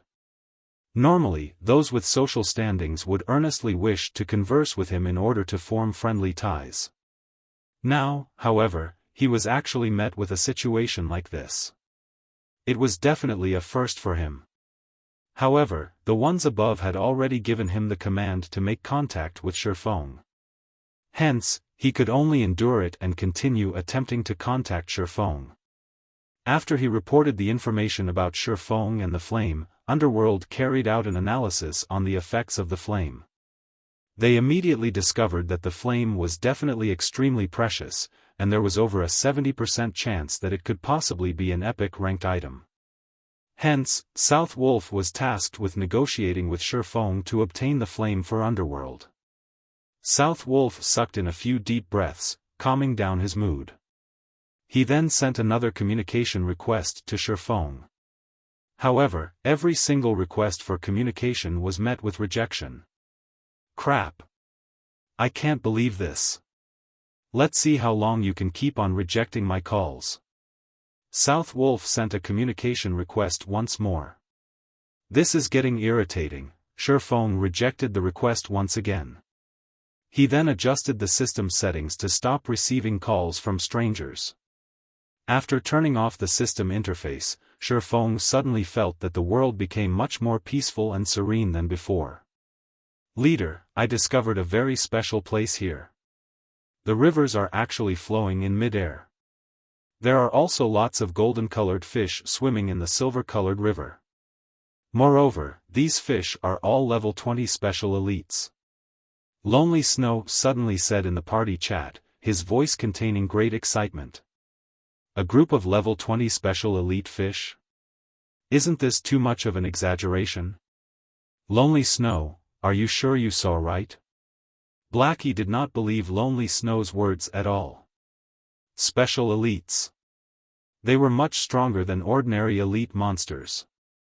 The reason being, special elites were very outstanding in a particular field. If it were not in terms of speed, then it would either be in terms of strength, magic, or something else. There were extremely few special elites in God's domain, and their rarity was comparable to rare elites.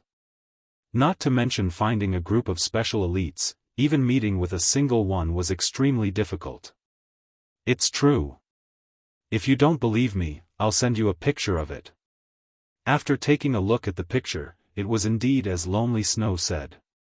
The location in the picture was like a wonderland on Earth, dazzlingly beautiful. It was truly hard to imagine that the dark and damp silent swamp would have such a location in it.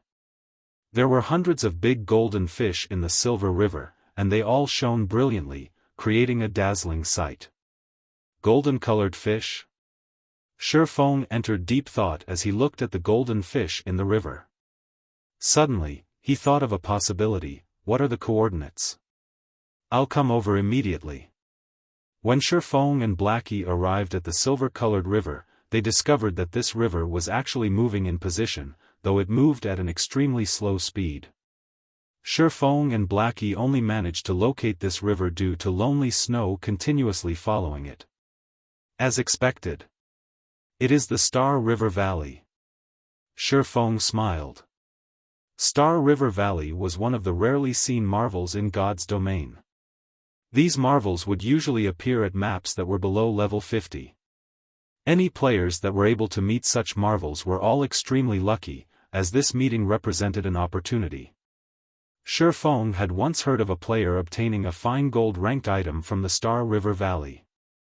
There was even a player who obtained an epic ranked item, causing others to feel envious.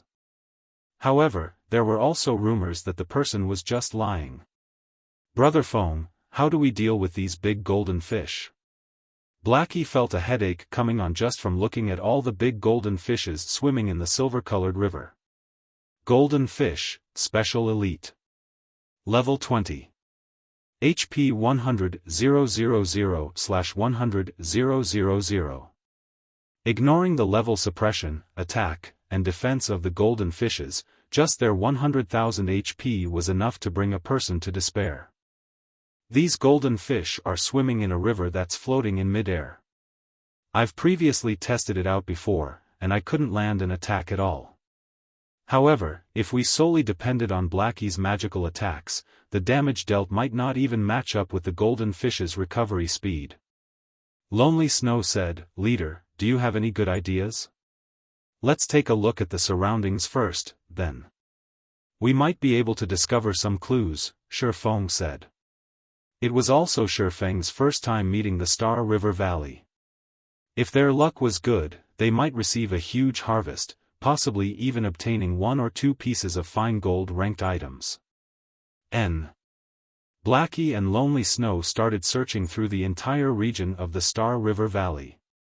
After searching for over 10 minutes, Blackie discovered an elderly man floating in midair. The elder was holding onto a fishing rod, fishing.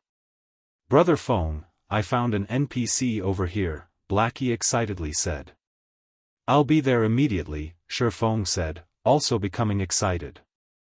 The NPC elder was called Faust, and he was a level 100 NPC that was capable of easily suppressing Xiaofan and the others.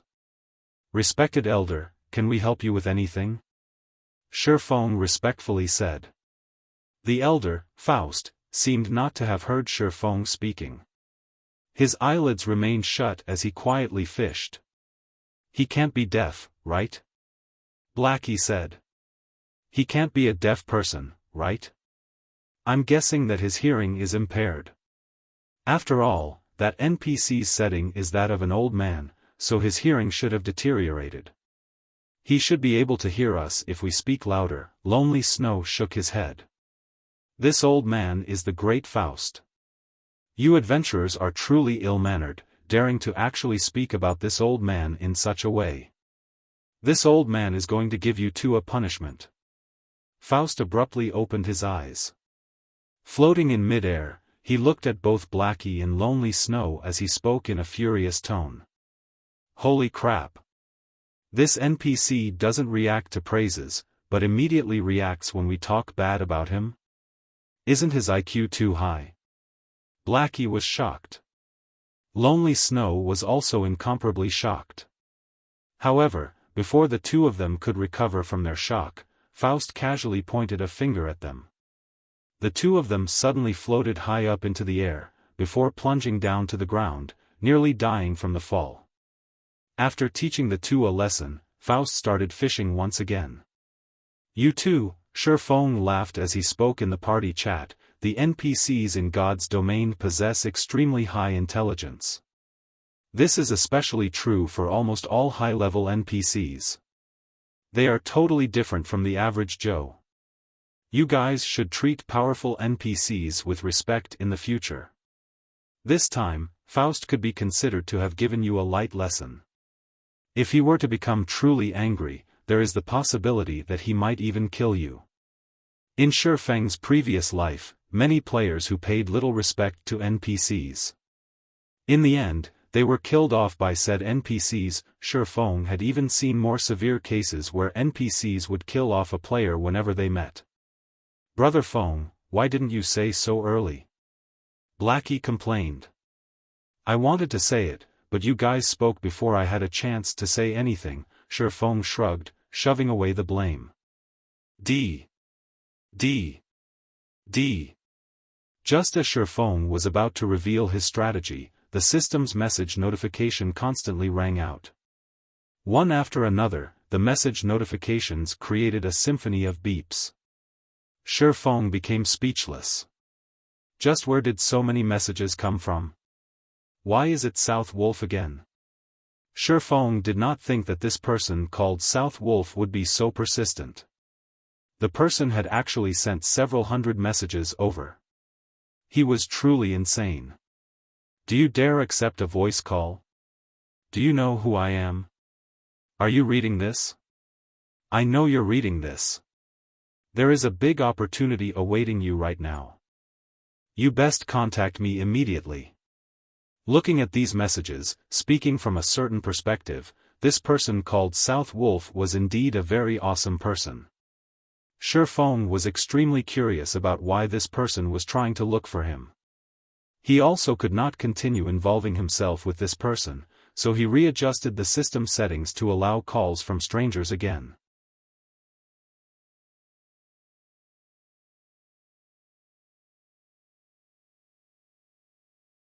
Chapter 151, Come If You Can.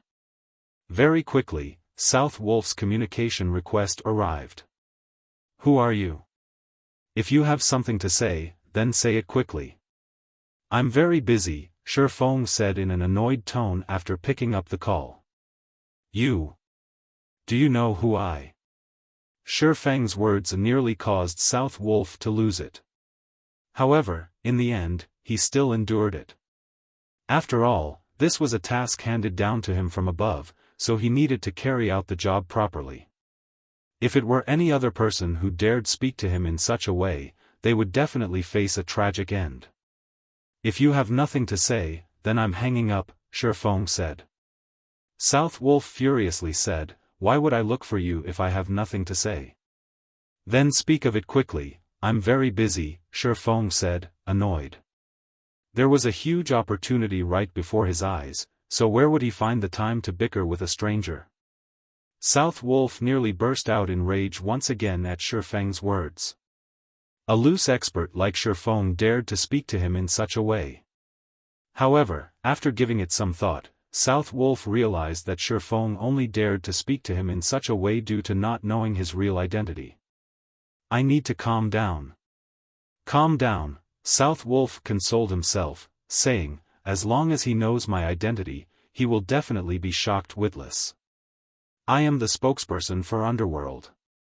I assume that you have never heard of the name of Underworld, right? That's because Underworld is a gigantic hidden organization. If a person does not reach a certain degree of standard, they will have no qualifications for knowing about our existence at all. As for the strength of Underworld, I can tell you about it right now. Even if it is an assassination expert like Absolute Heaven, after striving for 3 years, only now did he manage to obtain the qualifications to become an outer member of Underworld. Until now, he was just an existence at the very bottom. What? Absolute Heaven is just an outer member of Underworld? Xiaofan was slightly shocked. Indeed, he had never heard of the name of Underworld before. He also did not know how powerful it was. However, if a top-tier assassin like Absolute Heaven was just an outer member, it could be seen just how unfathomable a background Underworld possessed. Xiaofan also did not think that South Wolf was speaking a lie. After experiencing so many things in God's domain, Xiaofan was rather proficient at determining whether a person was lying or not.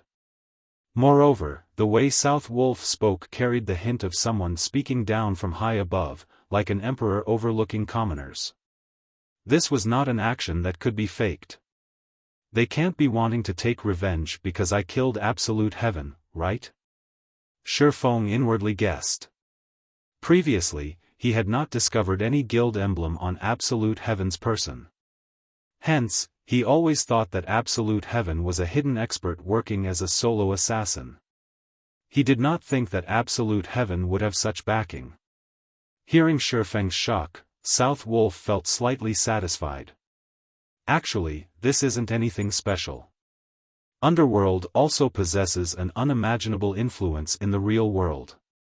The resources and information we possess far exceed your imagination. Even as an outer member, the strength you possess could cause even a major corporation in a city to tremble. Even the snow goddess, Gentle Snow, that you're very familiar with, has to treat an intermediate member of Underworld with respect, not to mention the upper management of Underworld. South Wolf laughed, proudly saying, by telling you all this information, I am not trying to brag about Underworld, but instead, I am telling you just how powerful of a background Underworld possesses. If you don't believe me, you can go ask Gentle Snow. Without sufficient strength, one would not even have the qualifications to know about the existence of Underworld. I'm contacting you to tell you that you have already received the attention of Underworld. You now possess the qualifications to join Underworld. Is it because I killed Absolute Heaven? Xiaofan calmly asked. You can put it that way. If you did not have the strength to kill Absolute Heaven, then you really would not be able to catch the attention of Underworld. South Wolf was slightly astonished. Xiaofan was actually not the least bit excited after hearing his words. If others were to receive a similar message, they would normally be ecstatic, wishing they could join immediately. After all, by joining Underworld, one could have many chances to become acquainted with a group of large characters. Carrying out tasks in the future would also become much more convenient. The information Underworld possessed far exceeded what one could imagine, and it would have an unimaginable benefit towards one's future development. So you're saying, as long as I agree, I can become an outer member of Underworld immediately? Xiaofan had long since weathered through plenty of storms. He was no longer that immature youth in his early 20s. Hence, he reacted extremely calmly. In Xiaofang's previous life, as the guild leader of Shadow, he had never heard of the existence of Underworld. However, Xiaofan did not find it strange either. After all, Shadow was only a second-rate guild.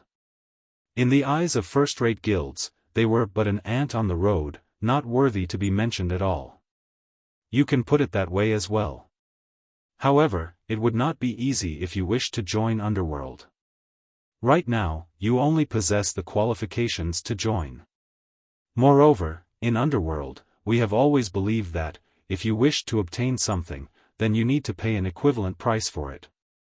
Only when you can afford the price to join Underworld, would you be able to officially become an outer member. Can you tell me what sort of price I need to pay? The price to join Underworld is a considerable amount. Even Absolute Heaven spent 3 years to join. However, you are extremely lucky.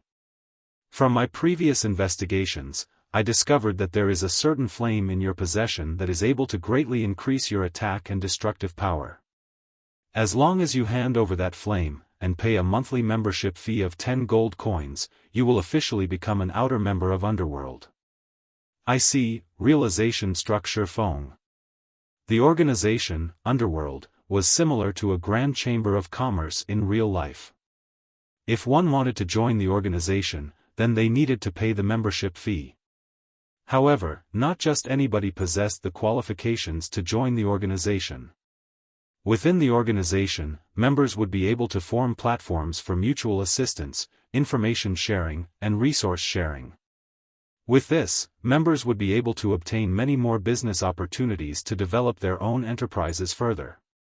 Since you understand, when are you prepared to pay the price? I can't stay too long in Red Leaf Town. I still have many other things that I need to do, South Wolf said with a laugh. As long as he could obtain the epic ranked flame in Xiaofang's hands, coupling it with several years of accumulated contributions, he would be able to officially become an intermediate member of Underworld. At that time, he would be able to call the wind and rain as he pleased. Sorry, but I refuse to join. You should look for someone else, Xiaofan said in a stern tone. After his experience with Shadow, he no longer wished to join someone else's organization. Moreover, he did not need to join someone else's organization. With his advantage as a reincarnated person, he had knowledge of tons of information of which others were unaware. He also knew the trends in which the future would develop toward. If Underworld was seeking him out to cooperate as equals, then he could put some consideration into the matter. However, for him to become a member of Underworld, it would only be a different form of slaving off for someone else. Fortunately, he did not possess such a hobby. Right now, he could already start establishing a large workshop. The goal of establishing a large guild was also within close sight, so he truly did not see any need to join Underworld. The most valuable thing one could obtain within Underworld was information about God's domain. In the eyes of others, although such information was extremely precious, to Xiaofan it was common knowledge. The reason he spoke so much was simply to find out more about Underworld. What did you say? South Wolf thought he had heard incorrectly. After speaking for such a long time, Xiaofan had simply rejected him. I'm not interested in joining Underworld. You should look for someone else, Xiaofan reiterated once more. After speaking so much, in the end, you are just toying with me? South Wolf angrily said, do you know what kind of consequences your actions will bring? It is you who contacted me first. Now that I don't wish to join Underworld, are you going to threaten me to join? Xiaofan sneered. Since you dare to toy around with us, Underworld, you naturally have to pay the price. Hand over the flame, and I'll consider it as if this matter never happened. Otherwise, prepare to suffer Underworld's wrath. South Wolf threatened in a cold tone. Ha ha ha. You finally revealed your fox's tail. Since the beginning, your goal has always been the flame, right? You found out from Absolute Heaven that my flame is not anything simple, so you wish to have it for yourselves now, is it? Xiaofan calmly said, I only have one sentence to say to you, if you guys have the ability, then come.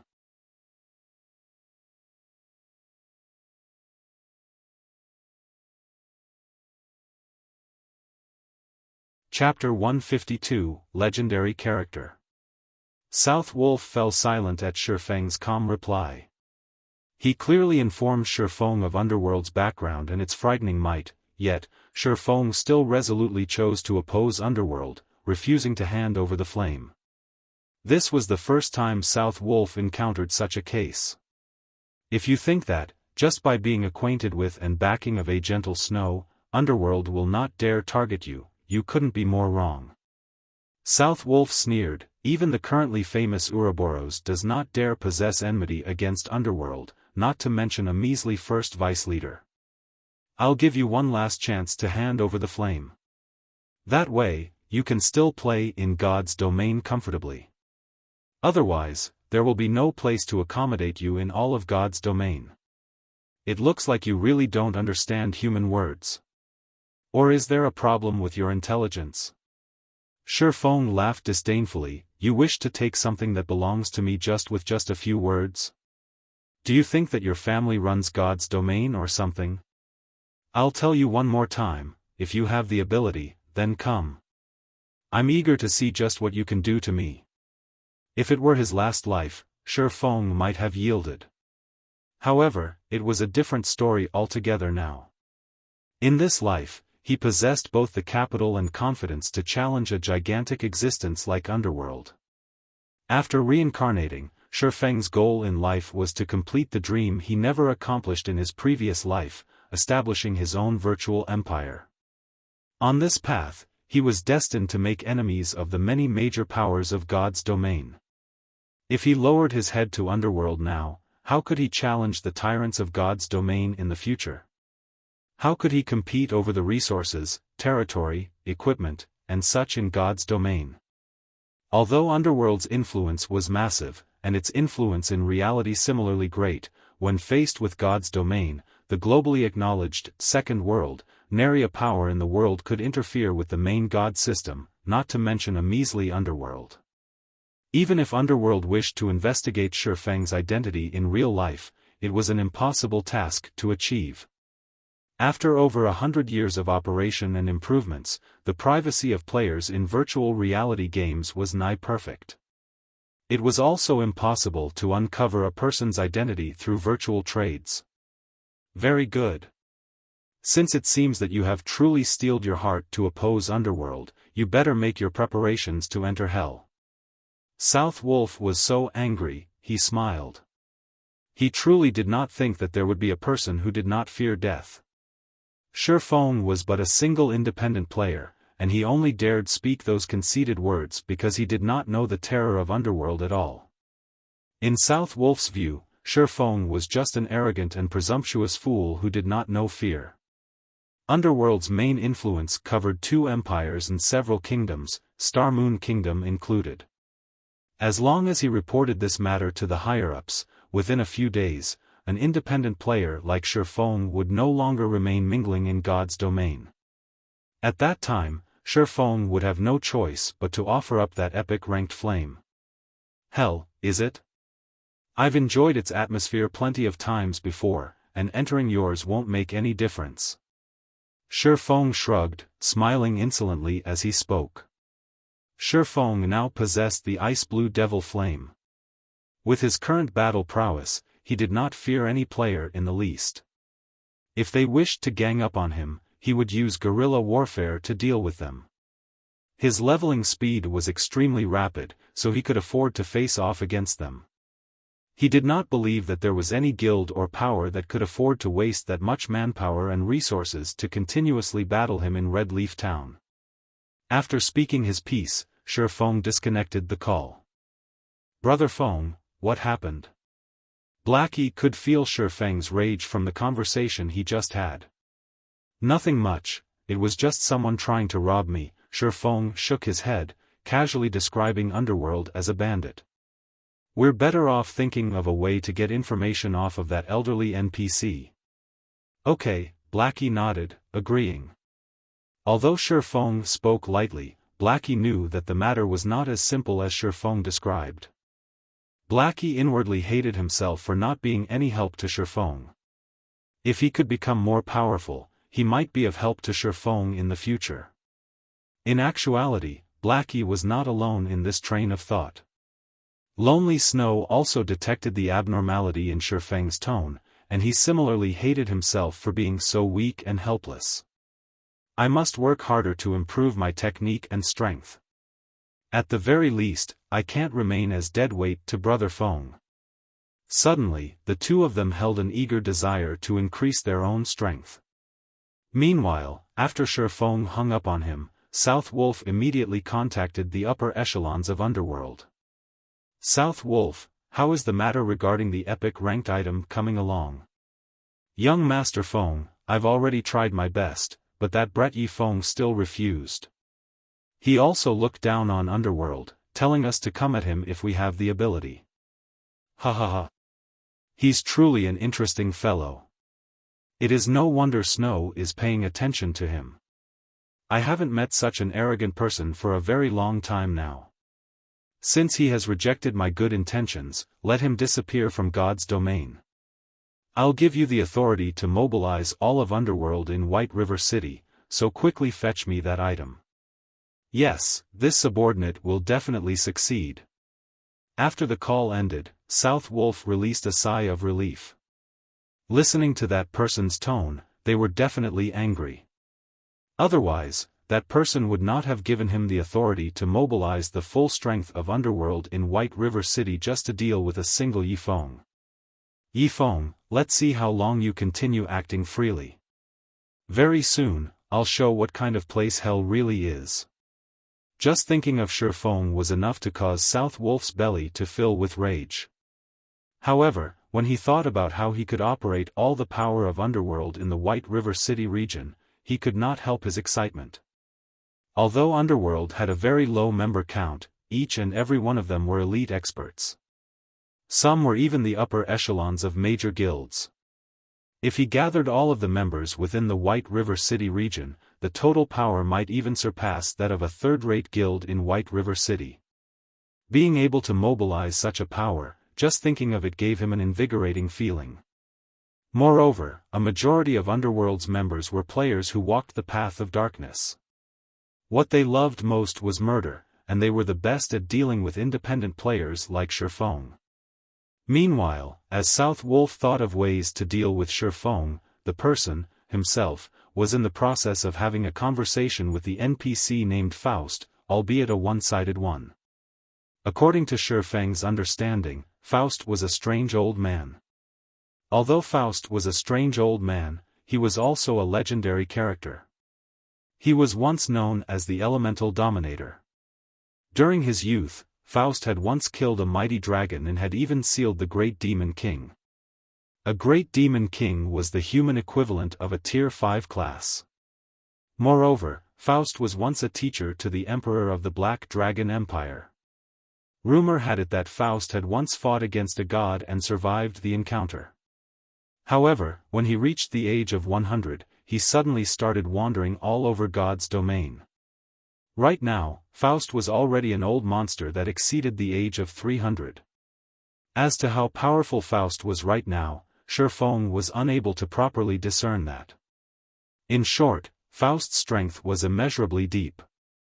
Hence, it was extremely difficult to start a conversation with Faust. The first condition to do so was to have sufficient strength to attract Faust's attention. The second condition was to have delicious cooking. Only when both of these conditions were fulfilled would Faust give out a rare quest called Delicious Golden Fish. When this quest was completed, one could obtain a reward. In reality, displaying sufficient strength to Faust was a simple task. To do so, one merely needed to deal over 100 damage to the golden fish. However, it was an extremely difficult challenge for players below level 20 to cause over 100 damage.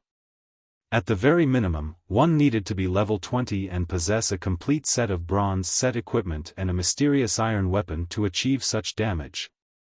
Moreover, before one displayed their strength, they needed to initiate a conversation with Faust. On the surface, Faust appeared to not take notice of players. In reality, he secretly paid attention. Yet, Just when Xiaofan was about to inform Blackie and Lonely Snow about these conditions, the two of them started cursing at Faust. However, this could also attract Faust's attention. Having the backing of. You're tuning into the Xiaofan's Wuxia Tales YouTube channel. Don't forget to subscribe and join us on this journey to catch the most captivating stories.